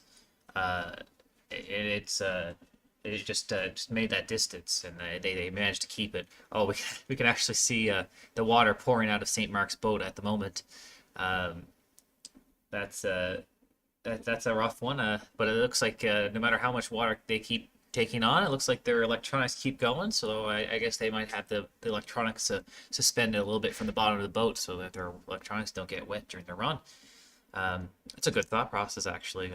Keep your electronics slightly high, so that you don't have to worry about the water getting on it if you ever have a leak develop. All right, so we'll switch over to the schedule here now, and we'll see who's up next. Okay. So we have Ascension and St. Mark's are going to be our next two boats. So we could just seen that St. Mark's was just up on deck. So I think they're going to be staying up on deck now to do their next race, and hopefully that water they poured out at the end there didn't hurt anything on the inside. I mean, it looks like most of their runs they've been pouring water out, so and it hasn't had any effect on the actual controllability or controls of the boat. So that's good. Might be coming off deck there a little bit to just dry it out. To go right back on and go up against Ascension. We'll go to the scores here now and just see what we're looking at. Yeah, we can see here now Fatima has taken their third win, so now they are in first place. But this is still there's still some races to be left of the day.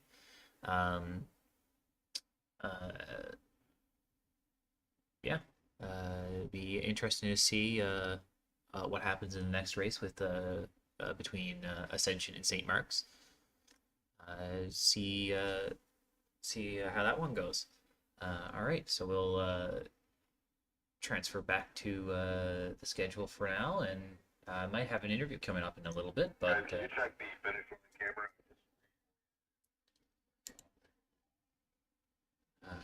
I will transfer you guys back to the schedule here now and play some background music while we wait for the next race.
All right. We have the St. Mark's boat being tested there now for its controls and motor. And then right behind it we have the Ascension boat. So yeah, we can see the St. Mark's boat is going right into the water, and the Ascension boat is now getting the rudder and motor test done, and then it's going right into the water. All right.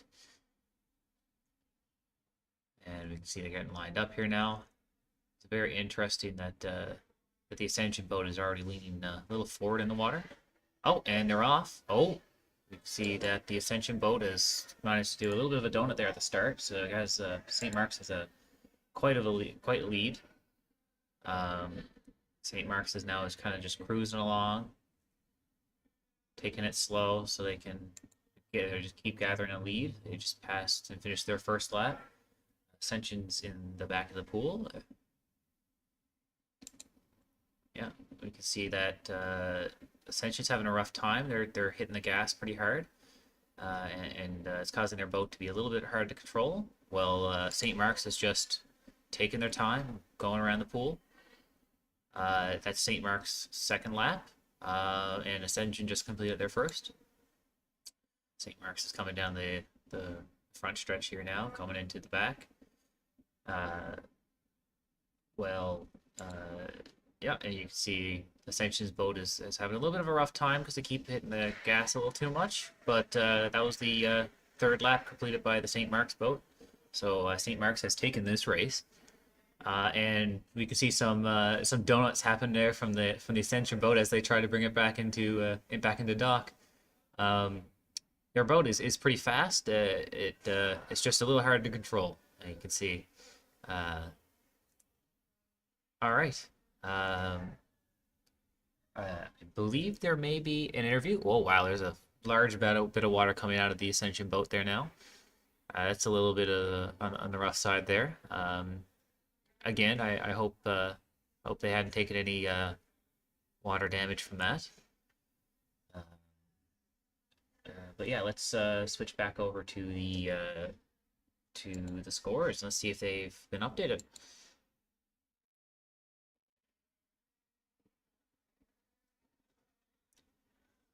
All right, I believe the scores have been updated. So now that there's a tie for second place. It looks like Clarenville is tied with St. Mark's for second place. Fatima is in first place, and we have Ascension coming up in, I guess, fourth because of the tie at second, and St. Peter's in fifth. All right, and we have a schedule coming up, so you can see our next race is going to be St. Peter's versus Fatima. And that'll be happening here now in a couple minutes, but I think we're going to have an interview before that. But until then, we're just going to play some background music before we cut you over to the interview.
All right, we have the Fatima boat going in the next race, and then we have the St. Paul's boat getting its rudder check and propeller check. And now that's going in, so we'll get those boats lined up. And oh, looks like St. Peter's has added a little bit more buoyancy to their side to hopefully keep them from capsizing. So that's good. You can see that they're making an iterative design process with their boat. Every time they go down, they come back up. They come up with some new design change that's gonna help them try to be a little bit more stable and keep them from capsizing. So that's great to see that no matter what happens to the team is always staying positive and keeping trying to innovate and make sure that their boat can do the race. All right, we should be seeing, and they're off. We can see Fatima's taking the lead. Straight line performance of Fatima's boat has always been quite good, and we can see St. Peter's is getting pretty far, and they're not capsizing. This is really good. You see that St. Peter's has completed the first corner, while Fatima is coming down the back straight. And Fatima has just completed their first lap. And St. Peter's is now starting to come down the back straight. Well, Fatima goes down the front straight and takes the turn into the back straight. We can see St. Peter's is about to cross and complete their first. Oh, they just completed the first lap while Fatima completed their second. You can see they're going around. They're making their way. And you can see that Fatima is coming down the back straight into their final lap to cross the finish line here about now. Fatima's coming into the dock, and we're watching the St. Peter's boat making a little turnaround to come back into the dock here now. It's good to see their boat get around the pool. They've been having some trouble, but it looks like they've persevered and managed to make some design changes and learn from their mistakes and make a boat that can actually get around. It's good to see. It's good to have the perseverance, especially with this stuff, and keep iterating and trying to find that solution that's really going to help you out.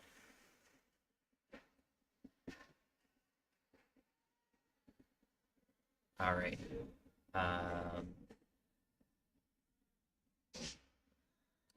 So I believe that is the end of the races.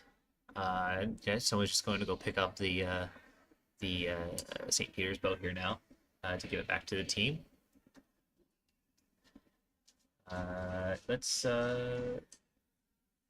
Yes, we have no more scheduled races at this point, but I don't think there may be a tie in second right now. We're not sure if our scores have been fully updated correctly yet, so we're not confident showing that. Mostly because our scores don't always get updated right away, so we're not going to show that right now. But yeah, it's been quite the go from all these teams, and glad to see that all of them have overcome any problems they ran into and have kept going throughout the whole day. Spirits seem high everywhere along the way, and that's great to see. At the end of the day, we're all here to have some fun, and it definitely looks like everyone's having some fun. All right, so we're gonna hand you back to some background music. Well, there might be an interview, may not be. We're not too sure at this point. But yeah, if there is another race, we'll let you know. But there might be the closing ceremonies is the next thing. So we might have to take some time now to clean up a little bit and get it set up for the closing ceremony. But for now, you can enjoy some background music while you wait.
Mic check, 1 2. Mic check, 1 2.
I don't think anyone can argue. It was a great day. We had a great time. Did you guys have a good time? Yeah? That's the most important thing. Right? Most important thing.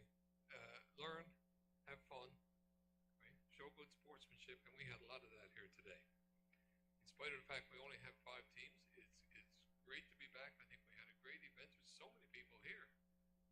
We've had twice as many teams and no more than the number of people that are here now. So it's great to see all this support for the Model Boat Race event.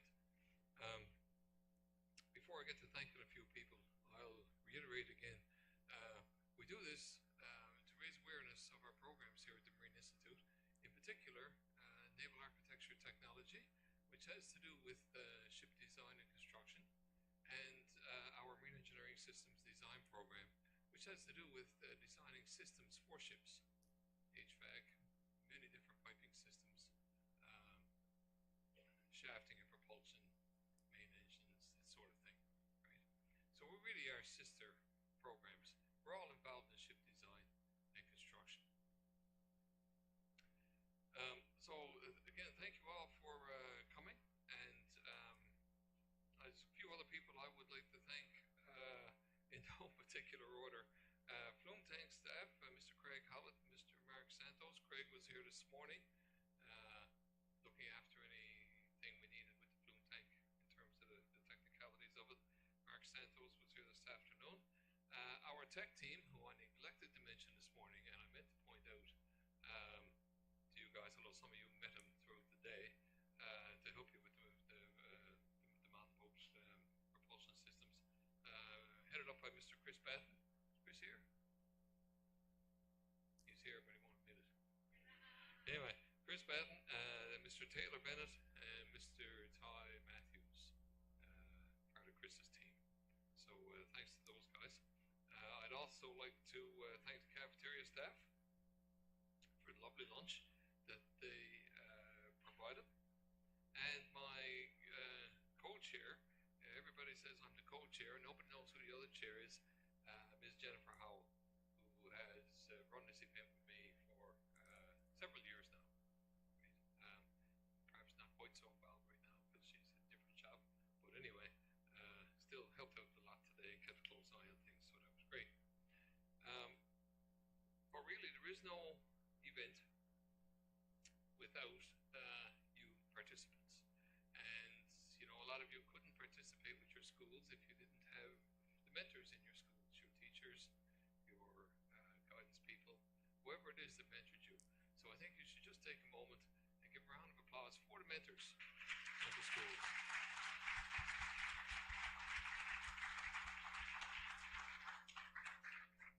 So thank you, mentors. I've seen lots of familiar faces from schools, a couple of schools past.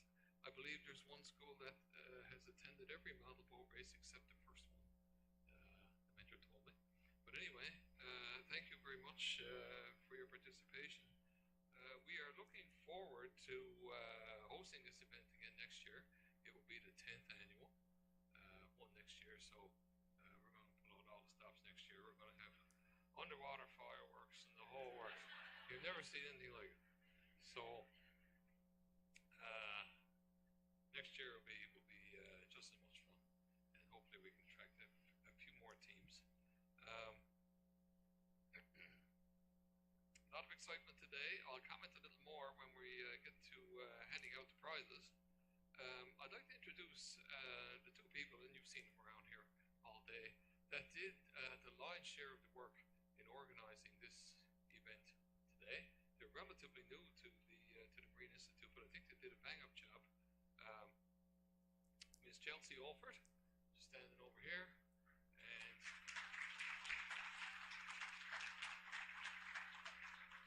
and Mr. Spencer Wright, who's standing right next to you. You can call him Mr. Wright, he doesn't mind at all, right? So I'd like to invite Spencer and Chelsea down to have a few words. Spencer will bring some more greetings on from the Boat Race Committee and introducing a speaker that we have today.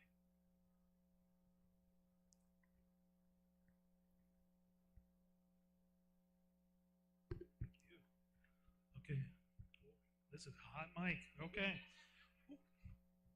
So unfortunately, Ken covered pretty well 50% of what I was going to say. So I'm not going to put you through that. But I did really want to thank all the volunteers that Chesley and I over here got together. Obviously, we could not do anything without everyone bringing their expertise. We can organize as much as we want. Don't have the people showing up. It doesn't happen, of course. So thank you to all the volunteers, students, MI leaders. Oh my goodness, the ROV club. Literally everyone who showed up. We really appreciate it. So if we could have a round of applause for all them.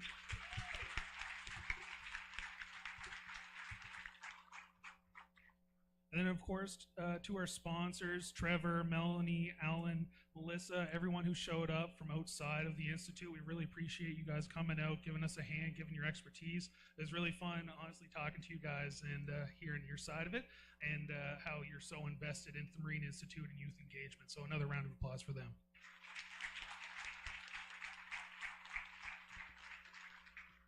And then lastly, I'm going to talk about Chesley here for a second. She won't say anything because we're still working on public speaking, but she is a literal workhorse, and 99% of this was organized because of her. So without her physically, I don't think I could have done this, but she won't tell you that. So let's give a round of applause to her too.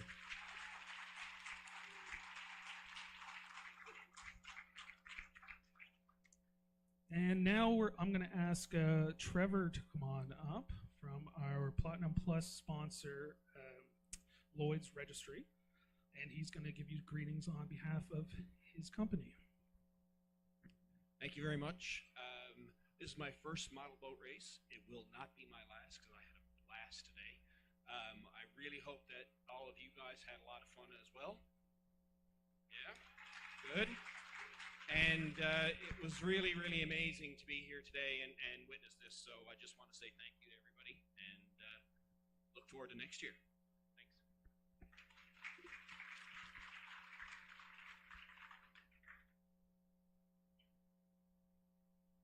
Now I'll ask Ken to come back up and let's talk about the awards.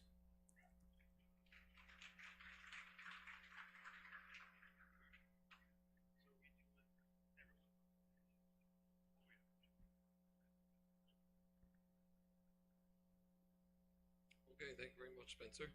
And I'll echo Spencer's thanks to the sponsors of today's event. We had excellent sponsorship this year, and it's so nice to have industry people show up, a couple of which of whom were graduates of naval architecture. We had an MEST person too. Yeah, we did. So excellent to come back. I graduated years ago. Right? So on to presentation of awards. I've been asked to request that all participants of the team come up to accept the award, and there may be somebody snapping a photo or two. Certainly, if parents or mentors want to snap some photos, by all means. I've also been asked, I'll say this now because I might forget, after this ceremony concludes, we'd like all participants to stay behind for a group picture. I think we're going to do it out in the lobby. Right, so we have one big group picture of everybody. So let's talk about presentation of awards. We've got several here to give out. Let's have a look first of all, best poster and design booklet. A little bit of history on that. We're very interested when students design their boats. We're very interested in seeing the evolution of the design process and maybe even a few calculations and why you did what you did. And I know when I do the boat inspections and I talk to the teams, I'm always amazed at the amount of thought and effort and iterations of design that the teams go through, to determine the best hull form, the best rudder, the best way to run the propeller shafting, that sort of thing, right? And this year was no different. Everybody put a lot of thought into the boats, and some were tested more than others.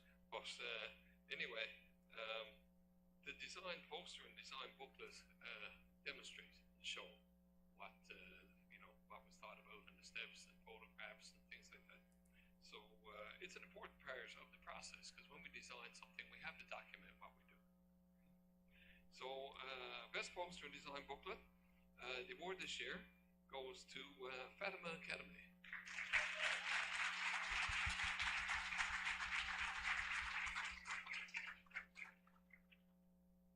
So Fatima would like to drop down and accept your award.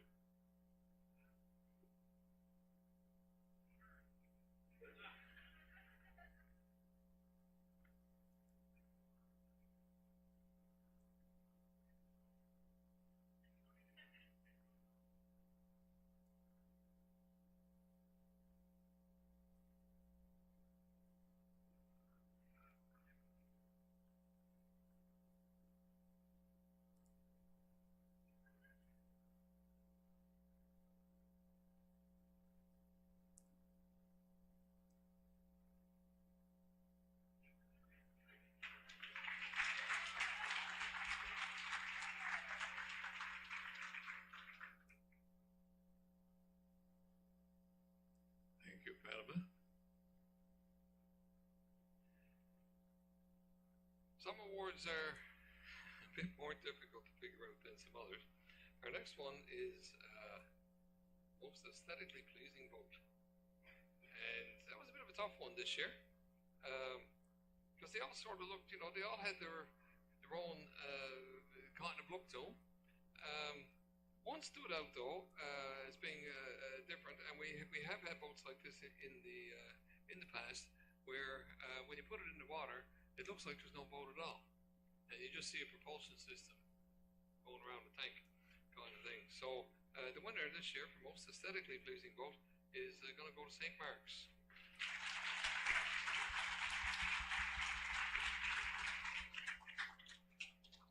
For their fiberglass,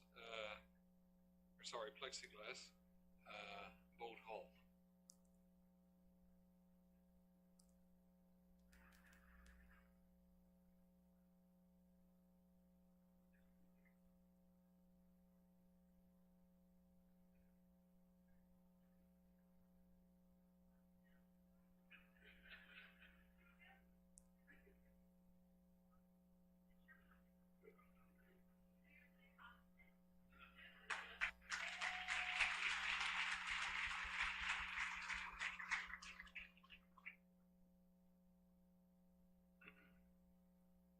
Next award, Best Team Spirit.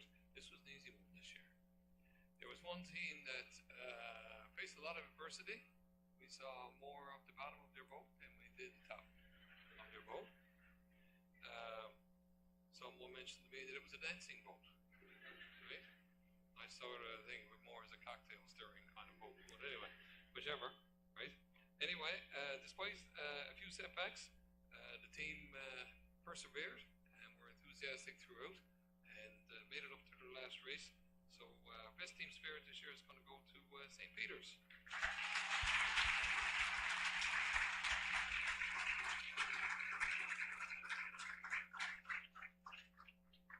I should note as well, I believe St. Peter's is the only junior high team we have this year.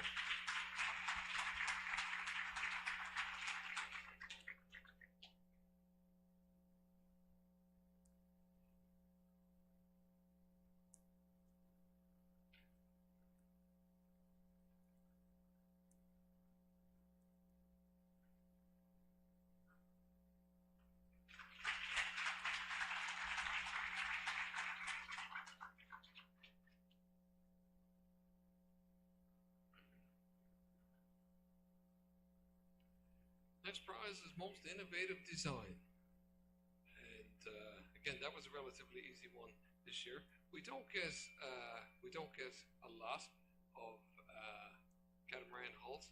We have had some over the years. Somebody pointed out to me that it's if they had also painted the superstructure of the hull black, she would look like the Sea Shepherd from back days ago. That's scary, isn't it?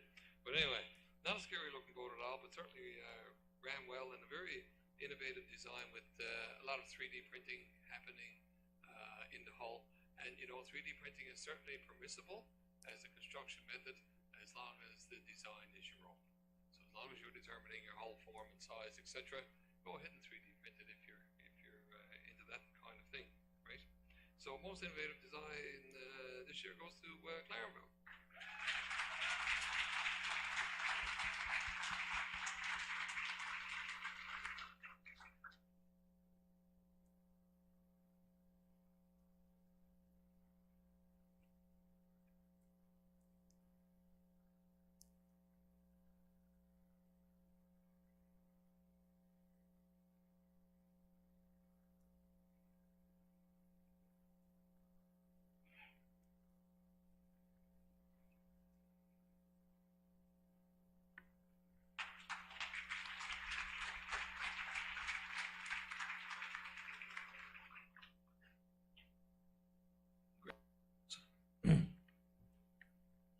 You're going to talk in right in there. Okay. Most maneuverable boat. There was one boat, pretty fast. Risk of capsize a number of times, I couldn't help but notice. Right? But pretty fast and managed to stay upright, but got around the course pretty well and definitely very maneuverable, but I wouldn't want to be on board while the maneuvering was happening, to be quite honest. But anyway, prize for most maneuverable boat this year goes to Ascension Collegiate.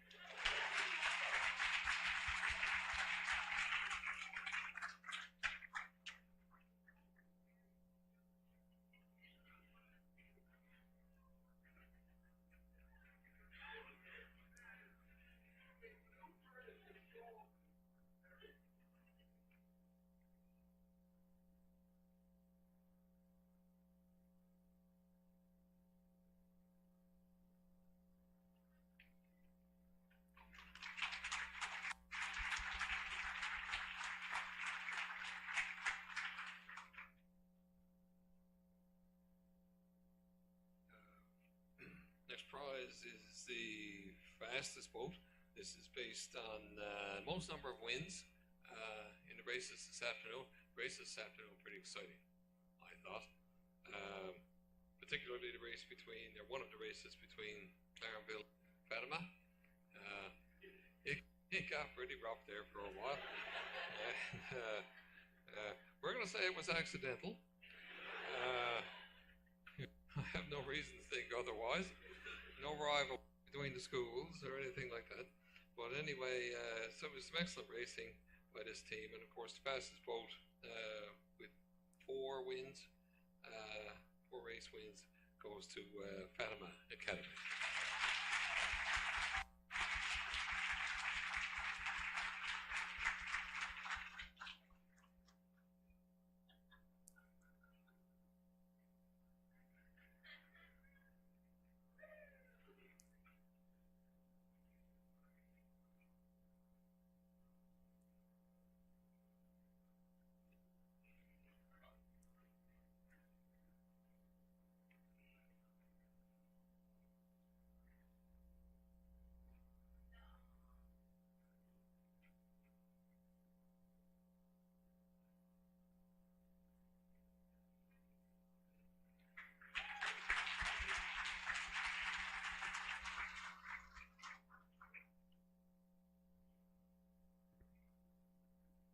Congratulations, guys. Great little boat you had there.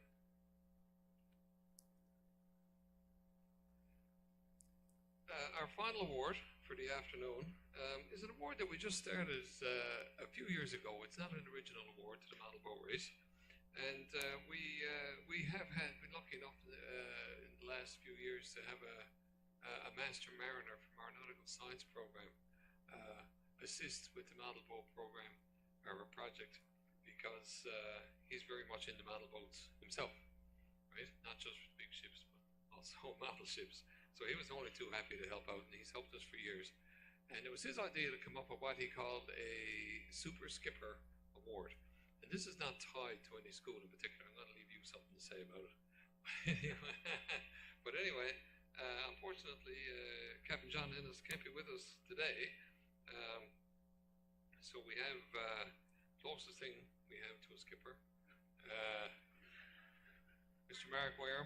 Mark teaches in naval architecture and marine engineering systems design. And he actually owns a boat. So I said, well, listen, you're the guy. So I'm going to hand it over to Mark. He can have a little talk about it. He's a hard act to follow.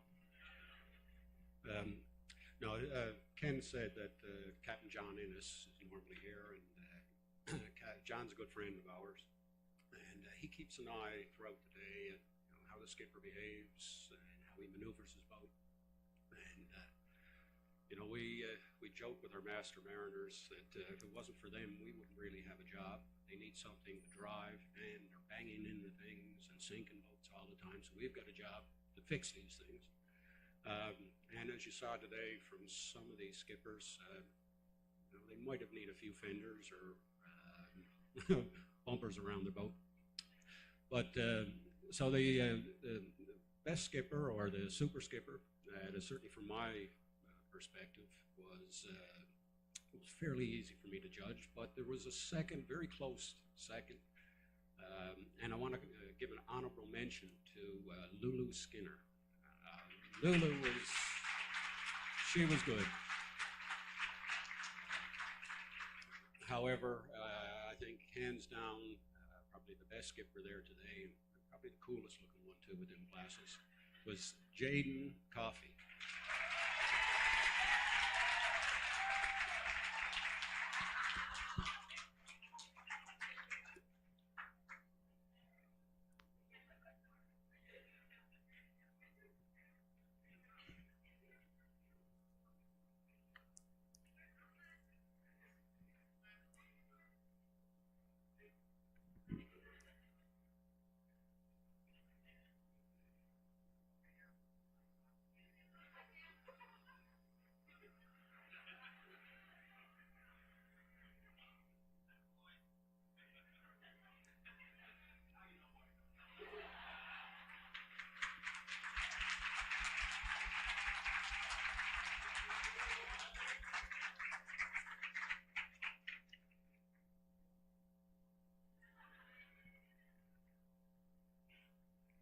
Thank you very much, Captain Ware.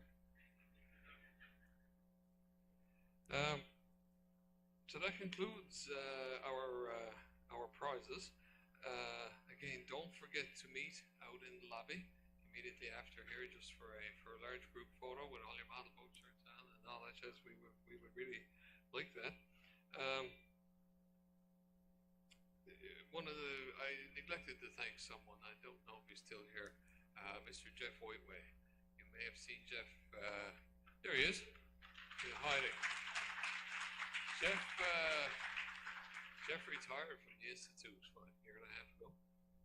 Something like that. You retired? Yeah. But he comes in to take pictures anyway. Of course, Jeff was an instructor in the School of Fisheries while he was here for, I guess, many years. About as many as me. But anyway, thank you, Jeff. Didn't mean to leave you out. Your pictures are lovely. I think that's it. I'd like to offer congratulations again to all of the award winners. I hope you had a fun day. We had a great time, us here at the Institute, and we really look forward to putting this off again next year. Your hard work will pay off that you put into your boats, right? And it's turned into a real competition, getting a life of its own. We want to try to keep the fun part though, right? So that's really the most important thing, right? Fun and learning, and hopefully getting an interest in something marine, right, or something shippy. So thank you very much. Anybody have anything else? Oh, there's one more comment. Just before everyone leaves, I want to make sure all the students, we have goodie bags for you before you leave as a thank you for attending. So I have some helpers out back that will hand you those. And then same things to all my volunteers. We also have a gift for all of you. So please make sure you stop by recruitment and we will give those to you. That's it. Okay, thanks, Spencer. Thank you, everybody. And we'll see you next year.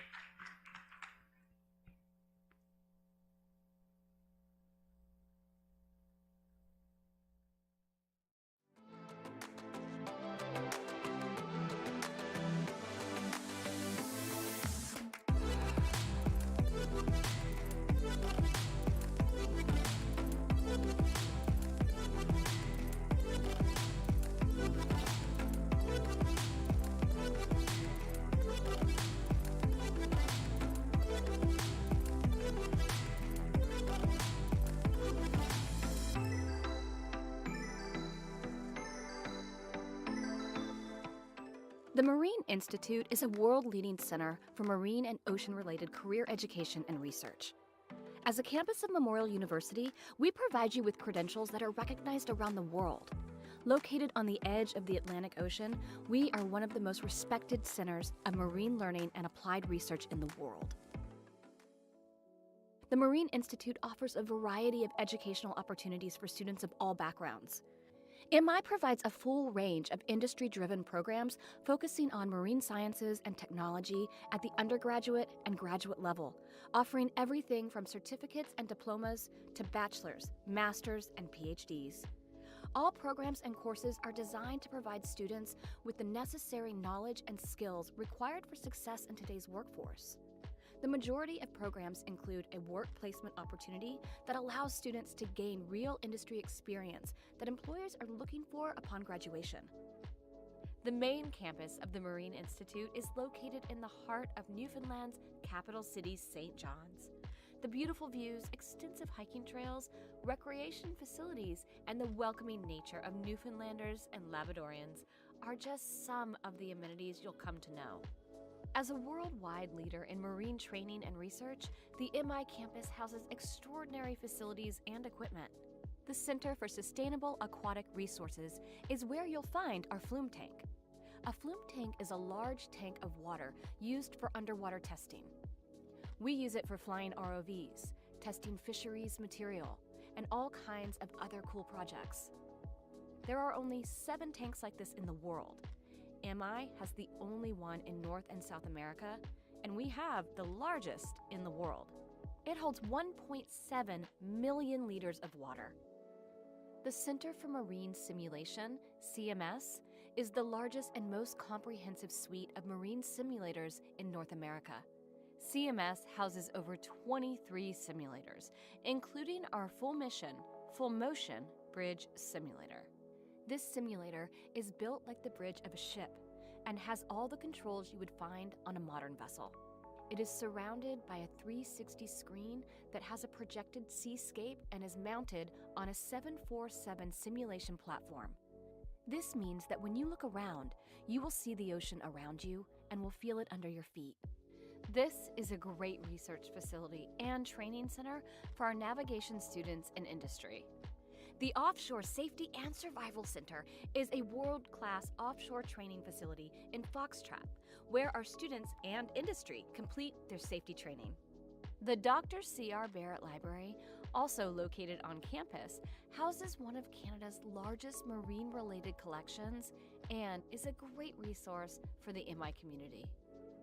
With an average campus size of 1,200, students enjoy a learning environment where small classes are the rule. Hands-on instruction is a way of life, and competitive tuition rates put an internationally recognized education well within your reach. You'll be taught by industry professionals, have access to state-of-the-art facilities, and work with employers who offer real-world experience to launch your career. If you want to be in demand and in action all over the world, you can make it happen at the Marine Institute. You won't be spending your entire program sitting in a classroom. You'll be taking what you learn in the classroom and applying it in our hands-on labs, shops, and simulators, as well as in industry with a work term. A work term is an MI-approved experiential learning opportunity included as part of the requirements of an academic program that may require completion of a logbook, report, or portfolio.